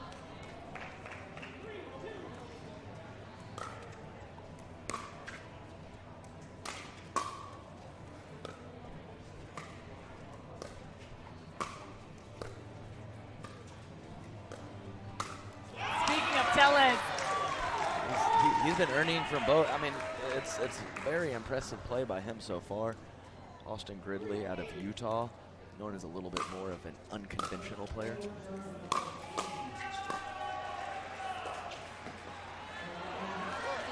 take a look at the way Gridley is holding his paddle, it's not so much that he's got his hand choking up as far as maybe, say, a Rob Cassidy or a Callum Dawson, but he's still got a pretty high hold on that paddle. Absolutely. Definitely a little bit of an indicator of a possible non-tennis background with how you hold the paddle, and he definitely showing that here.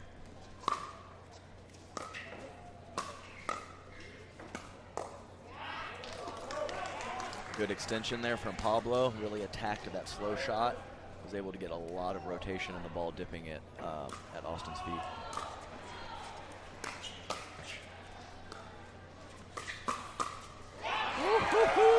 Some quick hands from Eric Lang. For sure. Eric he's a big slider. He really likes to step over and use his long arms to cover most of his side with his forehand.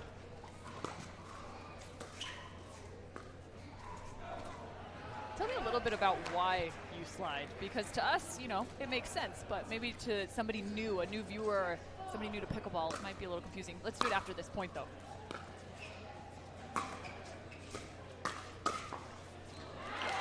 Yes, so the reason is if you hold neutral, you have to cover all the spots. You're kind of at their mercy. If you slide over, it doesn't really matter where they hit it, body or space, you're going to be able to hit that specific shot.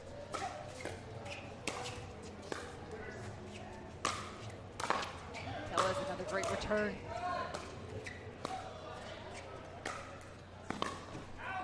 Oh, there you go. Trying to get to it before it got to the gate. That's right. Sometimes placement over power. Those angles put them in the fence right there. Less room on that side of the court, something to note too. Quit time out there from the Fives. I would say Austin Gridley, really known for his backhand punch. He has a really nice coverage of his body, and the spot to attack him is definitely into space, not at his body. Yeah, no, great point you make. It's interesting too with that grip hold. A little bit, sometimes they look for his forehand. Interesting. No, absolutely correct with that grip, and definitely something if you notice in your home games, maybe a spot that you can target in some of your rec games back home. Also, with that choked up grip, sometimes a little susceptible to the lob. We'll see if that is possibly a strategy that works in. I don't think Eric and Pablo are big lobbers, so we'll see if they take some shots at that.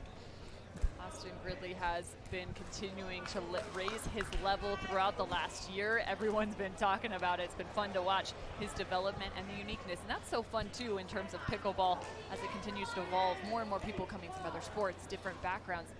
And it's not just tennis players. There are people coming over that have the ability to compete at the highest level, maybe without some of that tennis background. Gotta love it. You're exactly right. Varieties of backgrounds, one of the reasons that the sport's so great.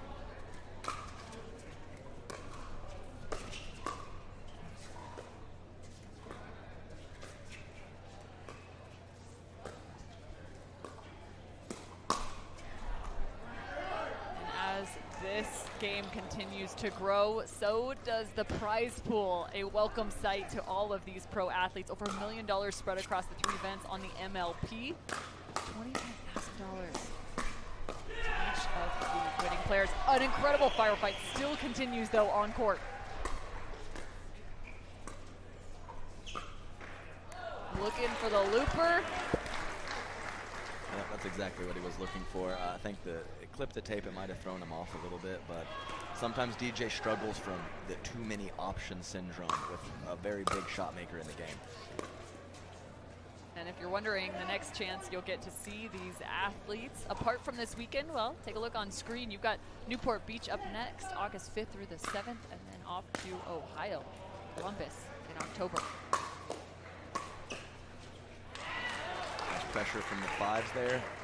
Ranchers defended a few, but couldn't get that last one.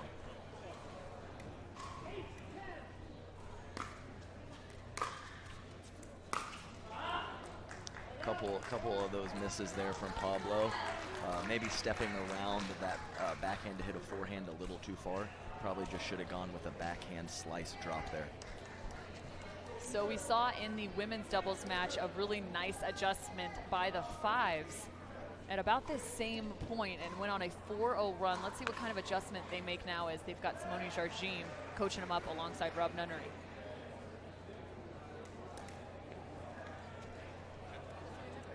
Like with this format, if you give too many on first airs, all of a sudden you get in a hole. We don't want that hole. Okay, let's go. Here you go. Bye, Scott. All right, Simone, what were you just telling them? Pretty much that I guess they're not listening, but when Pablo is driving to make them volley, we want to see what they can do with the volley. At this point, we're just giving a couple of them first airs, so every point counts in this format. So, all right, Coach Simone, let's go. Nice job by Lauren sticking the mic in there, getting some of that feed for us. Back to Simone's point here after this ball.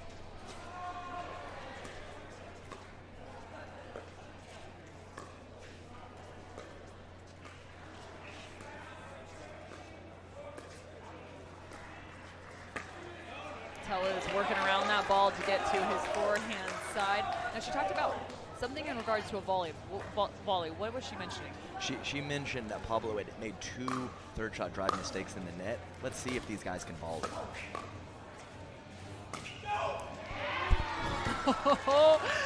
Tell is nearly losing his balance. Right. Took about 4 steps to regain it, dodging that ball. Yeah, just kind of the make them play strategy. If you miss your drive, it gives them no chance to make a mistake, and that's what Simone was getting at there. Talking about unforced errors as well, so critical in this rally scoring. Right, so maybe you go for a little bit less of a big drive and give itself a little more margin for error so you can for sure make it.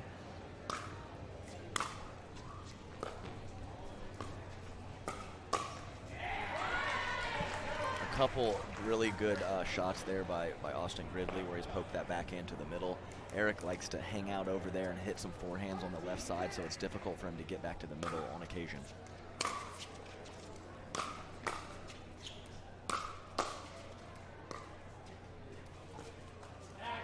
Stepping back to play that as a roll.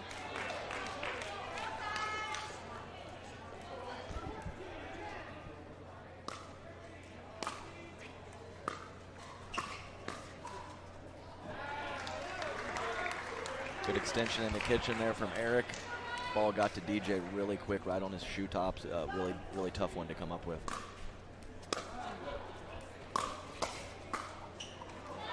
Oh, and a bad break for the Fives. Yeah, I think it was, if they drew it up, that's about what they would have wanted. Pablo couldn't quite convert the forehand on the second ball.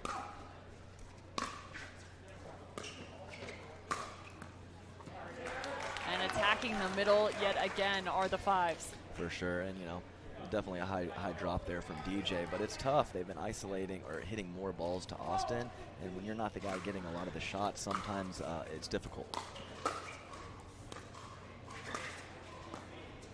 Trying to find ways to get involved from that right side. For sure, great top spin there. I mentioned that earlier. That spin is really tough when you're trying to pick that ball up right off the court on a short hop.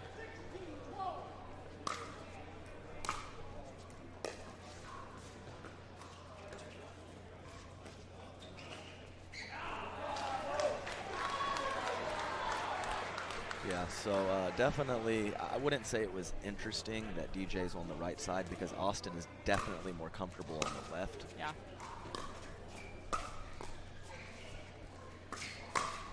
But at what point do you make the switch if somebody's getting targeted? For sure, because DJ loves the left as well. He has a lot of options with his forehand, so he can be a threat on the right, but his court coverage and some of his power is really good on the left side. And I will also note yesterday when I was watching the Ranchers play, Austin Gridley did a really nice job when playing on the right side, reaching in with a backhand to cover some of that middle as well. It'll be interesting to see when they make the move, if they do. Tellers is there.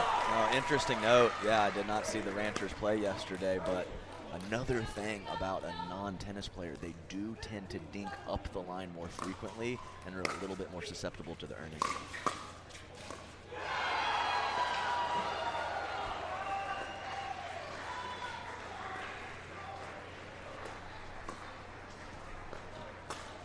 There's another back-to-back for Tellez. For sure. That one was a little bit more difficult. The one before, he could have gone to a few different spots. He was in Austin was in a tough spot on that last one. Good read by Pablo. Reaching with the forehand. Yes. Trying to stop the bleeding are the Ranchers. Still with the advantage.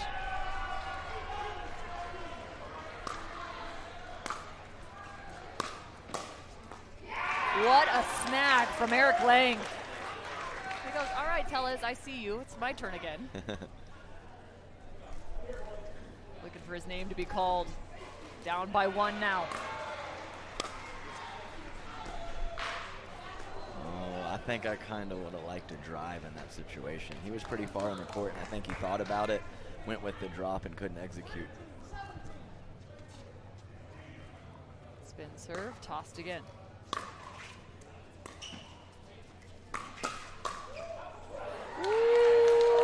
Yeah, that was sailing there. Eric is definitely very good off the bounce of kind of going for the body of the player and then finishing on the next one of his favorite attack combinations.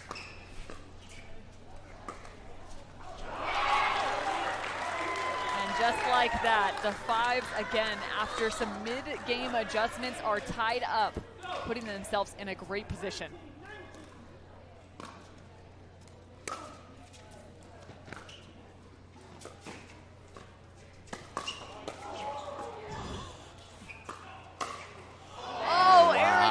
Almost had the play of the day.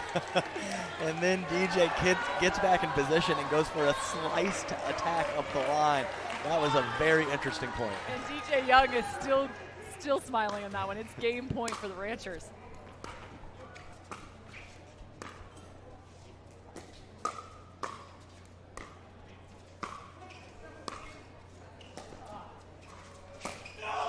Ooh, going full send. He went for it there. I'm not sure there was really any attempt to put that ball in the court. Yes. Lauren McLaughlin saying that was an attempt to put it through Eric, and she is not wrong there. Just a little side table talk happening here on the Grandstand. 20 all.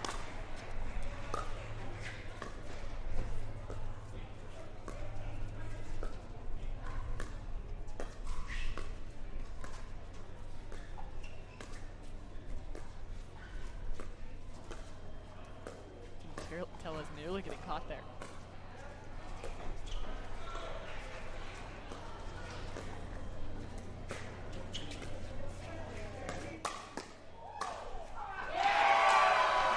Nice play by Lang. Lang stepping up here. We saw cross-court battles in terms of dinking both directions in that rally. Both teams now at the freeze, so side-out scoring is in play on both sides.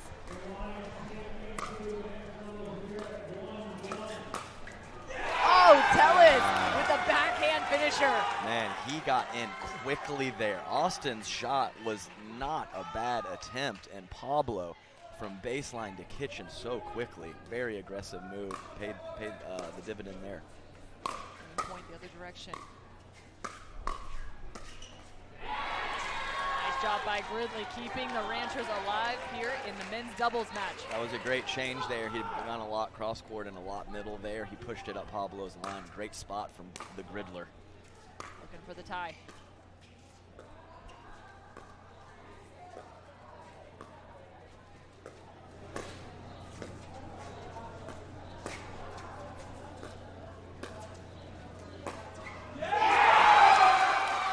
Another great side out.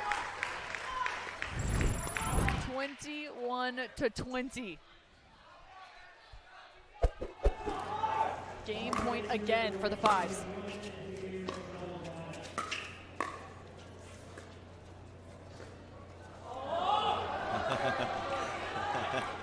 I think he should have just pulled the trigger like he did last time. He thought about it. Tell us again with that left hand, the southpaw looking to work around that on his forehand side. And a miss serve. Miss serve. Simone giving some tips to Pablo in Spanish over here. A little team chemistry.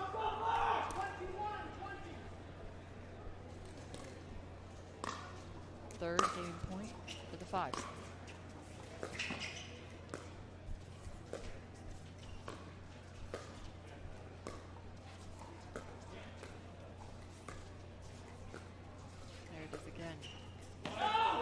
Brushing that ball and earning the victory. 22-20. Wow. And again, the Fives with beautiful in-game adjustments pick up the second game.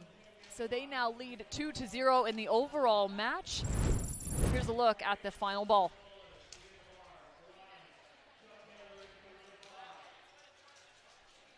That ball definitely wide off the forehand dink of Austin Gridley. So 2-0, the Fives with the advantage. They need just one more game to close out the match victory, but we've got two mixed games to go. We've got Lauren McLaughlin courtside. All right, a big win for you guys right there. You had to come back, get it done. What was Simone yelling at you in Spanish those last couple rallies? Oh, she was telling me to take the middle, take the thirds. Yeah. Looked like you struggled a little bit with some of your drops. Were you feeling a little insecure about those? Did you feel like the drives were working better, or you needed to kind of stick with that? Honestly, it was more the wing. I didn't know if I should slow it down or go a little more. It was kind of swirling, so that got me a little bit nervous, I guess. Eric. Yeah. I mean, first of all, how does someone who's like 6'4" and this gigantic have such baby soft touch? You know, it's this guy's birthday today. He's Happy birthday! What? Come on! 21. Feliz Campeaños! No, honestly, I'm just trying to be consistent, set him up. He's such an active body, big body. He's scary. We play mixed doubles practice, and he beats us up. So I just try to set him up for what he does best and try to stay consistent the rest of the time. You're in the Pacific Northwest. We don't get to see you at a ton of tournaments. You don't really pull like a full slate of tournaments like some of the other pros. Coming into MLP, did you feel like you had enough reps? Did you feel confident coming into this? Honestly, I never feel that confident. I just use my length, and I am missing my good friend and practice partner, Wes Gabrielson. Wish he were here with us, but I'm able to get it done, and hopefully for a few more years. All right, well, congratulations, guys. You're up 2-0. Happy birthday. All right, we're going to get the declaration here for our mixed doubles action. So the Fives are going to be choosing first. Oh, and they've already done it. Jim. I'm sorry. Jim. I was ahead of you, wasn't I? How dare you? It's okay. We're good friends. I'll forgive him. All right. So it looks like we are going to have Simone Jarjim and Eric Lang going up against Anna Bright and DJ Young. That is going to be our first matchup, which means Maggie Brasha and Austin Gridley will have second go at mixed doubles, while Pablo Tellez and Lina Padigamete have second rights. So, back to you guys in the booth for the mixed doubles action. So Cameron, I'm actually a little bit surprised by this choice from the Ranchers. So they're in a 2-0 deficit, and I believe that DJ and Anna are their best two mixed players. So I actually thought that they would break them up to give them a better chance to win both matches, because if they win one, it's not helping them.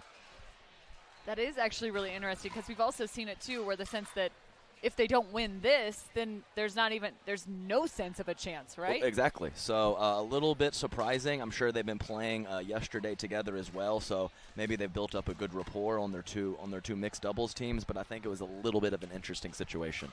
All right, so let's take a look at the matchups. You already mentioned Bright and Young playing together for the Ranchers. Jarjim and Lang will be facing off against them.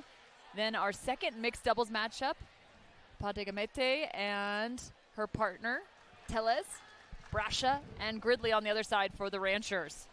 So right now, the Ranchers are facing an 0-2 deficit in terms of the overall match score. So the Fives need just one victory here in these two mixed doubles games to pick up the ultimate match victory. Here's a look at DJ Young. Looks like he'll be playing the left side, as well Eric Lang. Both of the ladies on the right. Yes, that's how I would imagine it going. The warmth here in Dripping Springs has continued to increase throughout the day. Do you like playing in the heat? Oh, absolutely not. I was going to say, I'm not a fan. I'm a sweater. I'm a cramper. I hate that humidity. It really bothers me. So I'd prefer the West Coast with that dry heat a little bit more, but But I bring that up because a lot of athletes, there are some that absolutely thrive and flourish in it. I think of Simone Jarjim. For sure. Loosens the joints a little bit too, keeps you rolling, keeps you moving. I'm from the Pacific Northwest. I'm like anything above 80. Feeling it. Mixed doubles underway. For those training out in Florida, this is nothing new. Yes, I would look for DJ to probably take a little bit more court than Eric. He a little bit younger, tall guy, and moves really well at the kitchen line.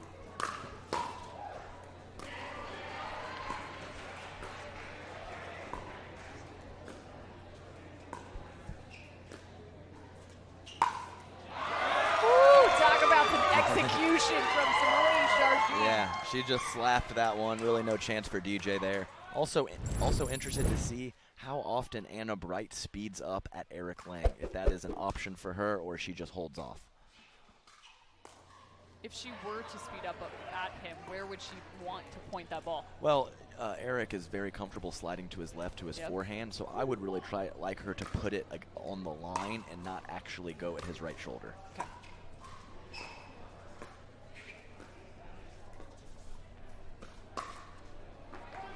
Speaking of the other shoulder, DJ Young finding the left. Yes, good solid attack there. Eric was fairly on it, maybe a little bit fortunate and a little bit of a good shot as well. Nice drive by DJ.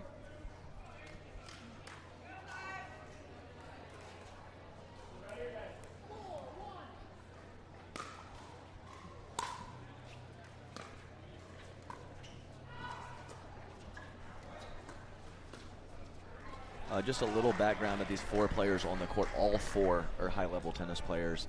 DJ playing one of the top-ranked Spanish players when he was living in Spain from 8 to 12 years old, and then moved to Southern California and had a high ranking there as well.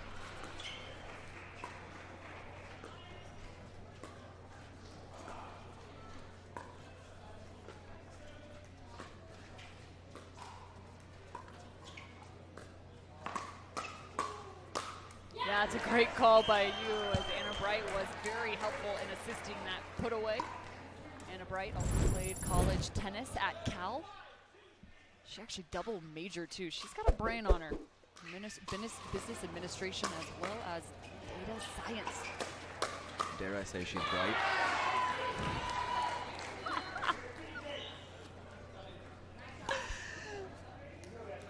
All right, you get one on the pun counter, Adam.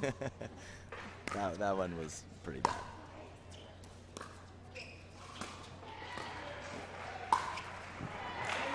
Closer to a dad joke, the better. Great angle there for Simone. Placement over power.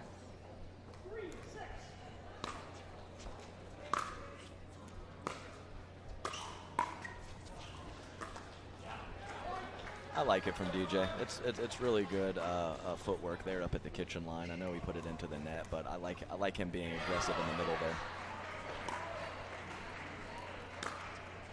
Rainbow serve.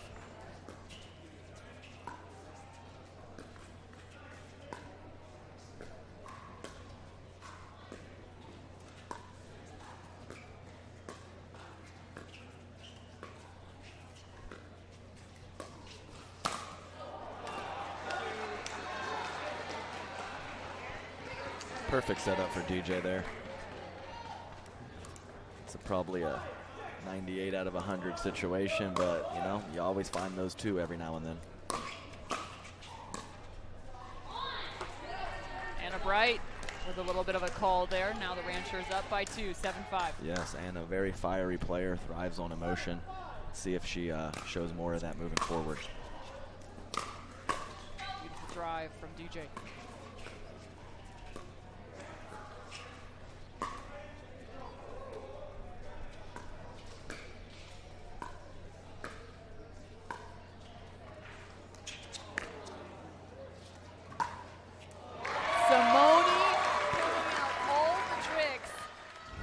About the hand placement. She goes back-to-back cross-court dinks, pairs it with the lob, and then the backside finish.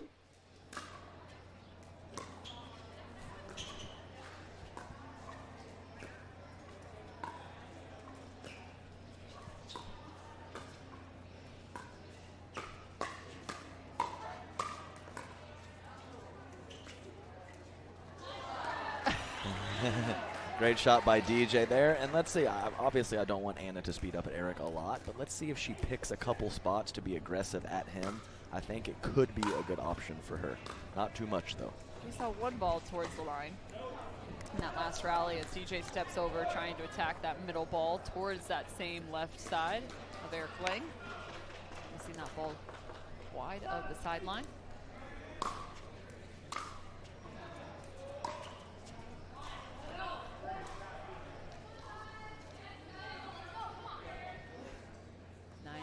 Nearly to the midway point here as we play to 21 points.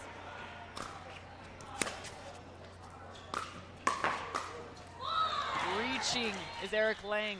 Great shot there. Fantastic serve, really set it up. Eric was late getting to the kitchen line from the depth of the serve. I like the choice of a drive for the third shot for the Ranchers.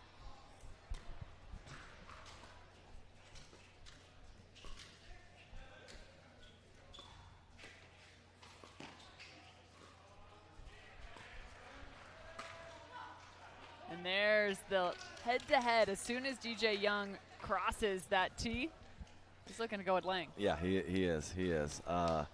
It's a tough spot because he's got to go at Lang some, and if he hooks that ball, Simone's just waiting there with that two-handed backhand. So, all right, 11-7, the Ranchers with the advantage. Lauren McLaughlin with a story. I mean, you guys talked about, obviously, Anna Bright, super smart, double major, great athlete, but also unbelievable sense of adventure. After she graduated last year, she hiked by herself the Pacific Crest Trail, which goes all the way from Mexico to Canada. It is 2,652 miles. She obviously met people along the way, but took her over 3 months to do it. And that is the little tree tattoo she has on the side of her leg signifying that. So unbelievable. I couldn't have done it. She's just, I mean, what can't she do? Oh, take a look at that shot. Beautiful. My goodness, Anna Bright. I love fun facts. That was well done, Lauren McLaughlin. Great job by you in the research. And Anna Bright, not only great on the pickleball court and tennis court, but an adventurous spirit as well.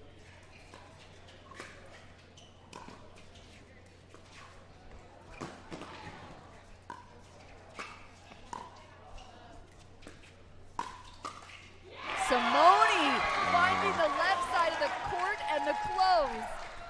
Yeah, DJ showing a lot of variety in that point. I think he was just a little bit too casual on that last volley.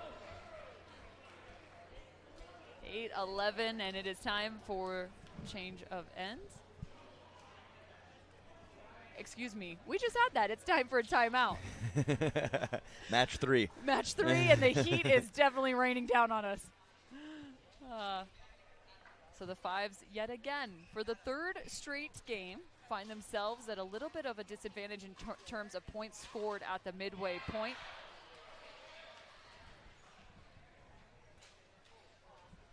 Yes, so pretty much the exact same situation. They're having one of their little powwows over here with the 4 players and Rob and Nunnery, and let's see if they can find a few more patterns or a few more situations that might benefit them. They did it the previous 2 matches. I don't see why they can't do it right here. Well, and take a look at just this gorgeous facility here at Dreamland. That's the mini golf and putt-putt just above our location, so you actually get a chance to walk through that. Hey, maybe sink a putt or 2 in between games here at Dreamland. And things are definitely heating up thanks to Sarah Ansbury, who just dropped off a few extra fans to us in the broadcast booth. People always looking out for us here on the grandstand.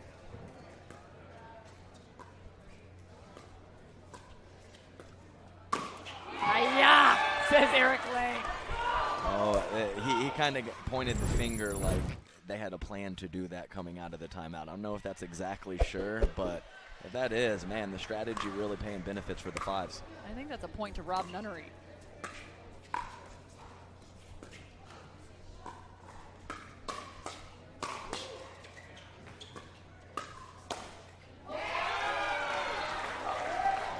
And Anna Bright having a conversation saying, reset to the middle, not back to Lang. Oh, it's a tough spot. You know, you're cross-court dinking with, you know, one of the best players, and you got this big guy right in front of you. There's not a lot of great options. Back-to-back points out of the timeout for the Fives.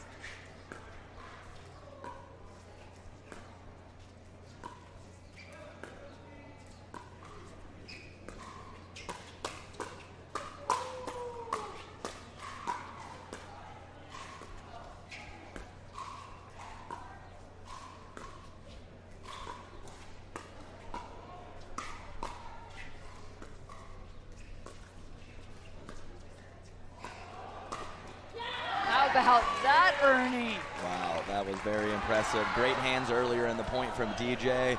Fives got it back to neutral, and then DJ finished it with a tomahawk Ernie. Beautiful. Kick save and a beaut from Eric.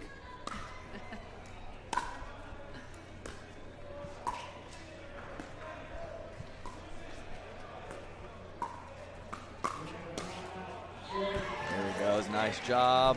I like the casual put away. Yeah, the casual put away. I think as Eric was swinging and missing, he might have used a bad word. I don't know exactly, but funny stuff going on out here.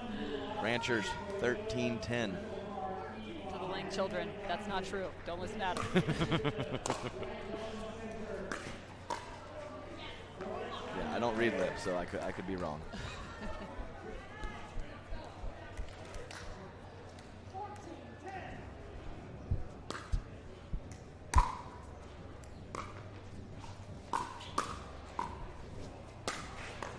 There it is again. Quick forehand kind of slap there in the middle from DJ, and then he puts it away with the tomahawk angle.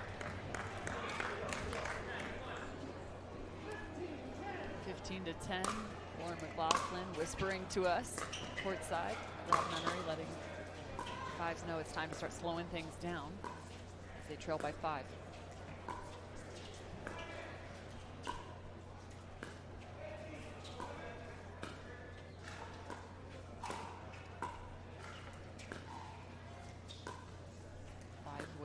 Shot. And another great ball from DJ Young.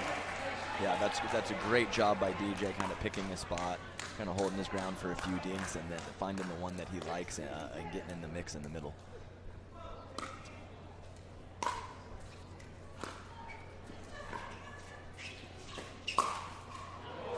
And Lang doing his his best to slide and find the forehand. That's right. So I think if DJ played that a little bit more middle, it would have got slapped back in his face, and he was able to keep it just line and jam up Eric, who was sliding left. He's doing a nice job changing up his speed ups in terms of DJ. And there's a switch too. You saw Simone on the left side, so they put Lang on the right, trying to alleviate some of that pressure, changing the pattern. They're going to do it again here.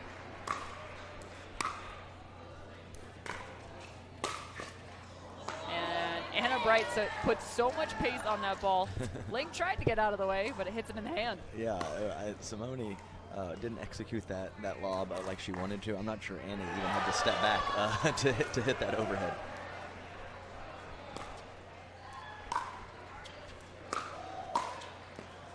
Great pull. Yes, absolutely right. Just really tough there because DJ has to be looking middle. That's where a higher percentage of her balls are going to go, but she got on the outside of it and put it very nicely cross court.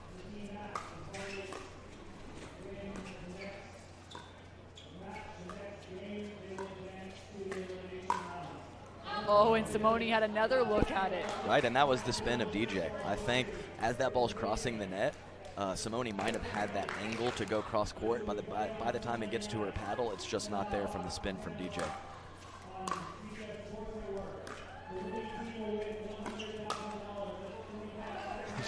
She can't believe it.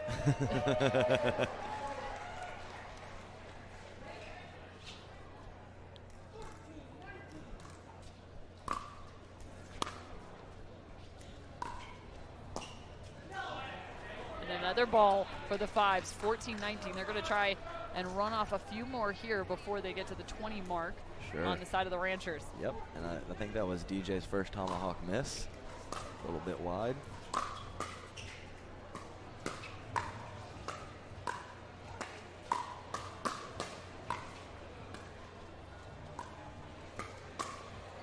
Wow, great spin. DJ just casual, kind of swatting flies over there, and the hands were with him on that point. Game point. This time he had Lang line to line and still going after him.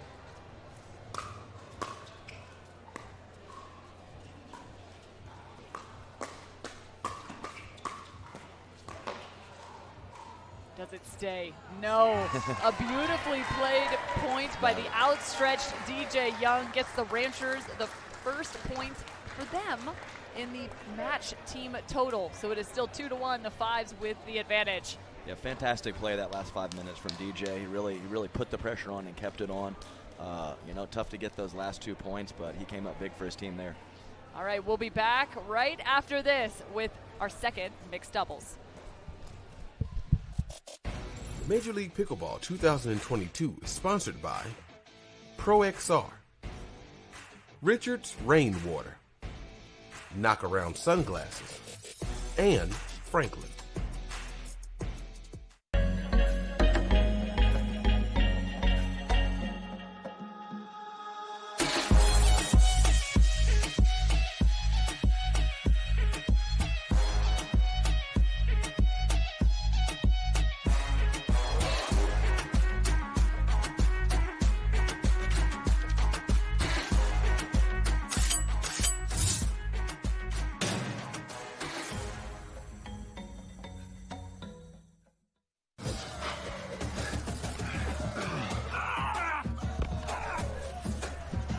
Working out doesn't have to be this complicated.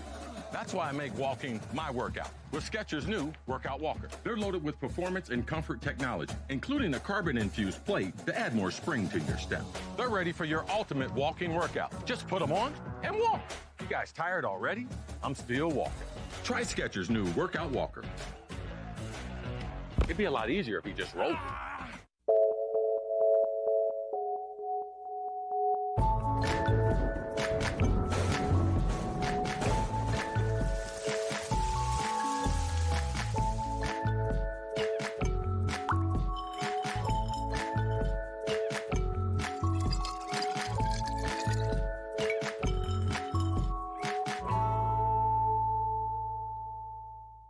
Children, your DUPR final athlete exam begins now. You, how much does it cost to have a rating? It's free. Deckel, How many different types of ratings are there? 2. 1 for singles, 1 for doubles. Cameron, who can have a rating? Anyone. And world peace. Duper, bringing world peace to pickleball ratings. Download the app and claim your free rating today. Congratulations. You are all smarter than you look. Are we ready to get this started? We're gonna take on the world. Welcome to Pickleball Night in America Live. We're coming to you from Dripping Springs, Texas. We have received 2 backhand winners back-to-back.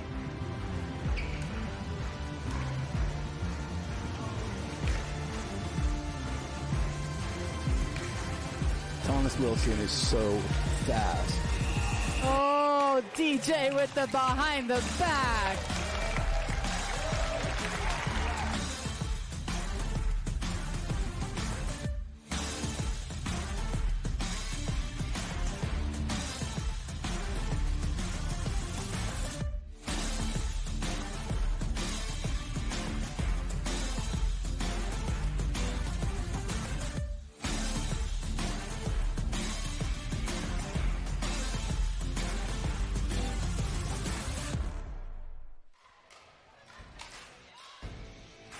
Fastest growing sport in America is pickleball, and it is all eyes on the Major League Pickleball here at Dreamland. This is Pool C action, and we are about to get the second mixed doubles matchup underway. The Fives currently leading the Ranchers 2-1. Here is how things have shaped up. Tell us what your thoughts are in this last matchup in mixed. Cameron, like I mentioned, obviously all players here are very talented, very good, but I would put this kind of as the Ranchers B team on paper. So we'll see how Maggie and Austin respond, to the onslaught that's coming from Lena and Pablo. I would probably say that Austin is a little bit more suited for men's doubles, so we'll see how he reacts and if he can take a lot of court and put some pressure in this mixed doubles match. All right, well, let's see how this one will play out. The Fives and the Ranchers get ready for the last mixed doubles. Lauren, you got a thought? Oh, I sure do. Tim Klitsch, one of the owners of the Ranchers, came on over to me and let me know that they now have a little side bet with Lina Padigamete, which is if the Ranchers win this, Lina owes him 2 hours of lessons for free. But if Lina wins this, Tim has to follow her around at her lessons for a week and pick up all her balls. Oh my goodness. So there you go. Side bet in effect. Yes. Absolutely love that. So not just money on the line and a position, but how about some extra help at lessons for Padigamete? For sure. I hope she has a full slate lined up of lessons. Tim Klitsch, the official ball shagger.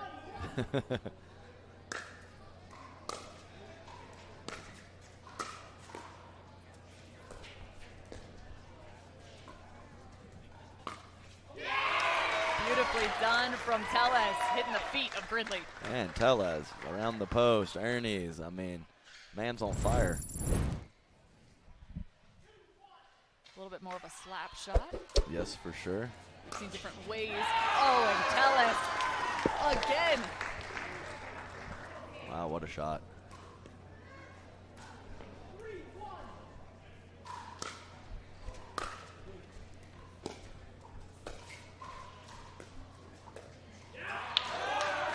Perfect placement right in that pressure zone for Gridley. I mean, they're just locked in. They're firing on all cylinders.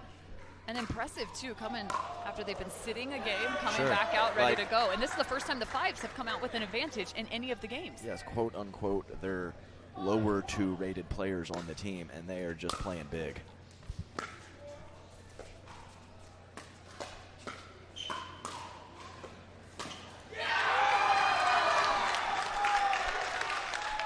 Make it 6-1 for the Fives.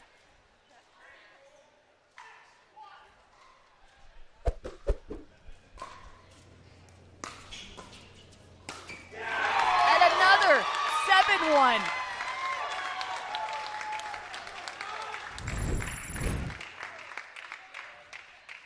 Padigamete. Woo, coming in hot. What a start. What a start. If the Fives win here, they will finish out the match. Right now leading 2-1. Let's take a look back at that last play. Talk about a wind-up, Padigamete.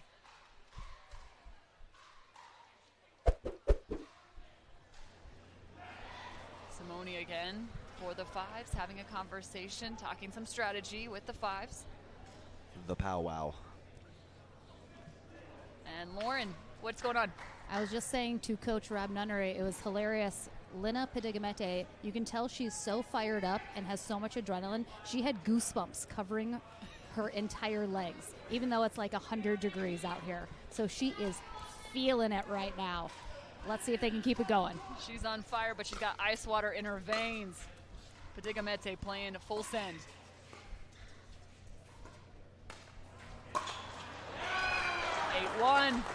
Man, even the breaks, it's just, it's when it rains, it pours.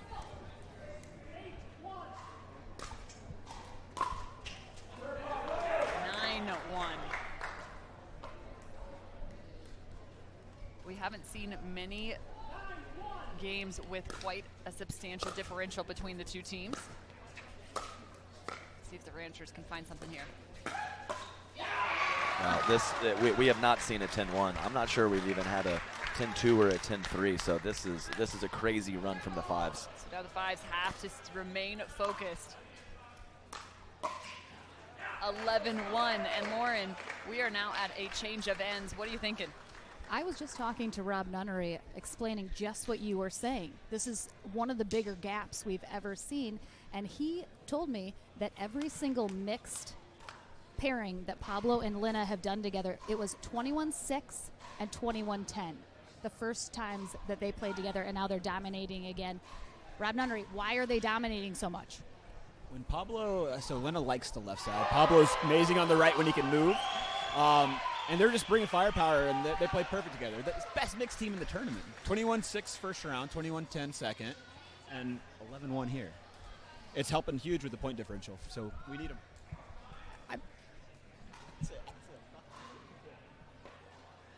All right, so one of the toughest teams in the mixed, and it'd be curious to see if this is a team moving on outside of the MLP as well. You might find in terms of a mixed pairing, because they may have found something here. No, for sure. Like I said, this is their finally a mistake. My goodness, but like I said, this is supposed to be their quote unquote B team, and they are just lighting the world on fire. So maybe we do have a budding partnership.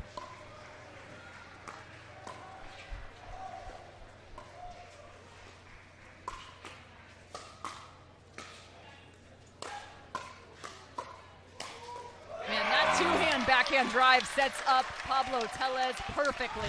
Oh yes, and like Rob Nunnery said, Lina is her normal partner is Stefana Verne, who is a left-hander, so she's very comfortable and mixed on the left side. That's a great call by you.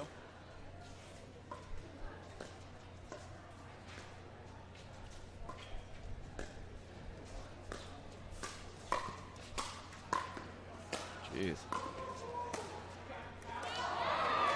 Maggie Brasha doing a really nice job in that rally. Great scramble from Maggie. I mean, I thought she was done for at that point. She got a couple more balls back. Pablo sailed it long.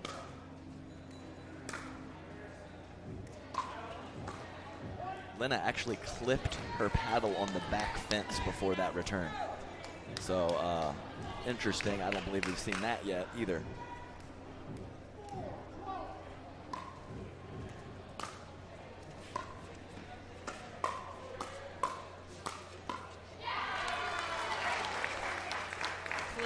Destructive play from the Fives.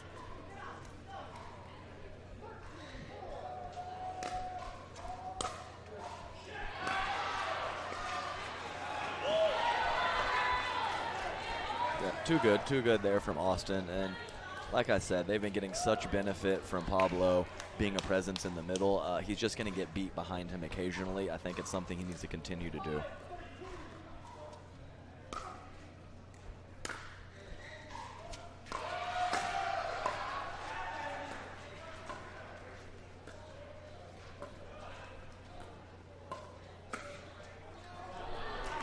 beautiful thing there, having the lefty in the middle.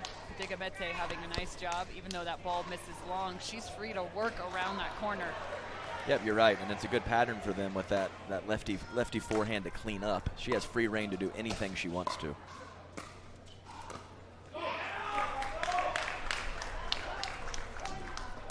Seven to 13.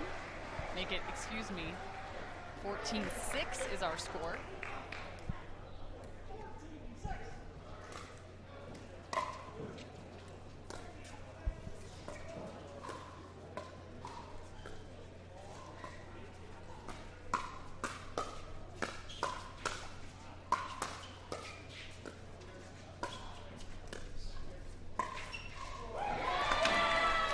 Brescia, beautiful play.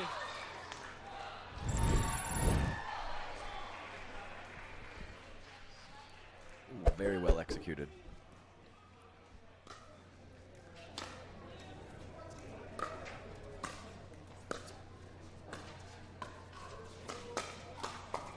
Reaching in is Tellez.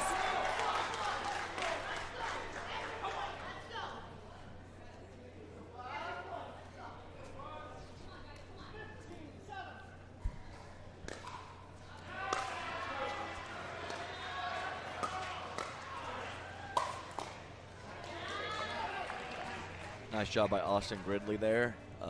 Definitely known for that little backhand punch cross court. Got Lena to pop it up, and Maggie finished.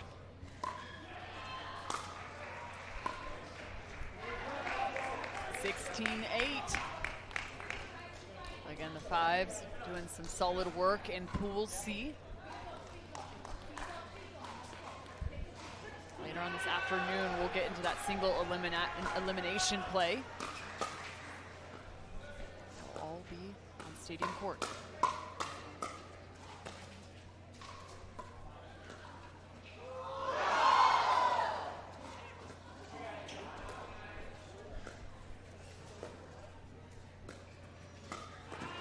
Have you ever seen a ball hang on the net as long as that one did? I don't believe I have. That was crazy. The slow-mo was even better. Yes, great job in the booth there with the slow-mo. That was fantastic.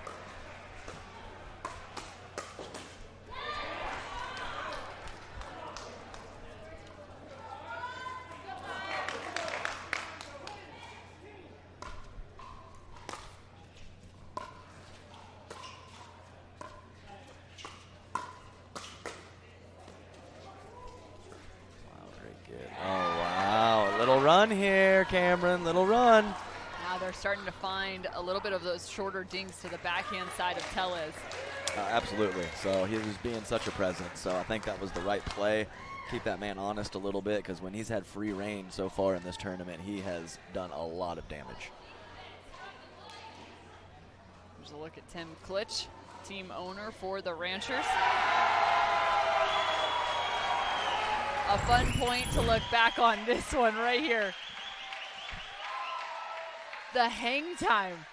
I don't even think it was really spinning too. A lot of times you'll see it spin and like go along the length for those long ones, but that just sat there. Just sat there.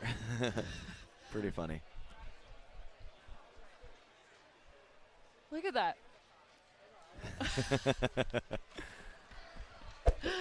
Defying the laws of gravity. I think Lena thought about hitting it out of the air while standing in the kitchen. I'm glad she didn't do that.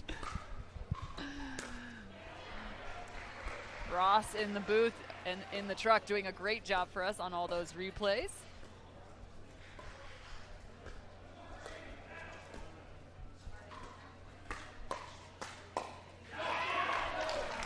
And another good adjustment by the fives. Oh, no, for sure. And they're looking to put it, and Pablo kind of was in a little bit more neutral court positioning, so he was able to poke that ball out of the air.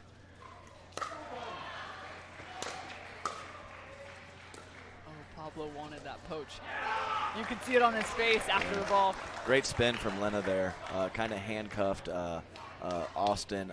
Ball just kind of skipped on him.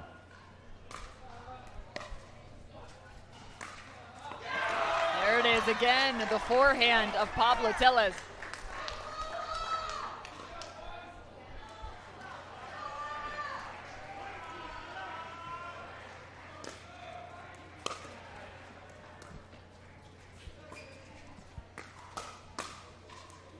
Does it land? Just long. Yeah, Simone was thinking about the challenge, but Pablo had a good look at it and is confirming the out call.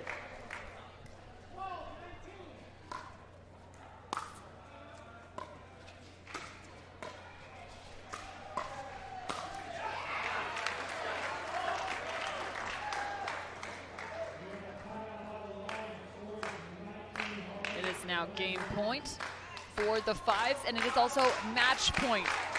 Can they close it out here? The slow clap on the side of the Fives. Tough serve to start.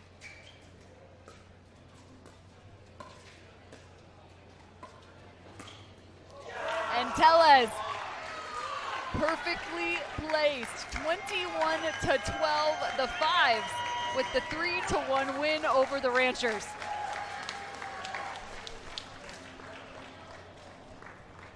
Hugs all around again for the Fives, who are showing up big time in Pool C.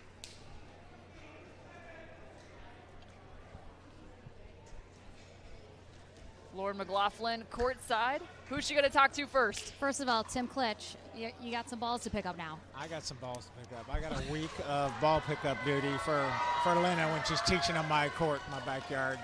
It sucks. I think it'll be okay. It'll be okay. He'll live. All right, let's come on over here to the Fives. Get in here, Wonder Woman.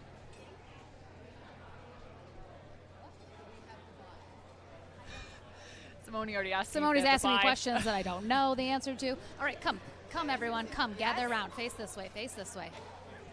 All right, Simone. I can't, it's too hot, it's too hot. You guys already had your spot secured into the single elimination bracket tomorrow. So every point, every match that you were able to add to your tally, a little bit of icing on the cake. How important was it to still give everything you had during this match? Our goal coming into today, it was to give Pablo the biggest birthday present, which was a straight into the semifinals tomorrow. So that way we can go get some cake. I mean, icing on the cake to real cake, absolutely. Eric, how do you feel about your team's play today? You know, we came into the day trying to think we were 0-0. Like yesterday didn't happen, and I wanted to take this one, and we did. So proud of our team. Our chemistry is unbelievable. I can't wait to celebrate. Lena, you and Pablo decimated in mixed doubles. Every time you guys played, essentially, you're used to a lefty in Stefan Overn when you play mixed normally. Obviously, Pablo slid right into that role perfectly. Is there a budding partnership here, perhaps, for future tournaments? Yeah, I mean, we'll see. I think we have really good chemistry on the court, and I think that really matters here in this team format. Yeah, I'm feeling very comfortable playing with Pablo. Yeah. All right, Pablo, it's your birthday. How are you guys going to go celebrate this? Cake, Coke, everything. TCPY. Oh my gosh, this one. Coach Rob Nunnery, you got a surgery coming. There's a possibility you might not be back for the Newport event. I feel like you got to feel pretty happy about Pablo as your replacement if you're not able to be back in August. Well, let's be a little bit more positive. I'm being positive about Pablo and his birthday. No, I know. No, he's filling in brilliantly. He's playing amazing. Men's mix and mix, he's an absolute beast. So just super proud of him and what he's done. So that's it. All right, so, Coach Rob Nunnery. Here's the thing. I'm pretty sure that at this point, because it's pretty obvious, is the 5. This is pretty obvious. Let's go. So we're gonna talk to some people and make things happen. I mean, I feel like Gary Vee can make things happen. I mean, he knows some people. All right, well, absolutely. Congratulations to the Fives once again. We'll see them in tomorrow as they head into the semifinals. Lauren McLaughlin, I'm signing out for Grandstand, but back to you in the booth. Apropos, 5 members on the Fives, and they are moving on with a bye. We'll be back right after the break to wrap things up from Grandstand. Major League Pickleball 2022 is sponsored by ProXR, Richards Rainwater, Knockaround Sunglasses, and Franklin.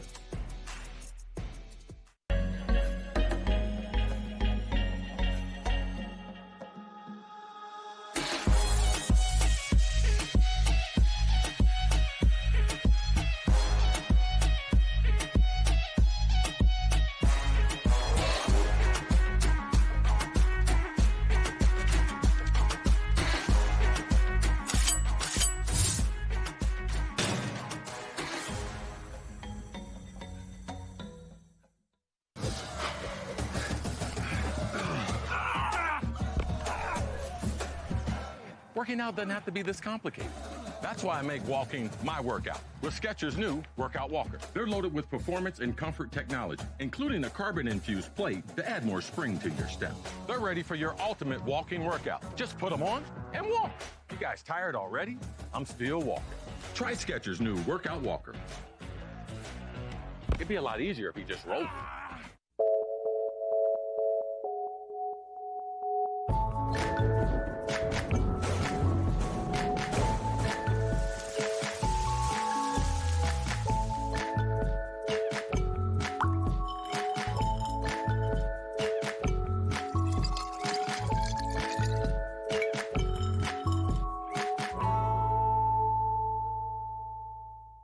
Children, your DUPR final athlete exam begins now. You, how much does it cost to have a rating? It's free. Deckel, how many different types of ratings are there? 2. One for singles, one for doubles. Cameron, who can have a rating? Anyone. And world peace. DUPR, bringing world peace to pickleball ratings. Download the app and claim your free rating today. Congratulations. You are all smarter than you look. Are we ready to get this started? We're gonna take on the world. Welcome to Pickleball Night in America Live. We're coming to you from Dripping Springs, Texas. We have received 2 backhand winners back-to-back.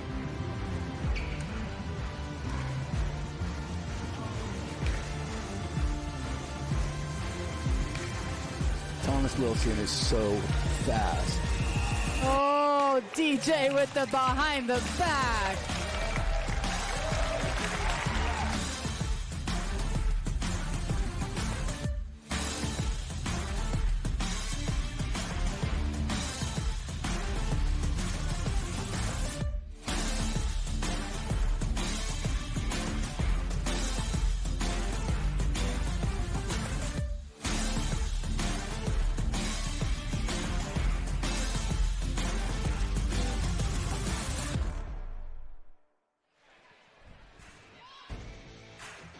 Man alive, does that statue not determine how we feel in this moment? The level has just continued to rise here at Dreamland in Dripping Springs, Texas. We're closing things out here on the Grandstand after 3 epic battles. Thanks so much for joining us here on the Grandstand. Cameron Irwin alongside Adam Stone, and Lauren McLaughlin has been joining us all day. I mean, it has been an epic start to day number 2, and this is our last chance to kind of get a little bit here before we close out the day and into day number 3.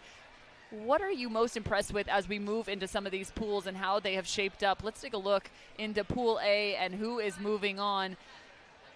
It looks like it is going to be the ATX Pickleballers and BLQK. And also important note, ATX Pickleballers, yes, they have the bye, so they're already moving on to the semifinals. But impressions from those teams? No, definitely. The bye is absolutely huge. Defending champions BLQK sneaking into that quarterfinal round of 4 to where they will possibly make it to the semifinals. So the teams are great. The play has been clean and great all day, and the only thing better than that has been the atmosphere. So I cannot wait for this evening and for tomorrow. Let's go. I love it when you talk about the atmosphere, and it's important to note, so those quarterfinals, some of those will take place this evening. So BLQK will be back out on the court. Whereas we look at Pool B now, Mad Drops Pickleball and Florida Smash, they are moving on to the quarterfinals as well, so they've got another game to play. And the Bus and Chimeras, that was probably one of my favorite showdowns of the day today, those two teams playing one another. It was incredible coming down to the Dream Breaker, but let's take a look now on to Pool C and how we finished up. The 5s and the Hard 8s. We just witnessed the 5s with a 3-0 record. They also earned the second bye into the semifinals. The Hard 8s also a very deadly team. They will be moving on to the quarterfinals. So the stage is set in terms of the quarterfinals and at least 2 teams into the semifinals. Who are you thinking is coming out of the quarterfinals, Adam? Out of the quarterfinals, yeah. Well, my team that I was supposed to play for, the Mad Drops, snuck in there. So I'm hoping that they can pull it out.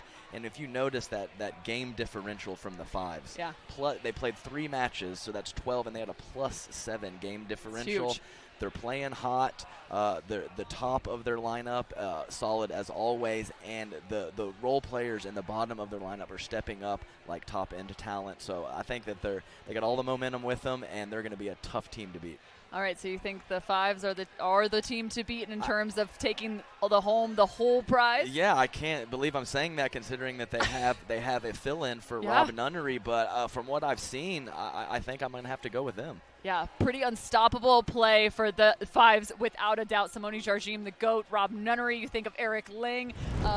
My goodness, Lena also doing such a solid job. So we're going to say goodbye from Grandstand. We got to give a special shout out to our casting crew, especially our camera crew. Martha and Jeff have done so much work on the Grandstand court. We've also had a great time alongside Lauren McLaughlin, Adam Stone, and for myself, Cameron Irwin, along with the rest of our crew in our truck. Man, we are so grateful to be here with you from Dreamland. It's been some epic pickleball shots, and Daniel De La Rosa is ready to move on. We'll see you back here tomorrow.